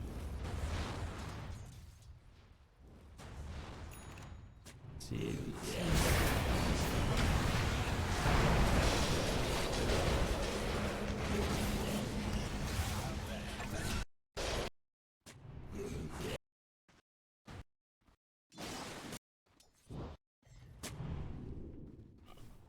Hey, Ember top doesn't mean too much. Pango there.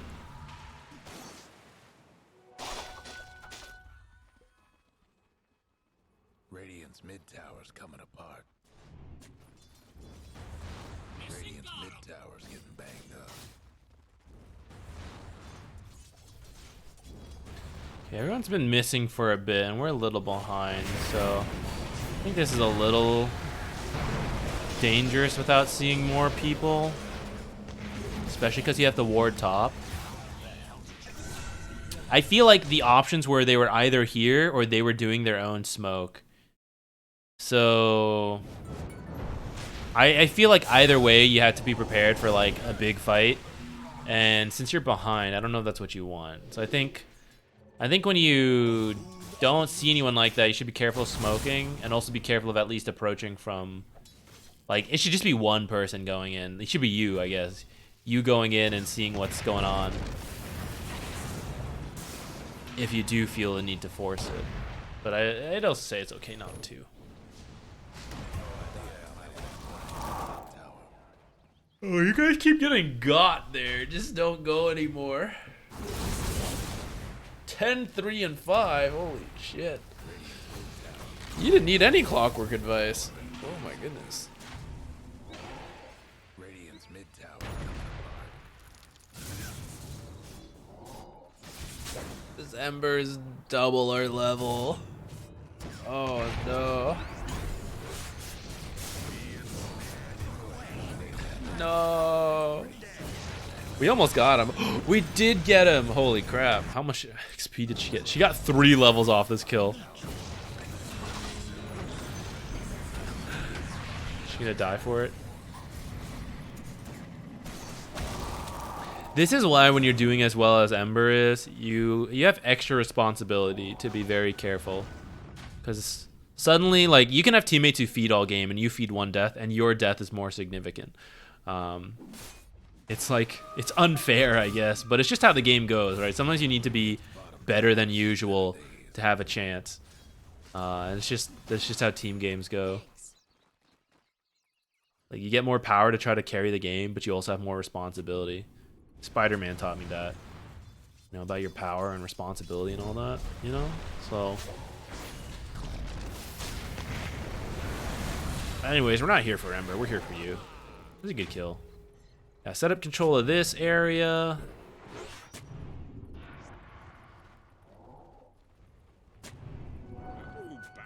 It's a really common war spot nowadays. I think you can put your sentry over here.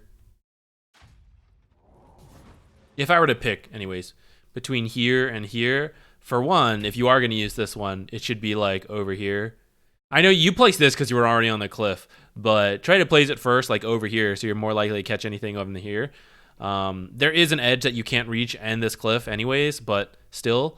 And then anything over here is also common, so either this sentry like here, and then put a sentry like over here or over here to get this and this, or put this sentry like in here to get this and this, and then put another sentry like over here, something like that. Dire's top towers. Do some clockwork coaching. I might need it. I don't think I'm very good at him. I'm like practicing. I've played a couple games of him lately, and we're getting better. I've been playing a lot of new heroes recently, I feel. That I like knew conceptually how to play, but just like didn't do it myself. So MMR's been reflecting that. Friday and Monday will be a lot of Treant though, because Monday's gonna be Treant Protector Guide, I think, or at least like a support spotlight. I think in my head I've been overthinking it, like, oh, it should be like a super in-depth guide. But you know what? I've decided I don't care about that. Partly because the game's always changing, and partly because super in-depth guides don't get watched enough. Sorry to the few Treant players there who would love an hour-long video on it. But I'll do a shorter, as much detail as I can in a short amount of time guide. And I need examples for it. That's what Friday's for. And then after the video, you know, it's like, well, if you want to see it live, come to Monday, you know, come to the stream. So expect to see a lot of Treant Friday, Monday. So no different than a usual stream. But after that, I promise, we're going to start moving into like different heroes. Especially with the patch, I think Treant will be gone, and I am going to spend that time just learning new stuff.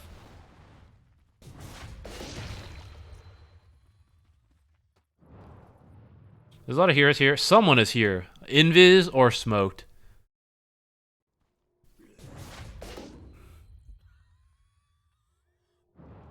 Couriers don't do this. I mean, they do, but they don't. So this is a sign that when you see this on the minimap, it's probably a smoke or an invis hero.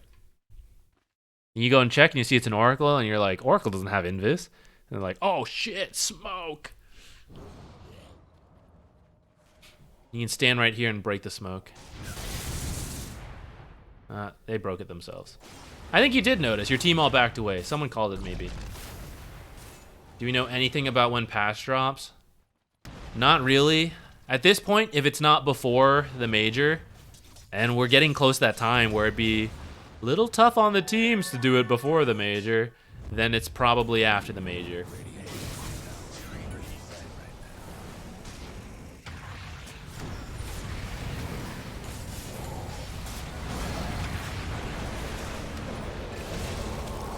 Let's go back. Hold on. Okay, so from knowing that they smoked, your team then like scattered a little bit, which is no good, and kind of showed. Actually, it kind of regrouped here at the last second. Oh, to do your own smoke. I know where they are though. They're like over here. This isn't a good time to smoke unless you want a full-on fight. And if you don't want a full-on fight, you should be careful. It's bad because one, it's in your base. You guys got to deal with that. Otherwise, it's super suspicious. Two, Clinks is showing mid, but like if we think they smoked here, they're like in this area. So I'm not sure if that's enough. And then three, like top is going to push in for you. So if you just wait a little longer, someone will reveal top. It might be Ember who can just rejoin his team. But if it's anyone else, then that gives you like an actual target. This, like I think they're grouped. And if you smoke, you just have to assume you're going to run into a group. And if you're winning, that's fine. That's what you want frequently. But if you're losing, that's not what we want. So I think when this happens, if you do want to pursue a fight... Oh, I guess PA had DD. That's why you guys are doing this. But I don't know why you guys are walking this way then. Because Ember's coming in from this angle, so you should know like they're still in that area. So this is like splitting the team in a weird way. And I think now you guys are like, oh, wait, what are we doing? And you got to go look for Oracle.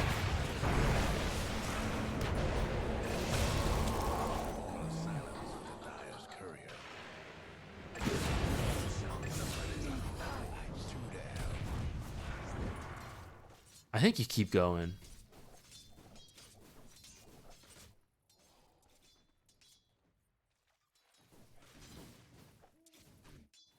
Imagine the fury if they do another letter patch. Just nerf like Treant and Lena and a couple of the other major ones.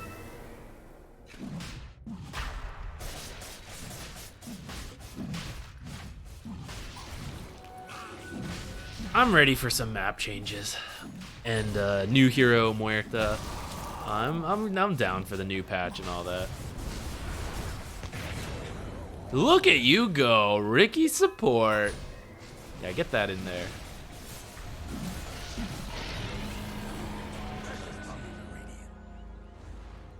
All right. I'm gonna open the next one. We'll be here for a while if we do the whole one. So let's open this up. Join the replay if you want. I'm going to jump ahead and find out where we're at. The game really advanced here. So we got two open sets. One set left for each. Looks like a pretty hype game. Octarine Force. I feel like Yules could be pretty cool instead of Octarine. To have a way to like control,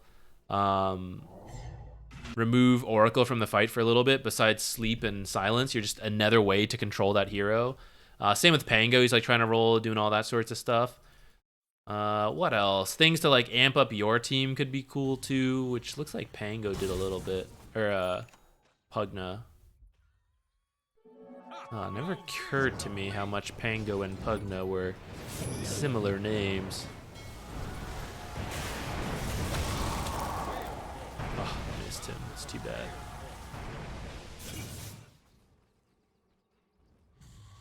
I do like the Force Staff.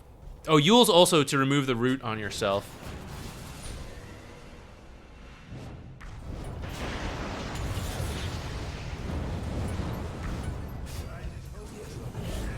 Or you know what? Core items. Time to start killing some supports ourselves.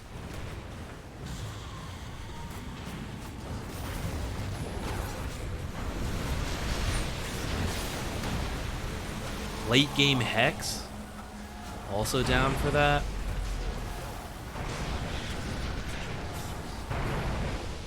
I love late game Kunga. I know he's not even that good right now, but Radiant's mid tower's getting I can't even remember what it's called. Yeah, Torrent Storm, Tidal Wave, and then like Triple Boat. I just think it's so funny. It's like so chaotic. It amuses me. I enjoy it. Especially with a refresher, there's just like shit going everywhere. What do you think is the major overall game sense a Crusader player should have? There's a video on this. I'm trying to remember what I said in that video. Yeah. Love the late game dagger crits. One, laning fundamentals, just like playing the lane well, getting a lead that way. You should put a sentry down, I think, by the way. You won't always be near the front for the gem. But then two, a lot of Crusader games come down to just like a late game fight. Kind of like the situation we're in now, except this is Divine. But if you can learn to identify good fights and are willing to communicate with your team, you guys could have won that fight right there if PA stagger crit.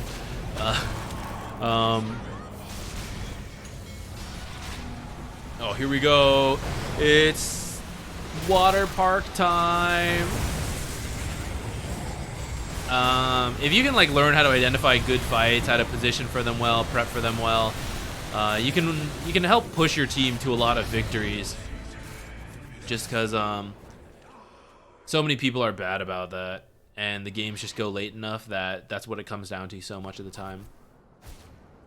If you're not willing to communicate with the team, I don't know. It's tough to play a team game like that. You just got to do like pings and typing to an extent if you're not willing to talk. If you're not willing to do any of that, then I don't know. Let's go back to the laning thing then. Let's just win your lanes hard enough, rotate, help your teammates win.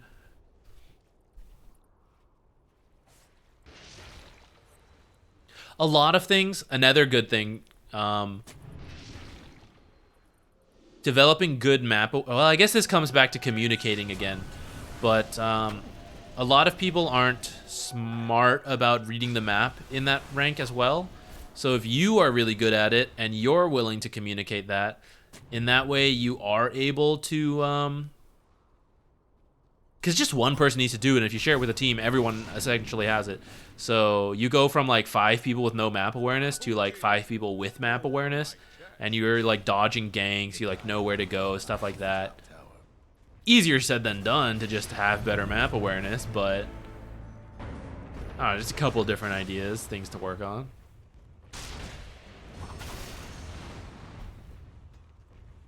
All right. Anyone else joining in this raffle? We'll probably only do a couple more tonight. I'm feeling pretty tired. I woke up from a nap. I took a nap before streaming, and I was like,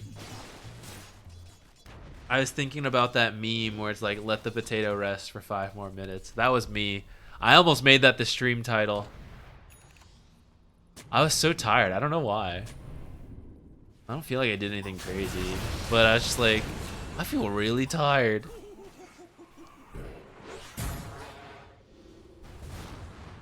Drog, yeah, just exclamation point replay. Are you done with your game? Are you still in the middle of it? Let's see. Dashel, congratulations. Aw, Tenbu, sorry. I didn't give you enough time.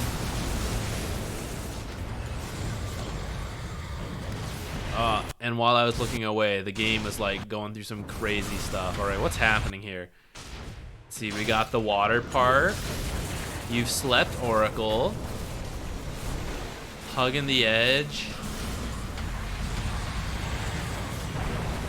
Not that you know that fights are gonna go this late, but this is part of why it's like, if you can reach a core level of farm and start killing people, like helping out, I do think it's good, because like 60 minutes in, like hiding at the edge of the fight as Ricky feels like okay, but also like not as impactful as like, oh, maybe I got a basher and I start killing people. But of course, not easy to know, like, oh yeah, of course this was going to be a 60-minute game where we reach late game level of farm, but...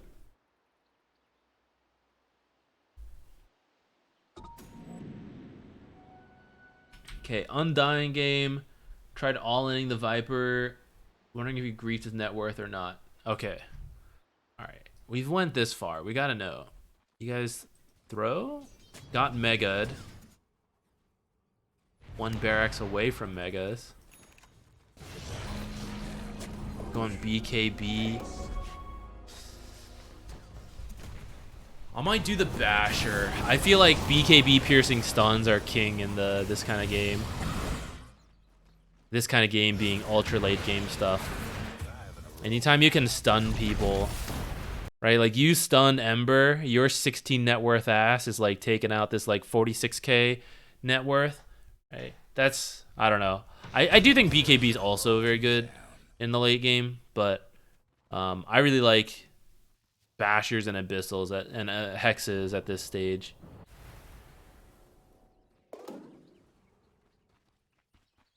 I'm guessing they just come down and win. I bet it's like a dieback.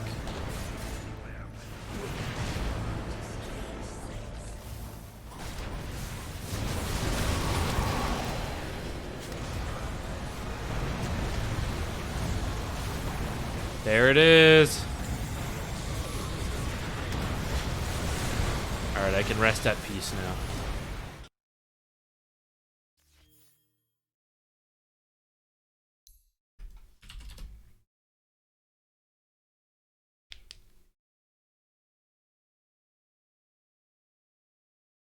That's fair. Yeah. If you're starting behind but you're feeling you're making the comeback, there's a good chance it's going to go for a while.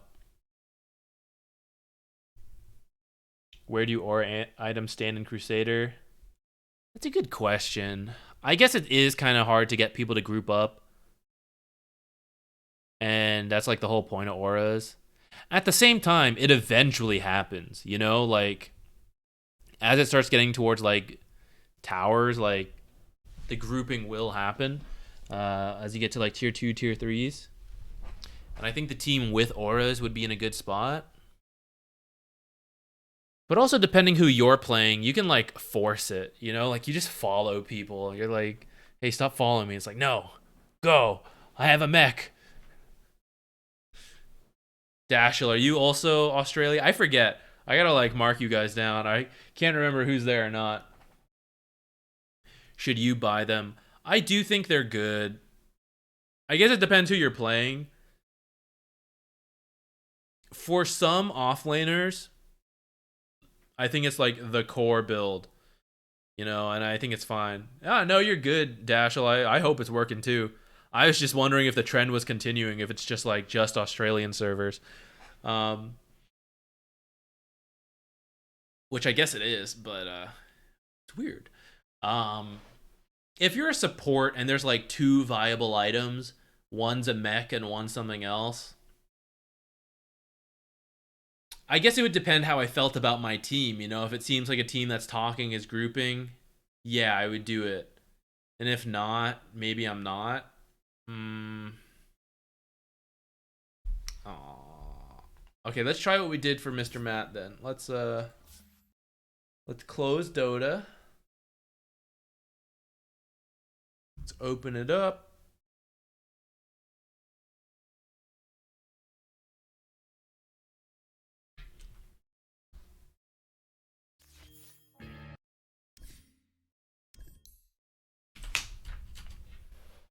Oh yeah, because we tried a couple of your games last time too, and it wasn't working. I hope it works.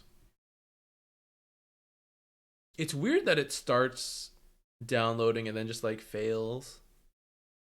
I mean, we'll go through a couple of games as well. If this doesn't work, let's try another couple. It took a while for Mr. Matt, but it did eventually work. So I feel bad if you keep winning week to week and we can't even get your game. So let's give it a good effort here.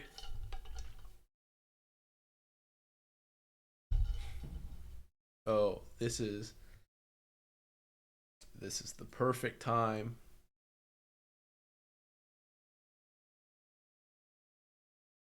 For some drawing. Let me minimize this a little bit so I can see if the game downloads or fails. All right. All right. Now, don't worry, Dashel. I've got some drawing to do. Okay, what does Snapfire look like? What's like a side profile of Snap?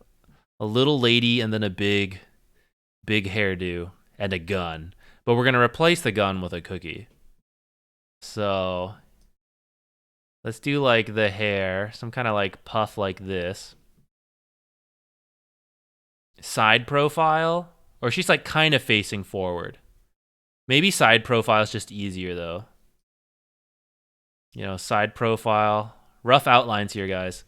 Don't critique too hard yet, okay? Then like body. No way, that's not a neck. All right. Some kind of body after that. There should be like more of a back, whatever. And then some like, she's short, so she's got like some legs like this.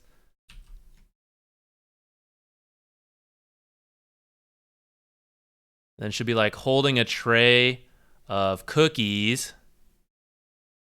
How do I do a side profile of a tray? I guess that's not the worst. So that's one cookie, you know, and we puff her hair more. Some kind of outline like that. And then Mortimer is, wait, his head's smaller than that. Oh, it failed. Okay, Dashel, we got another. Oh, yeah, you're already on it. Seth Daddy, I'm getting to it. I'm sorry, I know it's so late. I'm trying to make a cookie version of her. Cookieception. A cookie of her bacon cookies.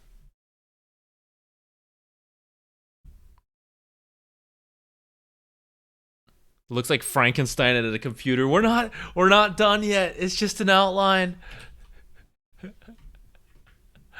Oh, maybe Mortimer should be like on his legs. He's like doing a trick. You know, like standing on his hind leg. Like whoop, tail. Something like that.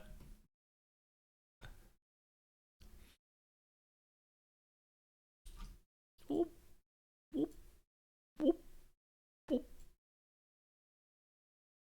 That means he's too close. And then his head's like, wah.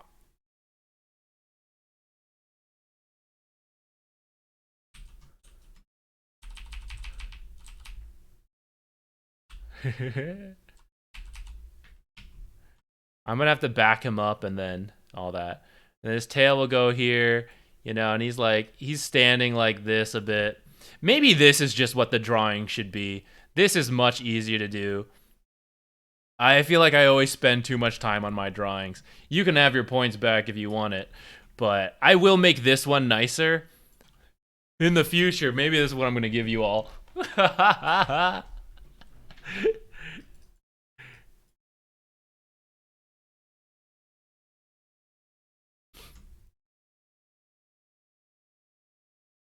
Okay, look. This is the outline that you're going to see today. By Friday, we'll have something looking a little nicer. We'll fill it out a bit more. Why Snap not doing the tricks? Oh, that would be kind of funny. Tony House, I don't know who banned you from BSJ coaching. Hopefully you were behaving appropriately. I don't know. A lot of people are hyped about the Harry Potter game. And she's got like goggles too, right? Do you think she wears the goggles at all time? Dragon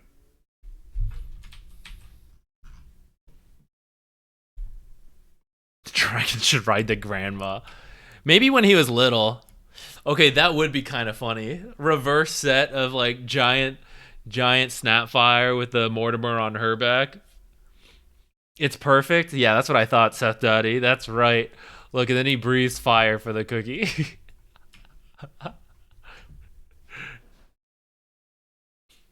I'll make this cuter. It probably won't look much better, but I will fill in a little bit more detail and we'll see where we can go from there.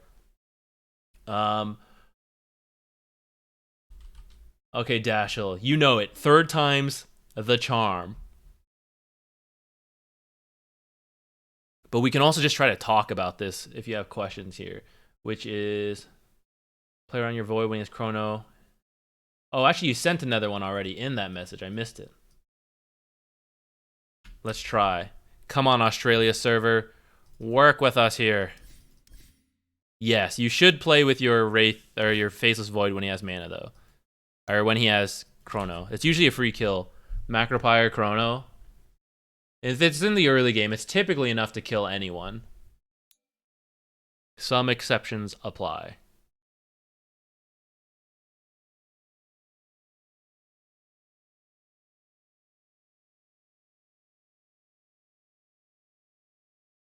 Okay, what else goes in here? What else? What other details? Oh, Mortimer usually has his whole like little backpack set up.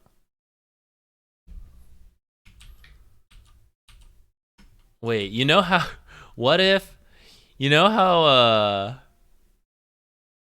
sometimes you'll have like those backpacks, like you have a little teddy bear backpack? What if we reverse it? What if we have Mortimer and we put Snapfire on his back like a backpack? But where do the bacon cookies come into play then at that point? I don't even know.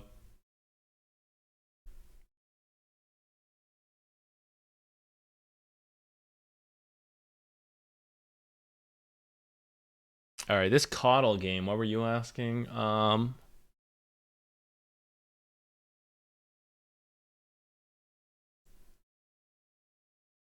Okay, you default to coddle and bristleback a lot. Gotcha. Combo is not that popular right now, but I mean it is like just tried and true, you know. So when it gets buffed, you guys will be good to go. Looks like you're winning your lane anyways. Let's check out your items, specifically your bristles. A lot about this combo is just hitting the items at the right time, which you guys look like you're doing a pretty solid job of here. 18-minute Ags plus Vanguard Soul Ring. No boot. Oh no, the boots are there. Brown boots. Yeah, there's a lot of stacking. I don't know. I'm assuming you're doing the stacking. I hope this one goes through. We're close. Hey, no fear. We're just trying to get games downloaded from the Australian servers. I don't know why they won't work.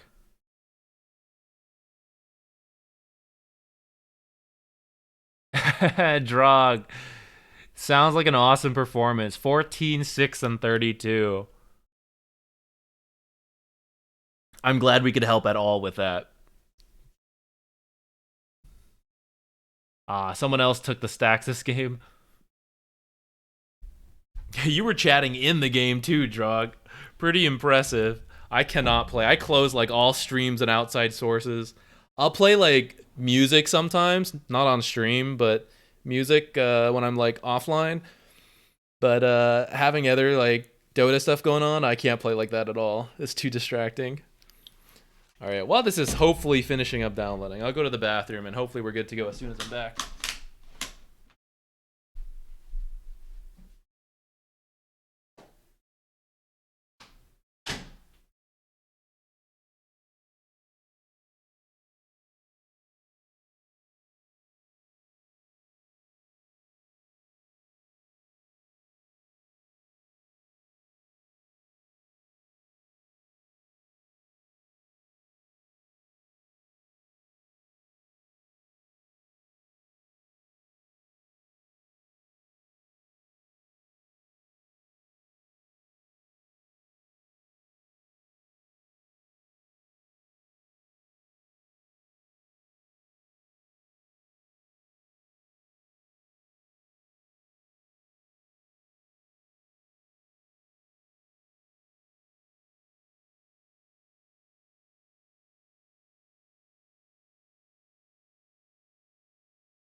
It happened.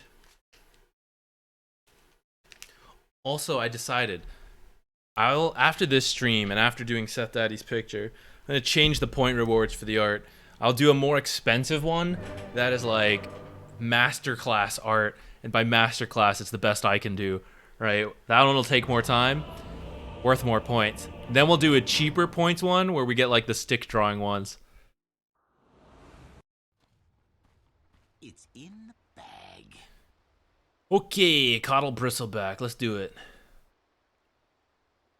Modding for a French stream as well. Nice. It's helpful to have like friends modding the stream and everything. I do that to my friends. I force them in here. No, I don't force them in here. They drop by and they help out though sometimes.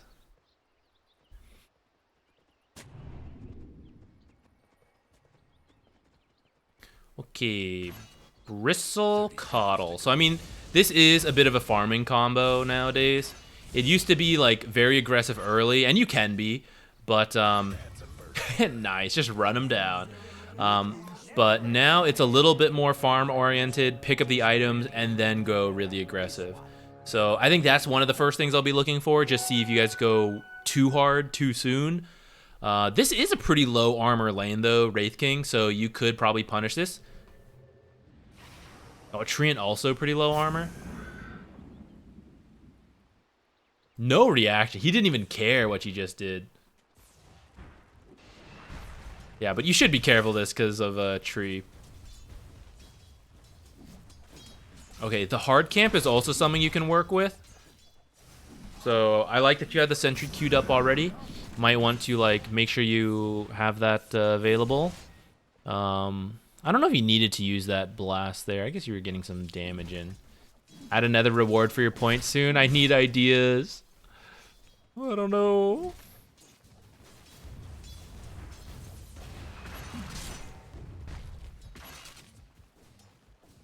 Okay, that was a bit of a weird angle. I think you just run back to the bristle. Okay, 2 minutes. If you're not going to pull, you should stack. Coming up here.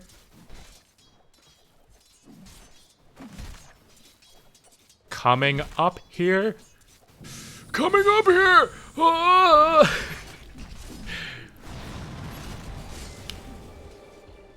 I think you're okay. You're pretty fast. Yeah, like, we don't need to do anything crazy in the lane nowadays as a Coddle, I feel. I think coming into the trees against Treant's crazy talk too, by the way. Yeah, that's gonna get you. Yeah, look for these stacks, right? Because depending on their heroes, Wraith King is not the best at dealing with stacks. Treant can kind of steal it and kind of contest that. But I mean, compared to a Coddle Bristle, right? You guys will make way more use of this stacked camp than they will. Plus, as you get this camp stacked, when you do pulls and like obliterate your creep wave, it means your Bristle will be laning up here, which is super safe, and then you're free to go do a stack here. So like, it kind of combos together. Getting this stacked, I think, will help you a lot in general, especially if you're playing like Coddle Bristle quite frequently. Ah, damn, we missed that last hit. No worries.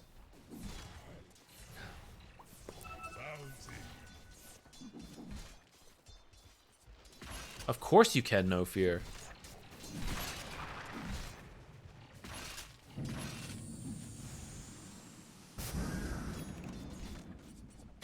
Oh yeah, you get the Quelling Blade. I was about to say, yeah, just like cut all this stuff.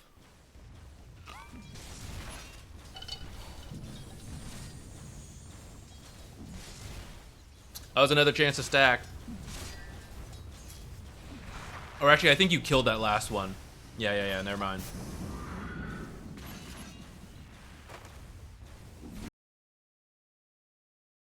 Highly recommend. Okay, look, no fear. Or sorry, Dashel. I'm gonna bring you to a new level. Nasal Goo, level 2, has such good aggressive potential in the right matchups. Double low armor melee heroes is that matchup. Hey, Swick, thank you. 22 months. Oh yeah, I forgot to update it. Thank you. Let's do that real quick. Swick, thank you so much. What is this? Gordian 5 support.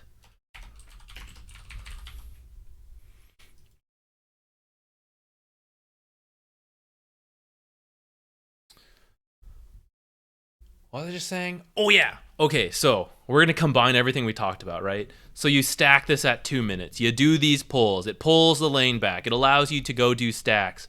But if it's not the time to do stack, it forces these two up pretty far, and that's the rundown period, and that's when you get the Nasal Goo plus Quill Spray into the Chakra Magic, into the Nasal Goo, into the Quill Spray, and after 2 Nasal Goos, you've already brought them down to negative armor. Look at this guy. He's got 3 armor from the tower, but usually only has 2 armor, and this guy, he's a Guardian player, so he didn't build Ring of Protection versus a Bristleback. So up here, you've already brought him into negative armor, so you're going to do bonus physical damage. Plus, you've slowed him by, what does this even do again? 6%. Okay, maybe not the biggest slow, but you'll get there, right? Treant also has like 2 armor, even slower hero. So you get this camp working for you so that you can pull it back. And then with Chakra Magic, like these 2 spells together are so good, especially against these low armor, slow heroes. Or Wraith King's not that slow, but he's like very low armor and he's melee, so he's going to be closer. This combo does not work as well against ranged heroes. But yeah, this first point in Bristleback is not it's like it's okay. But negative armor, you know? That's the aggressive kill potential. Especially if you're getting like 2 points in Chakra Magic. Which in the best matchups, I think you could maybe even consider a really early point in Solar Bind to slow them and let your Bristleback kill people.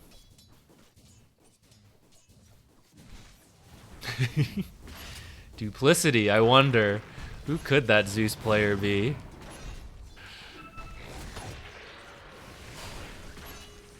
Oh, there we go. There's the Nasal Goo, level 4. Okay, level 4 works too. Yeah, you see, you guys are doing work. So, you pull it back a little sooner, right? We can even go for more. And there's nothing to stop this. I mean, even if you leave them their small camp, right? If you stack this hard camp and you just do this more, what can they do? Like, even a stacked small camp versus stacked hard camp, right? Your potential is always going to be higher. And then you just, like, blast us out, right? You and Bristle, you don't even care. Like, oh, you stacked the small camp. Let's just go farm it. And then we'll dive.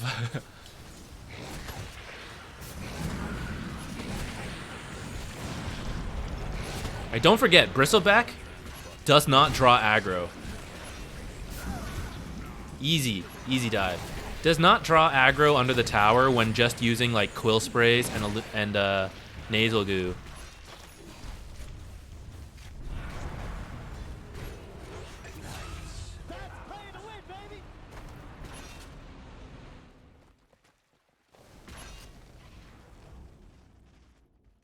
So I think that's the main thing missing here. I feel like use this, camp a bit more, find your way to stack or play aggressive, depends on the game. We can bump up this timing even further. Don't forget the creep fortifies for the dives. For example, right here, if you wanted to like dive them, and then you can like glyph the creeps to keep them alive while you finish the dive. Don't forget to keep cutting these trees.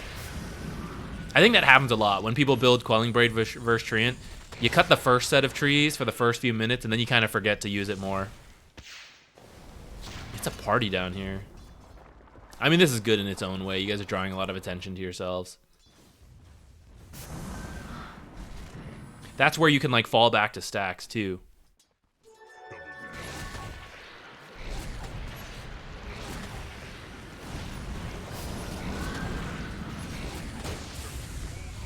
Nice. Our good-looking Zeus just killed that Wraith King. Totally worth it.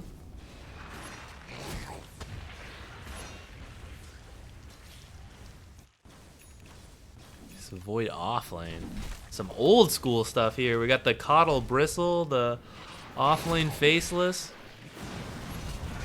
Okay, also, Dashel, you walk way too close to these trees against the Treant. You don't need to be this close. It's not worth it. Oh, due to miscommunication? You guys saying like dive? Oh, you're alive. Almost fed. Oh, coming up here. Gotcha. 10-minute cart. Yeah, on one hand, I do think that's a good time, of course. But I also think the Bristleback power spike timing is so insane. Like, you don't even need the, what's it called? The carts, right? If you just, like, are so strong, you're just running them down. Oh, gotta mana up your boy to cancel that lightning. Spoilers? Okay.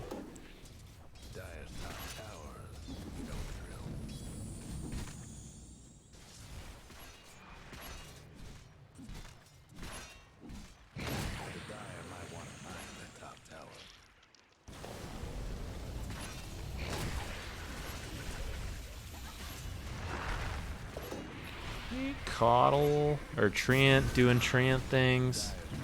I like trying to blast him out. And then you can also cut these waves. Honestly, he won't be able to do enough. Even at this stage, you can still consider just like stacking these camps for your Treant.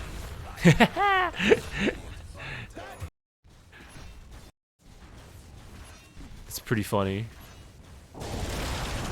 You were trying to keep it alive, I see. And then he just came in for it.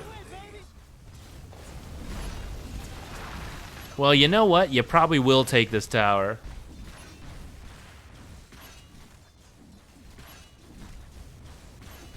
You don't have to cut it outside. You can keep hitting the tower during that whole time as Bristleback. You can just keep casting cool sprays. Like, those creeps will die. And in fact, because you're facing away from the creeps, they'll like damage your back, you know, and it'll give you an extra proc here and there of the quill sprays to speed it up. If it's really dangerous, I mean, you should do what you're doing, but if you're having a good game and you're not too scared, you could actually just keep hitting the tower and speed it up, that whole process up. Radiant's mid tower's getting banged up. Rotating up here. Nice. We need to buy some dust. And then you're gonna want to make your way back down to that jungle as a Bristle Coddle. Alright, just start playing their jungle. Get your observers and wards and stuff set up. But then, like, you don't even care. Like, just stack their jungle. because you'll just bristle them, right? Bristle will push in the wave, and you're like, hey, buddy, I made you some stacks, and Bristle come farm these. Anyone comes in here, you just run at them. Yeah, you just get these kind of wards set up, and then just any aggressive plays, right? Anyone comes in here, Bristle just goes. This guy's so scary right now, right? You don't want him to be back here, you want him to be up here. But you still want him to farm, so then, yeah, we just, like, keep this up. Now, to an extent, it's fine to, like, finish the major item back here if you need to, but as much as possible, the more you can play on the enemy side of the map, the better.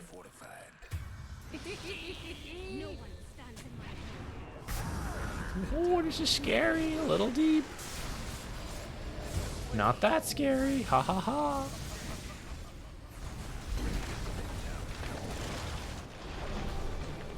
Oh, so close. Doing so good. Regeneration. Yeah, with just like a Bristle Zeus and you're enabling them as a coddle, I would just look for like tons of double stacks too. And I mean, look at their lineup, right? Who could do it? Sniper, Wraith King's having a bad game, and Faceless isn't like really there yet either. So they're not going to steal any early double stacks, triple stacks, quad stacks. Sniper's the only one who could possibly do it. And it would take him a while.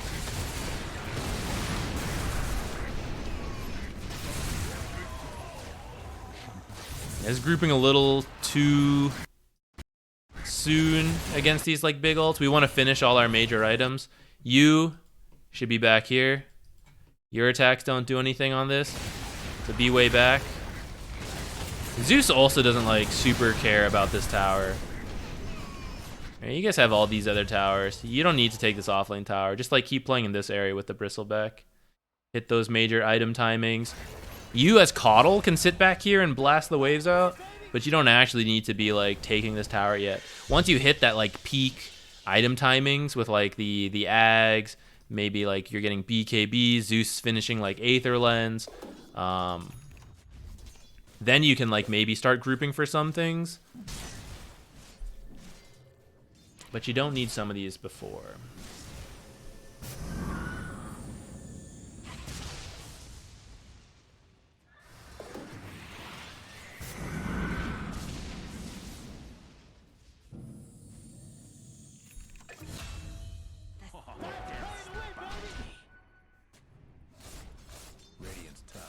Yeah, you want Spectre to be up here, and you're all over here.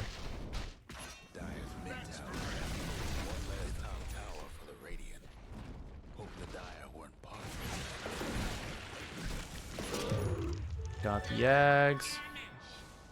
Rip. Oh no!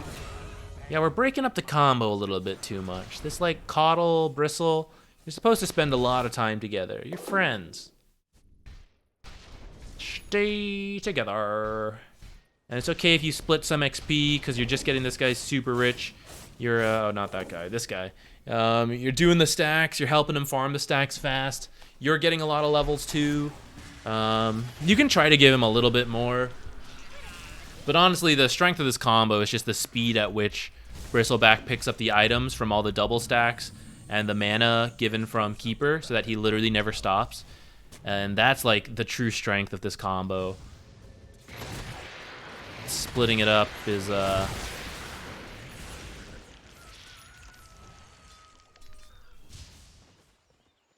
it's I don't know, it was strong in the laning stage, then you guys were like, nah, it's too strong. Split it up.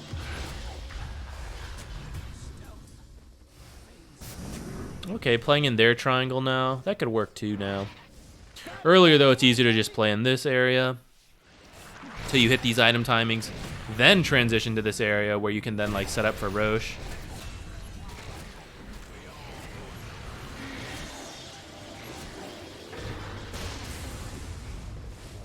This is probably too hard to kill on Bristle Zone. Probably just go to the other one.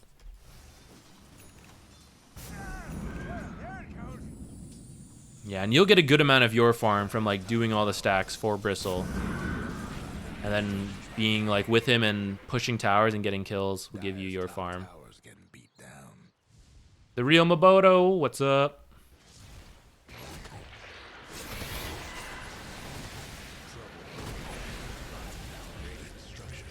You have dust earlier? Here again, you're like hitting things you don't need to. I saw that, Zeus.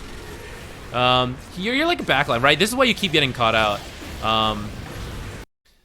First off, this is like just all over the place. Okay, so this, right? You guys are on both sides of this tower. This makes it very difficult, right? It should pretty much be all of you over here, Bristle hitting this tower, and then Spectre's like in the jungle right now farming. This makes it very difficult to prepare from like literally anything because they could come from this tower because it's theirs.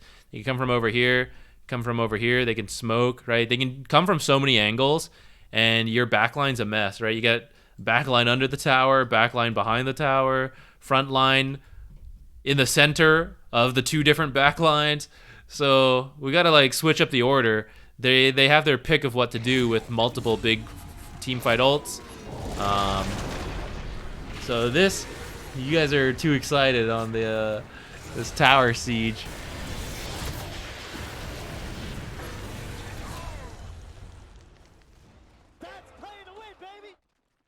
Yeah, it happens. It happens. You get body blocked by all those skeletons. Oh no! Spectral dagger faded. Womp womp womp. Right, they have really good tower defense, so you have to be very careful how you push and approach it. Even though you probably felt ahead, but after that, you know, now a little bit behind. Even then, like 2K is not a huge deal. But even if you were like pretty ahead, I'd still say you got to be careful against this combo of stuff. Just siege up, out farm them, eventually get Aegis, and then the push really is just going to be Bristle hitting the buildings. And everyone behind Bristle.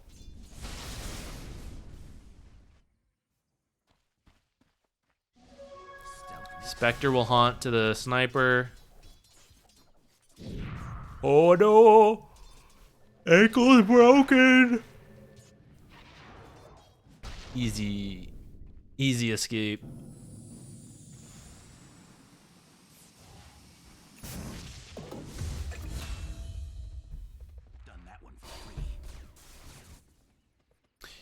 Yeah, I mean, at any point, you guys can all just, like, group, I'd say. And, in fact, it should have been just now, because they had recently used their spells.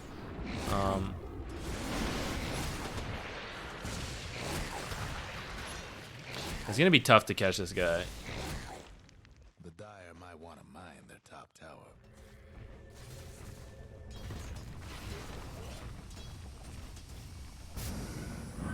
This combo will drop off, like the Coddle Bristle. So I'm not surprised to see that this game, since you guys didn't take a massive lead at this point, this game is going to get hard. So just kind of like to recap then. This combo in the laning stage, I don't think you care about blocking the camp that much because you can steal it so easily. So prioritize unblocking your camps and then stacking and pulling. I guess it would depend on the lineup a little bit. Like if they can also take stacks really easily, I'd be a little careful. But most people will not be able to do it the same way Coddle Bristle can in the early game. That stacked camp gives you potential to be aggressive by pulling the lane back and then running people down with the nasal goo. Or it gives you the chance to just like pull the lane back so that you can leave Bristle alone and go double stack for him. These ancients and this hard camp. And then once you hit your item timings with those combos, usually the Vanguard Ags. Once you have the Vanguard, you can maybe take this tower, and then you're kind of like, after you take this tower, you're hoping the Ags comes pretty quickly, especially with these stacks. And especially like playing in this area. So what you can usually do is take this tower, push it in, go take these stacks, and then like see where you're at on the Ags, and then just try to occupy this area together and set up a lot of vision there. And then when it's safe to do so, you can come place or come get more stacks, or you can stack this jungle for him because you're playing this area. It depends like how well the enemy's doing and how well you're doing. But ideally you're doing well from the laning stage. And then after you get the Ags, that's when you like really start grouping. Maybe you get the BKB, maybe you get the AC next on Bristle, but like you should be able to start just going tower to tower as a duo plus some of your other teammates and drawing a lot, because this Ag should be online at like a ridiculous time.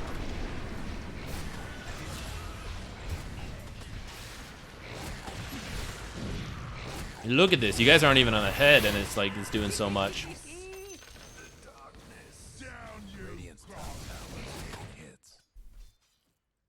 As a support, is there a point in time when your cores do not get BKB? Legit. Radiant's top tower is in bad shape. I mean, it's annoying. I don't really get that angry over that kind of stuff. I mean, I don't get that angry in general. So it's just like, it's irritating, and it's like, why are we losing this game because you're not buying this item? But it's not like I can do much about it, so I just tell myself like I did what I needed to do. Coping mechanisms, you know.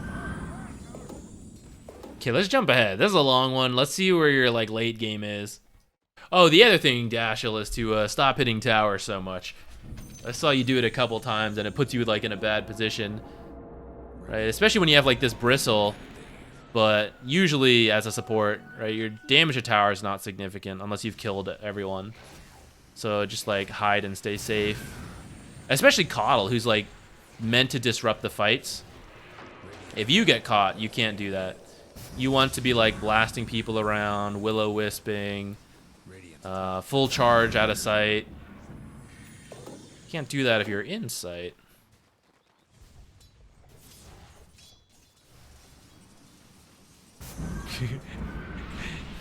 Don't worry. It's hard. Positioning is one of those things, and this includes like hitting towers, right? Where it's like, you don't think too hard on it in the moment.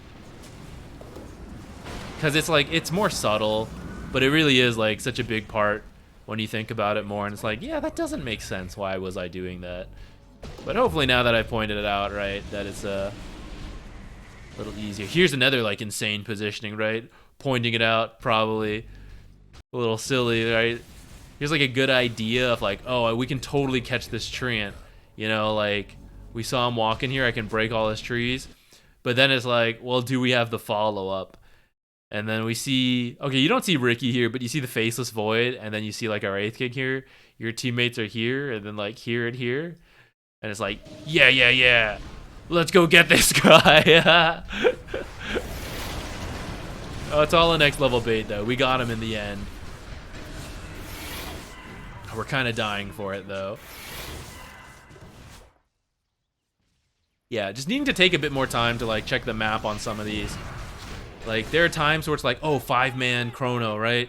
But then you look and you're like completely alone, and maybe you kill one person, but no one on your team falls up, and then they just kill you after. It's like, that is a good play in a vacuum, what you just did. But then when you like factor in that it's not a vacuum, that we have to like, where's the team, all of that stuff, then it's like, okay, the play is cool, but it's not the time for the play. Etaj. Oh wait, Itaji? Itaji? Hello.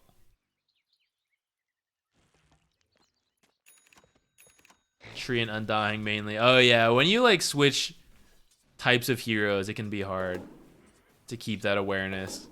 I'm a backline save hero now versus like frontline initiator. All right, let's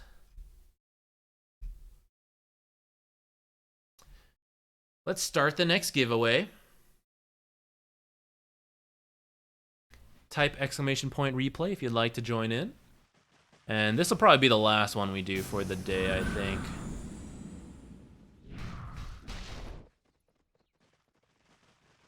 Next stream will be Friday.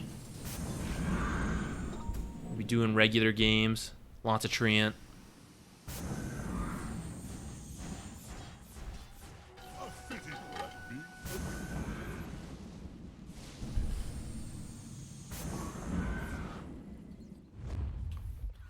I like the late game Ags pickup. I have no issues with your itemization. Or one thing you could consider, actually, item-wise.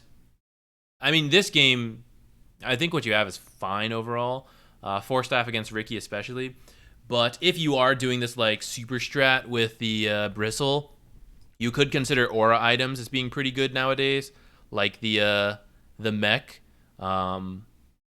I do think Axe is also pretty powerful, and I think 4 staff is just generically good. So like, I mean, they could all be fine, but since Coddle Bristle tends to be like a tempo lineup, that's when like aura items are pretty strong, you know, like we're planning all this stuff to go together.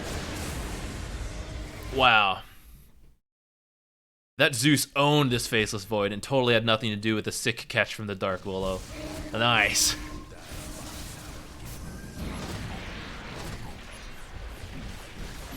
Duplicity, just put this replay in again. Let's just watch it from your perspective next.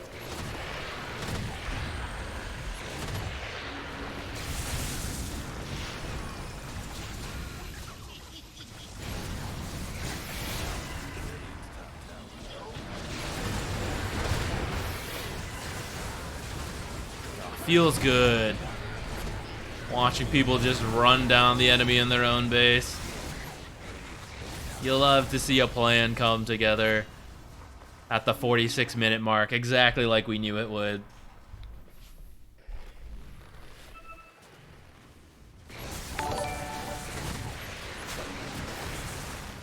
Phobicity. Phobicity, I feel like that I put a weird pause there. Thanks for the follow. Anyone else want to join the replay raffle? I'm going to pick the winner in a moment here.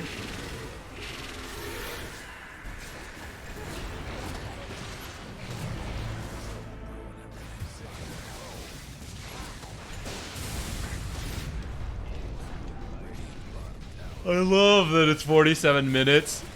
There's like late game buybacks and everything, and we haven't been able to take barracks on either side. That's like the true sniper lineup experience. Just stuck trying to like dive in and everything. Alright, we did it. Broke open the base. Yeah, let's get in here, boys. Woo! Yeah. Into the fountain. We haven't had any buildings yet, but let's get in here.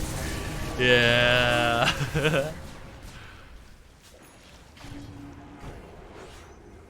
Alright, buildings, guys. Yeah. Get the buildings instead. Oh no.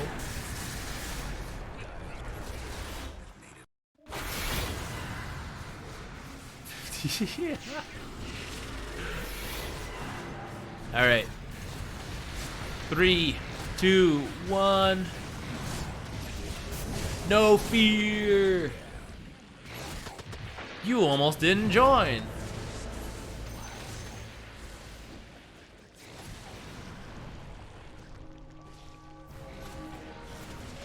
Oh, the lucky regen rune.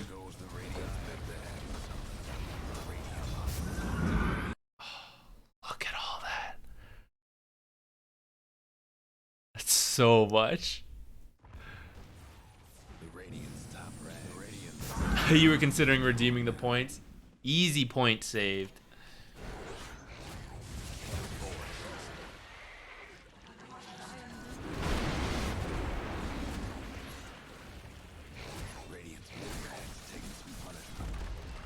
Ugh.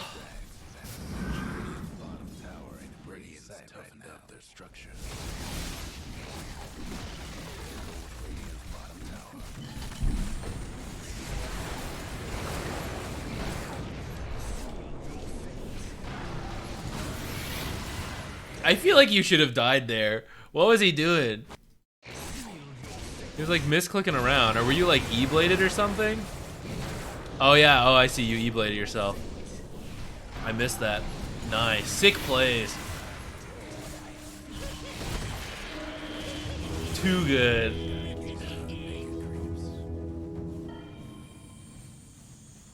Oh, okay, let's see what it is, no fear. I'm ready.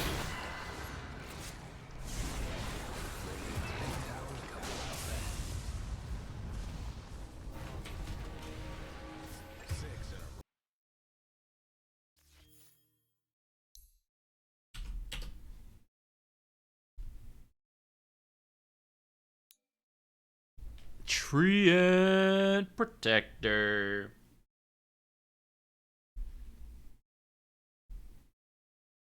I wonder what heroes I've never reviewed. There's probably quite a few. But as we go, I wonder, like, at what point will I have reviewed every single hero?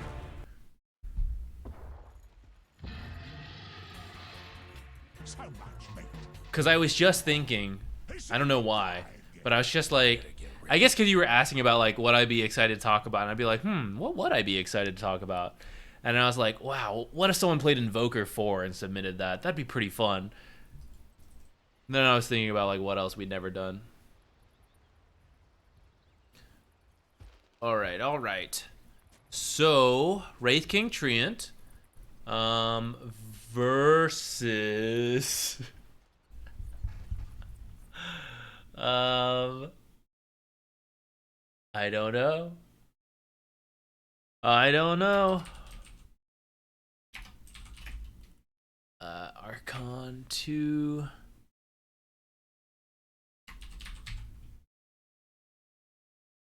All right. You would not know, I guess.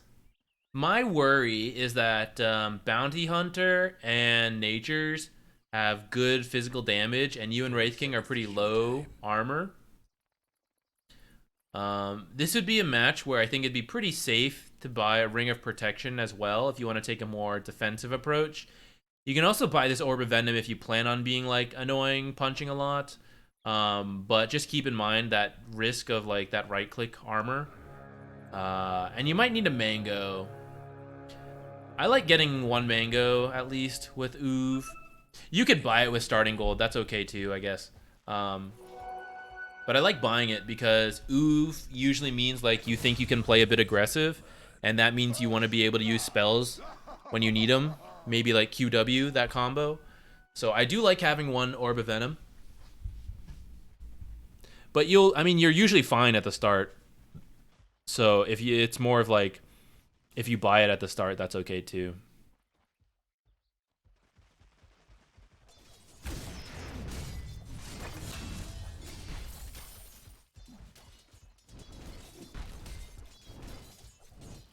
If you don't end up playing aggressive, I do think, like, just this is okay, hold on. Too many things happening at once. If you don't play aggressive, I do think a WE build will be okay, a more passive approach to the lane, and then living armor for like dealing with the physical and just surviving through. I do think Wraith King should have some aggressive potential here as he picks up more levels. Because I kind of don't want a super passive lane versus a Doom who's kind of going to out-farm us. So getting some kills would be nice, but it's also, like, a little difficult because Wraith King's not, like, the most aggressive hero. So you kind of have to play it out by feel, see how it goes. But here, and a little earlier too, which is what I was going to talk about, you can use Leech Seed because you've taken some damage, you're sitting at full mana, and usually you're worried, like, okay, I might push out the wave, right? Got to be careful of that. But they're killing creeps. They have a buildup of their own. So you can use Leech Seed here aggressively, and it'll actually help you a bit too, because it'll keep your creeps alive longer so they tank for you, so you don't end up having to, like, tank this wave under tower or something. So at any moment you use Leech Seed here, I think that'd be good. It would save you a tango, heal you up a little bit, and, right? Like, so this is the worry. Like, they start diving a little bit with this creep wave, or even if they're not diving, this creep wave is occupying Wraith King, harassing him under tower. So keeping your creep wave alive a little longer helps him to have more to tank with. It helps prevent the ensuing pushback, which is this creep wave also coming under the tower like this. Oh, stepped out of the trees. You might be in danger now. Just kidding, I'm Treant Protector.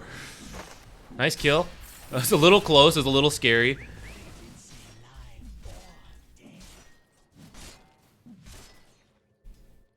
This is where I think now that you went QW, we're gonna run into this combo a bit more, and that's like half your mana. I do think a mango or two would be good, and then a Ring of Protection I'm actually still kind of okay with.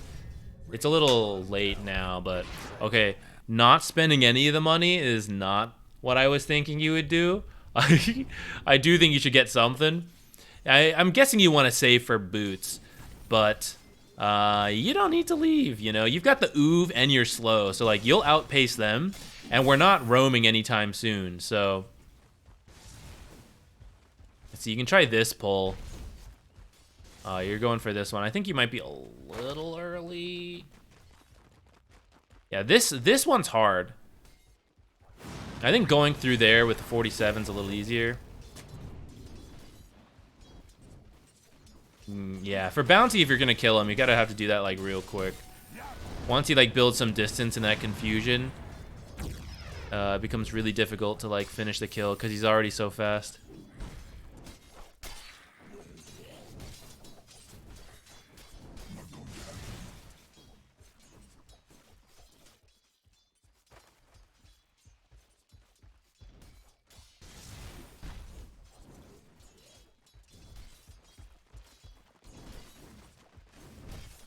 You can just fight here.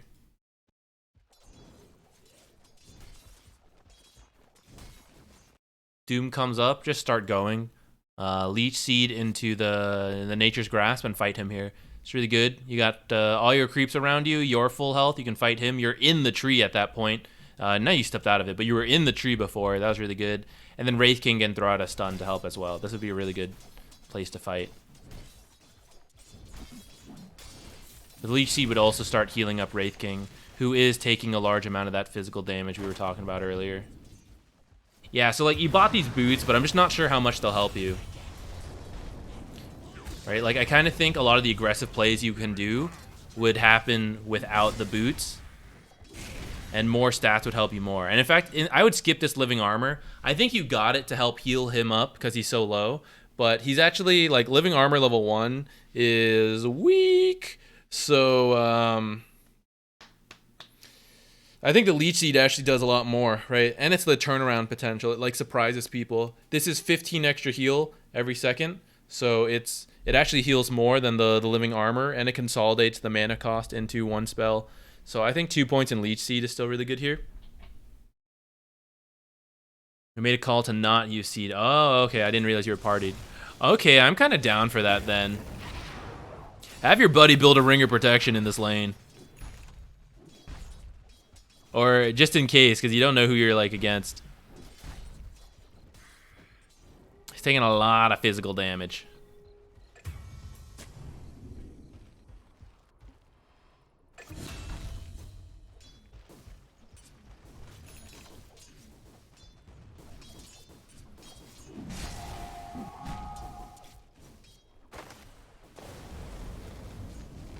Almost always go max E. I mean, you can still max it. I do think that's actually the better build, but I think 2 points in Leech Seed is really valuable in the laning stage. Because, I mean, look at it. It goes from 20 damage to heal to 15. You're almost doubling this ability. And that's just like a lot of turnaround potential for just 10 more mana. You know, it's not a lot.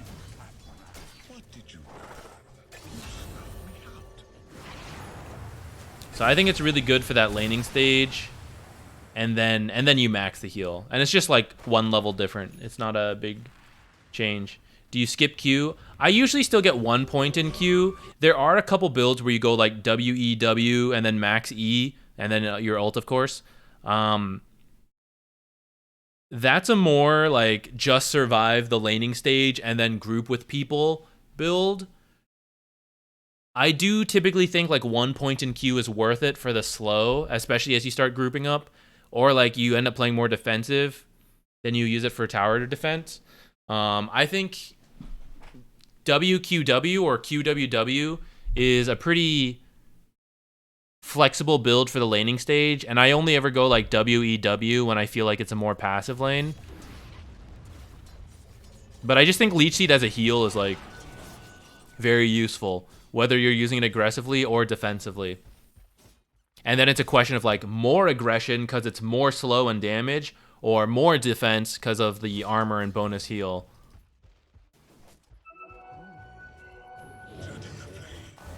Yeah, start maxing at 4 rather than 3. So like a very common build right now is like either WQW or QWW into E E-R-E-E. So that you're 1, 2, 4. Yeah, by like level 7. Or level 8, sorry.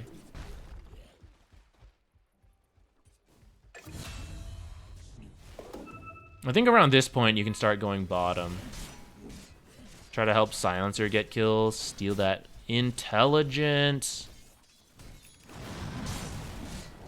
And although I kind of want to like, I don't want to let Doom just farm, but the way to punish Doom from farming is, it depends on your lineup. Like maybe you can get kills in the laning stage, but otherwise it's like he doesn't want to leave, so like make things happen on the map and punish him. So depending how the lane's going, if you're having trouble killing him, then yeah, the other, it's like let's go somewhere else and just rotate up again when needed. And you're partied, so you'll know. A couple sentries and dust to spout the bounty will be good. You do have one in the lane, so Wraith King's got that.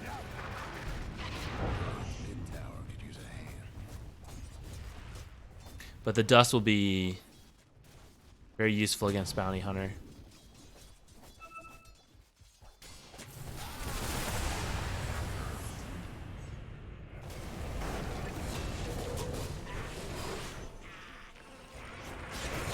You're probably dead there. You can maybe cross your way over. That was a bit unfortunate that you guys got caught out. This was really close, so you can see if you like pick the fight on better terms, you guys probably win instead of getting killed. It's a bit unfortunate there. I don't know if like 2 points in W would make the difference there, but that is the kind of fight where 2 points in W helps a lot. Going from like a 100 heal up to what is it, 180 or something like that.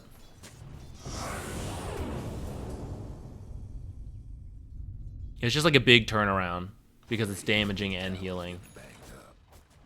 Oh, look at this good observer placement. I love it. Just out of your sentry. Dire's mid-tower's having technical difficulties. No breaking through the Dire's structures for now.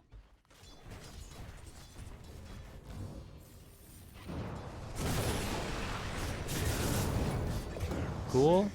I don't know if there was a call to play aggressively there. Otherwise, I would stay bottom. If you guys were coordinating that, that's good. The issue is, like, he died because of the way he walked. If he goes, like, a normal way, like, back to the base, I don't think you'll get him.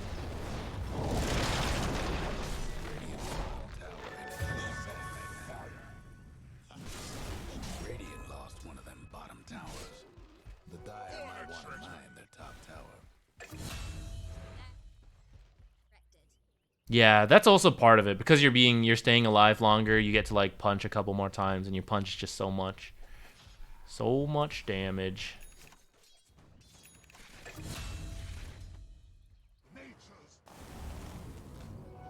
Okay, you guys did get bottom tower. I'd say you can like continue to push this way as a group. Never mind, you went mid. It's really hard to do that now.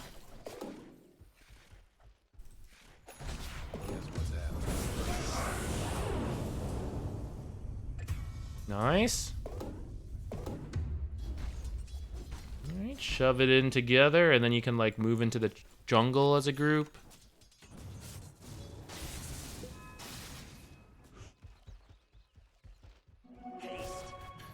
People tranquils. It's not so common anymore. With the changes to the game, like arcane boots getting cheaper, and then the flag bearer creeps and other stuff giving supports more gold. Plus, then the meta being a bit more like active grouping. Tranquils became less popular on Treant. It's a lot easier to build arcane boots. It's a lot better, and with your stronger heals, like as long as you have mana, you have heals. So then it's like it's not necessary to build Tranquils very much anymore.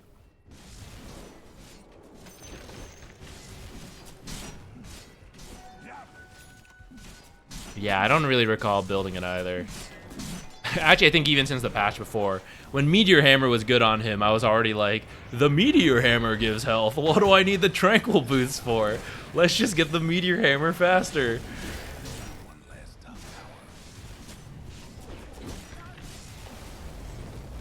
Yeah, Leech Seed getting the better cast range was also great. You can help him here. Do what Hoodwink's doing. Like, just punch high health creeps. And if you accidentally steal one, oh no. But genuinely, you know, you like just stop hitting it when it gets low and let him finish it. But you can speed up his farm rather than just like standing there. And it speeds up what you're doing too, right? You don't have to stand there. You also don't need to be there unless he really needs the help. Just give him that XP. I feel like you, Ember, Silencer, and Hoodwink are pretty strong together, but I've only seen you all go together a couple times. I know it's a pub, so I get it, but the more you can like help make that happen, the better. So like, yeah, just run over. Like, hey guys, I hear you guys are doing stuff together. What's that like? Hello? Like, let Wraith King and Ember deal with this kind of stuff, because Ember can drop the spirit and come back. In fact, we saw this in another game as well. We were watching, I forget his name. Whoever submitted the team game with Treant, where he kept trying to defend the tower. And to an extent, it's something you can do, but I think modern Treant likes to be in the fights with the Leech Seed. And try to let your, like, mobile, high global heroes, like the Boots of Travel and, like, natural mobility stuff, let them defend the towers a bit more. Yeah, look at that. Look at these sick Treant plays that won't happen if you're just at a tower.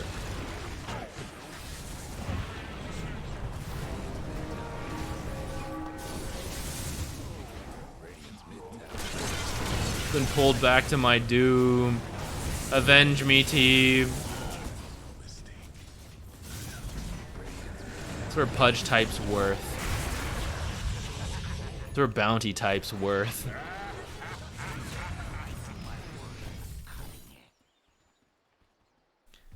Mandatory. Silencer wasn't listening, he's just dying off cooldown. Seems like it. He needs to die a lot. I don't know, you guys can just try following him then. He doesn't want to be with you all, but you want to be with him, you know? Just be like, just tag along. The shard is pretty solid, I would say, but there's definitely cases where other items are better. Like this game, I'd say Force Staff is really good. I guess we can talk about your itemization now, right? You're dealing with a Nature's Prophet and a Ricky Smoke Cloud, so two really good reasons for Force Staff there. Plus, when Pudge hooks people, that puts them out of positioning, right? Could be yourself as well. And then the Force Staff helps to try to get people back into a safer position. So Force Staff's really good this game. Blink can also be very good in certain games. If you don't need one of those two urgently, I do like the Shard quite a lot. Mech's also pretty good if your team's just doing a very group-heavy death ball kind of lineup. And you're like, you don't really need to be invis, you know? You're just like, I don't care that you see me. We're just running down a line. Not much to think about there.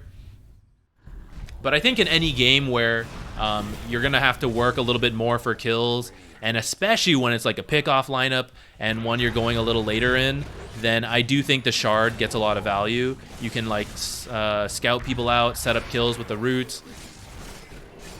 I do like that.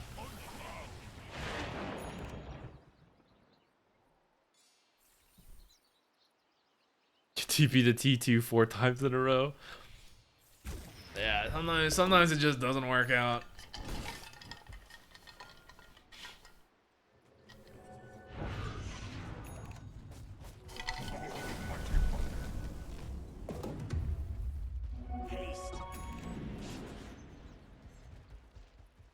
Thought process of Yules.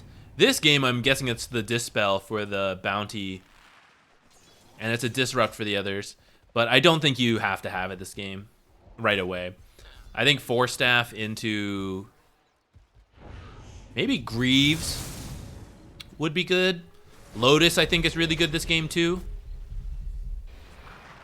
But no one else on your team is going to build that item. Any of those, really, actually. Hoodwink maybe will build Lotus. But you're the only one who's going to build Greaves.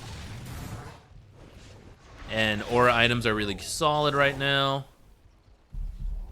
If you get tracked, I don't think it's the end of the world. It's pretty annoying, but...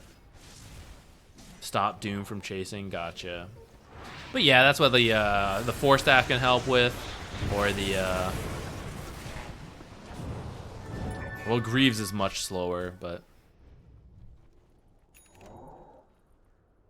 yeah, this game's really hard. This is like a true pub draft. You have multiple things that are very hard for pubs to deal with, which is Nature's Prophet, global rotations, and then double invis. So you need like a very controlled movement of like, hey, we set up vision, we have sentries, we know where we're going, all that stuff. When they come like roaming in, we pick them off. You have a silencer who I guess doesn't listen, so you know it's gonna be a little tough. Hey, we're kind of winning this fight though.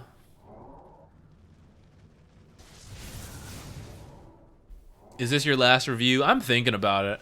I'm kind of feeling tired, but I was just looking at the time and thinking like, well, it's only 10. So I kind of feel like I should do more, but I am feeling a little tired. And when I get tired, I don't think the reviews are any good anyways. Just kind of like eyes glazed over and stuff.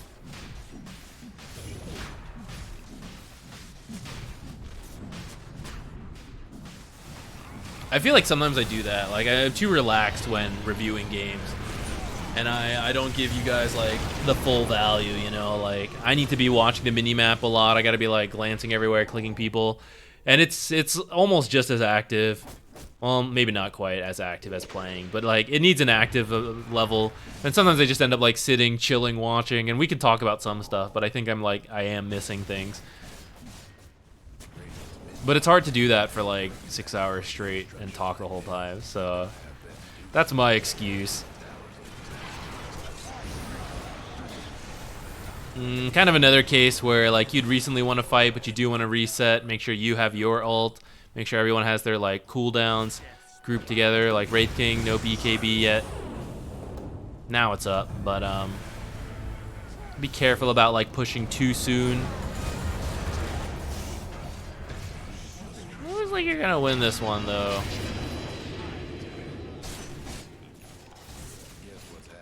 Training the noobs is hard work. Oh, so true.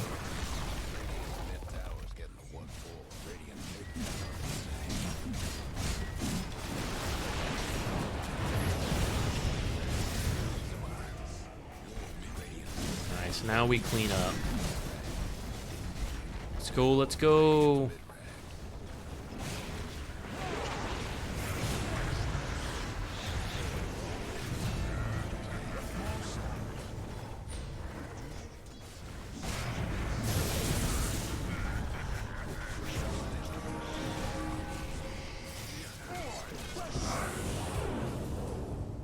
Just to dive in. All right. I think I can feel it, guys. I'm pretty tired. I don't know if I can do another like useful review. So I think as this one ends, we'll stop for the day. Sorry.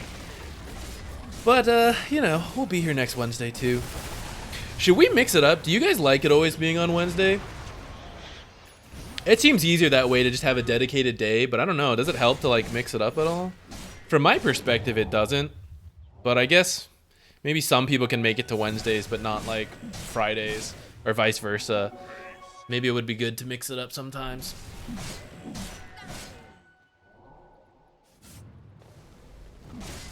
Anyone have any friends streaming that we can raid?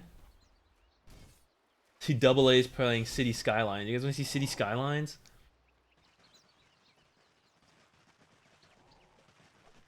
Drog, you had a friend streaming, I think. I don't know if Drog's still here. If not, let's see. Let's find someone we can raid.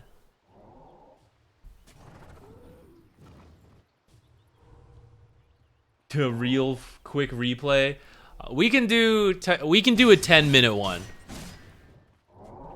I'll force it to be quick if we're gonna do that. No fear, no problem. I'm still gonna raffle it though. I can't control if you're picked or not. All right then, last quick one. I'm gonna be, while you guys join in, I'll like zoom through and see who's streaming, who we can raid into.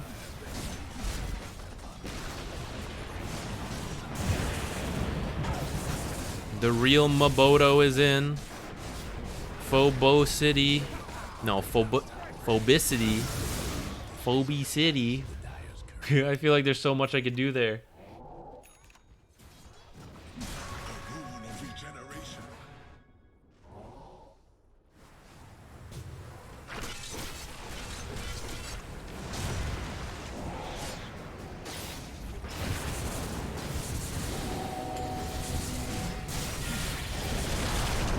You got it, but I pronounce it like 4 different ways, so now I don't know. I always do this. I ask people, how do I pronounce it? And then I go through like multiple pronunciation guesses, and then they're like, yeah, that was it. I'm like, ah, shit, I don't know which one it was.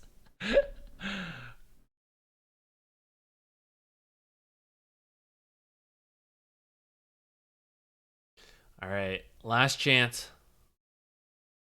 Join in, join in. I'll give you 10 seconds. I know, every single time. Second, third. I think I said phobicity. All right, one time. Phobicity. Yay, nay. I don't even know why. I'm going to forget by next stream. Okay, we got it. We got it. All right, let's go. Real Moboto. After all that work learning Phobicity's name. Sorry, Phobicity. All right, Real Moboto, let's see what you got. You were pretty excited about this one, it seems. So what's going on? What do we got here?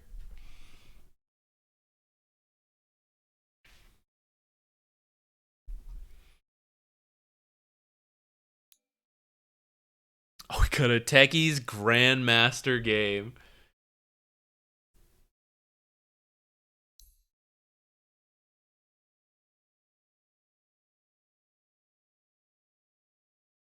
You got the combo.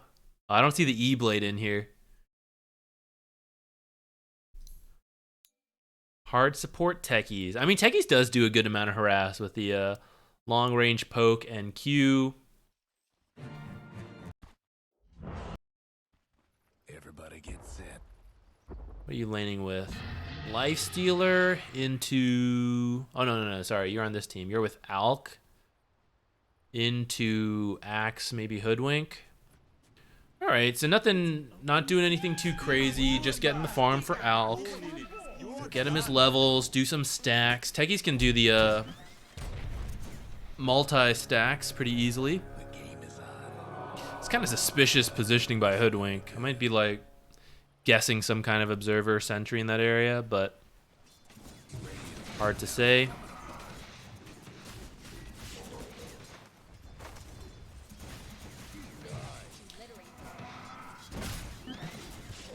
Alright, you gotta like deal with this Hoodwink. You see how she's like just running down your Alchemist? She's just constantly attacking. You have to like stand on that side and poke her back and keep her off the Alk, or at least like be trading hits with her too.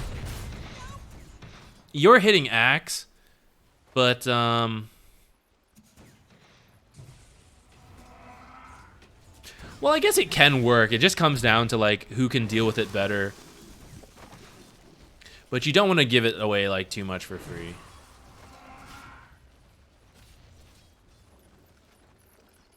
No fear, no problem. Good luck at work. Or I don't know if you need like good luck, but you know, it's like work's only so exciting. I hope it's like, you know, it's not too bad. Have a good time, all that.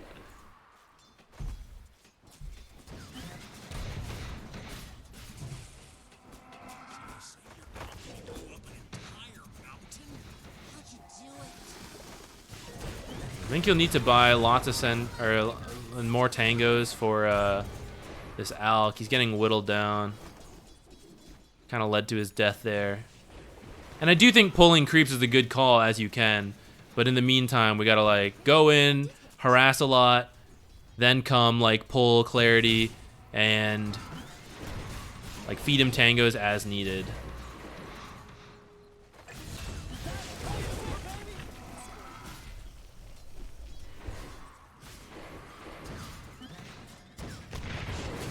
Ah! Oh, we got it. Did you fall out of the nest as a baby?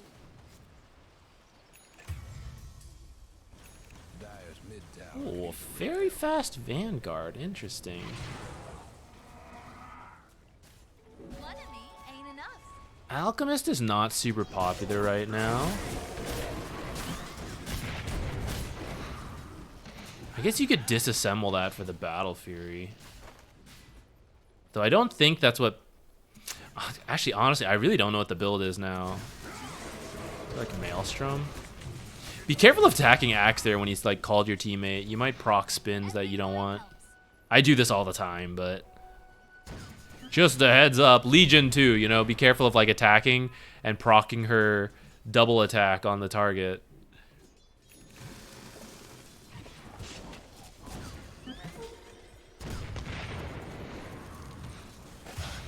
Nice.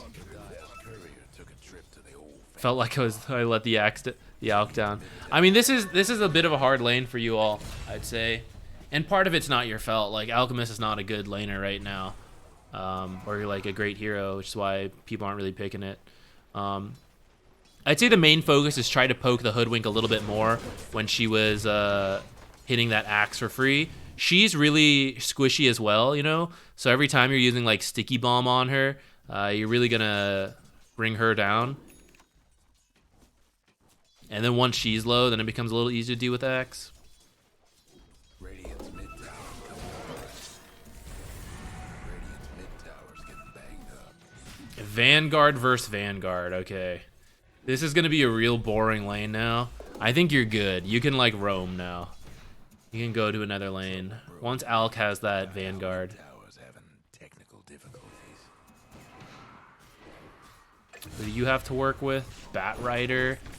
Yeah, playing with Bat sounds better. I guess it's against a lifestealer. That's like a little less exciting. But yeah, we want to be making the plays first. So this kind of like 3 heroes running at our carry is against the lifestealer, and Alk is being left alone more. They're not killing him, but of course. Oh, I spoke too soon. Maybe we're killing them. Vanguard build, let's go. But yeah, you want him to be left alone, right, during all this.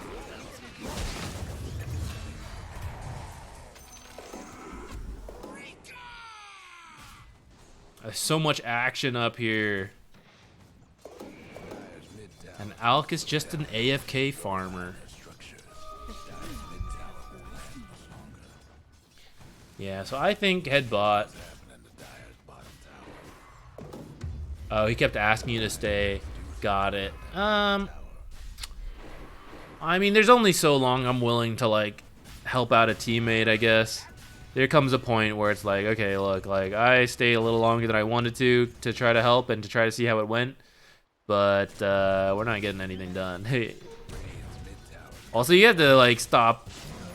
I think you've lost so many observers up here. But maybe I'm wrong. Maybe I'm misremembering. Yeah, I think you need to like sentry down a little bit and check though.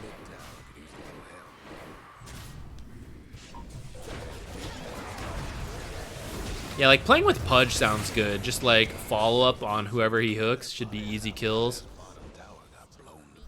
If Pudge wants to be up here and then like Alk is jungling, then I guess that's okay. But if Alk is up here, yeah, I'm not interested. You know, I'd rather go bot and play with a Bat Rider. This Bat Rider's up here. Alchemist bottom. I guess this is okay. We're just kind of looking to farm for quite a while. Well, not quite a while. Like at least 10-15 minutes though.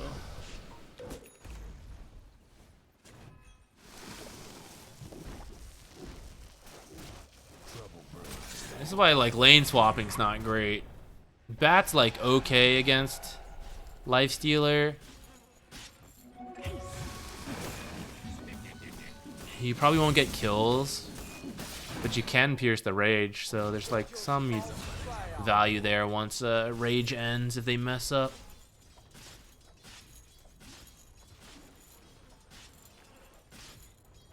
Is Tranquil's the play? I mean, I don't play techie support. I don't know. But I think you could do Arcanes on techies first and then get your Aether Lens and then go back for the Tranquils. I think a lot of supports are doing that now. Just because the buffs. We've talked about it like 3 times now this game, or this stream, so I won't go into it again. But yeah, Arcanes are pretty popular right now. TA became a huge issue. Yeah, I haven't seen her once this game. That's always scary. I think that's where you just have to make the call. Like, if you know you're not going to get much done top, you can stay a little bit, but there's only so much, you know? Also, this Sentry, right? A little too far. Don't need any of this stuff, really. So, move this a bit over here.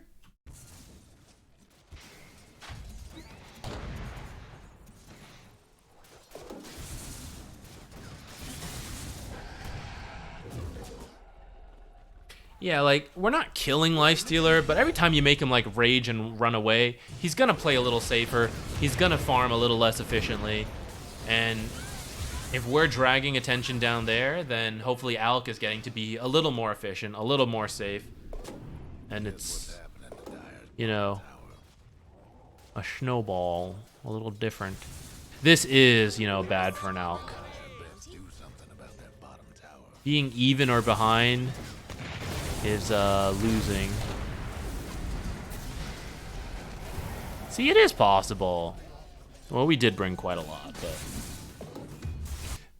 oh, for some reason I thought I saw he was level 9 and I was like, that is not good. Oh no.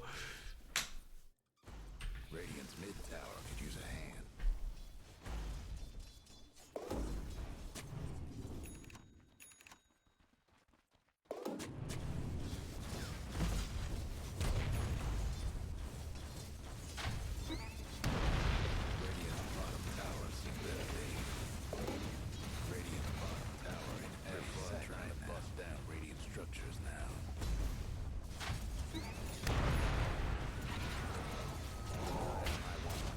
Feel it. My eyes were glazing over there. I'm like a fish. Fish in the marketplace. Always look for their eyes, guys, if you're looking to buy fresh fish.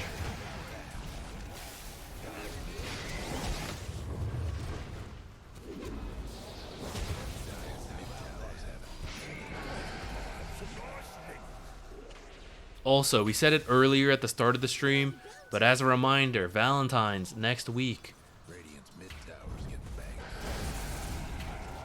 Make any plans you need to.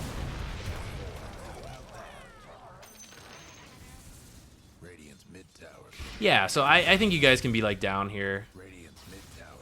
Whoa, who's that? Thank you. Whoa, whoa. Rabid Nat, thank you for the Prime sub. Thank you, thank you. Ooh. Yeah, this feels like a game where I mean, it'll happen because like teammates don't always want to go, but you just try to have to try to move to the right spot, which is like, I feel, yeah, the lane could have gone better. So that's like step 1. Harass the Hoodwink a bit more to keep her off the Alk. Alk has less armor naturally than Axe, I think. So when you're trading hits, like Hoodwink's happy with that. But then, yeah, spending too much time top instead of going bottom. I think bottom would be better. Kind of looks your team's recovering, though. These kills are helping out. Still a little bit behind, but it's kind of making this game okay. If it snowballed out of control, that would be bad. Get a lot of wards so we can start placing some.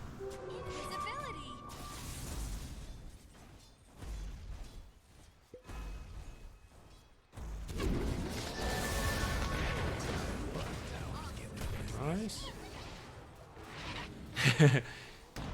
Thank you. I'm glad you like the videos, Rabid Nat.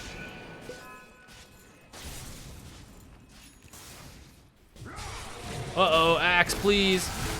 Well, better us than Alk. That's okay. All right, let's see. I am gonna go check who's streaming.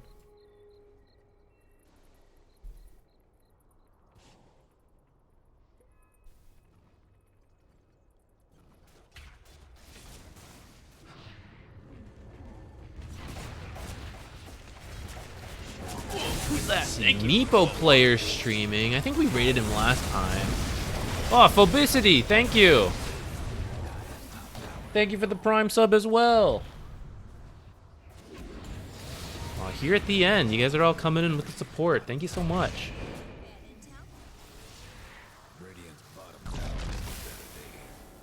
Where are we gonna go say hello to? Do.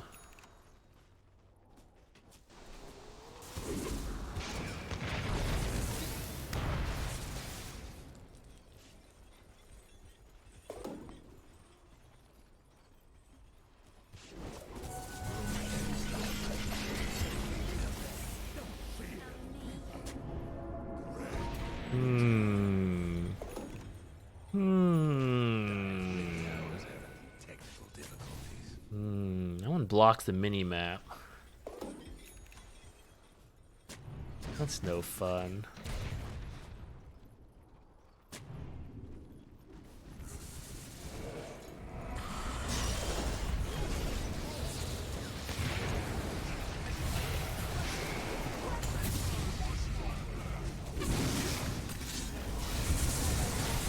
Well, you know what? Whatever. Let's go back to Meepo player.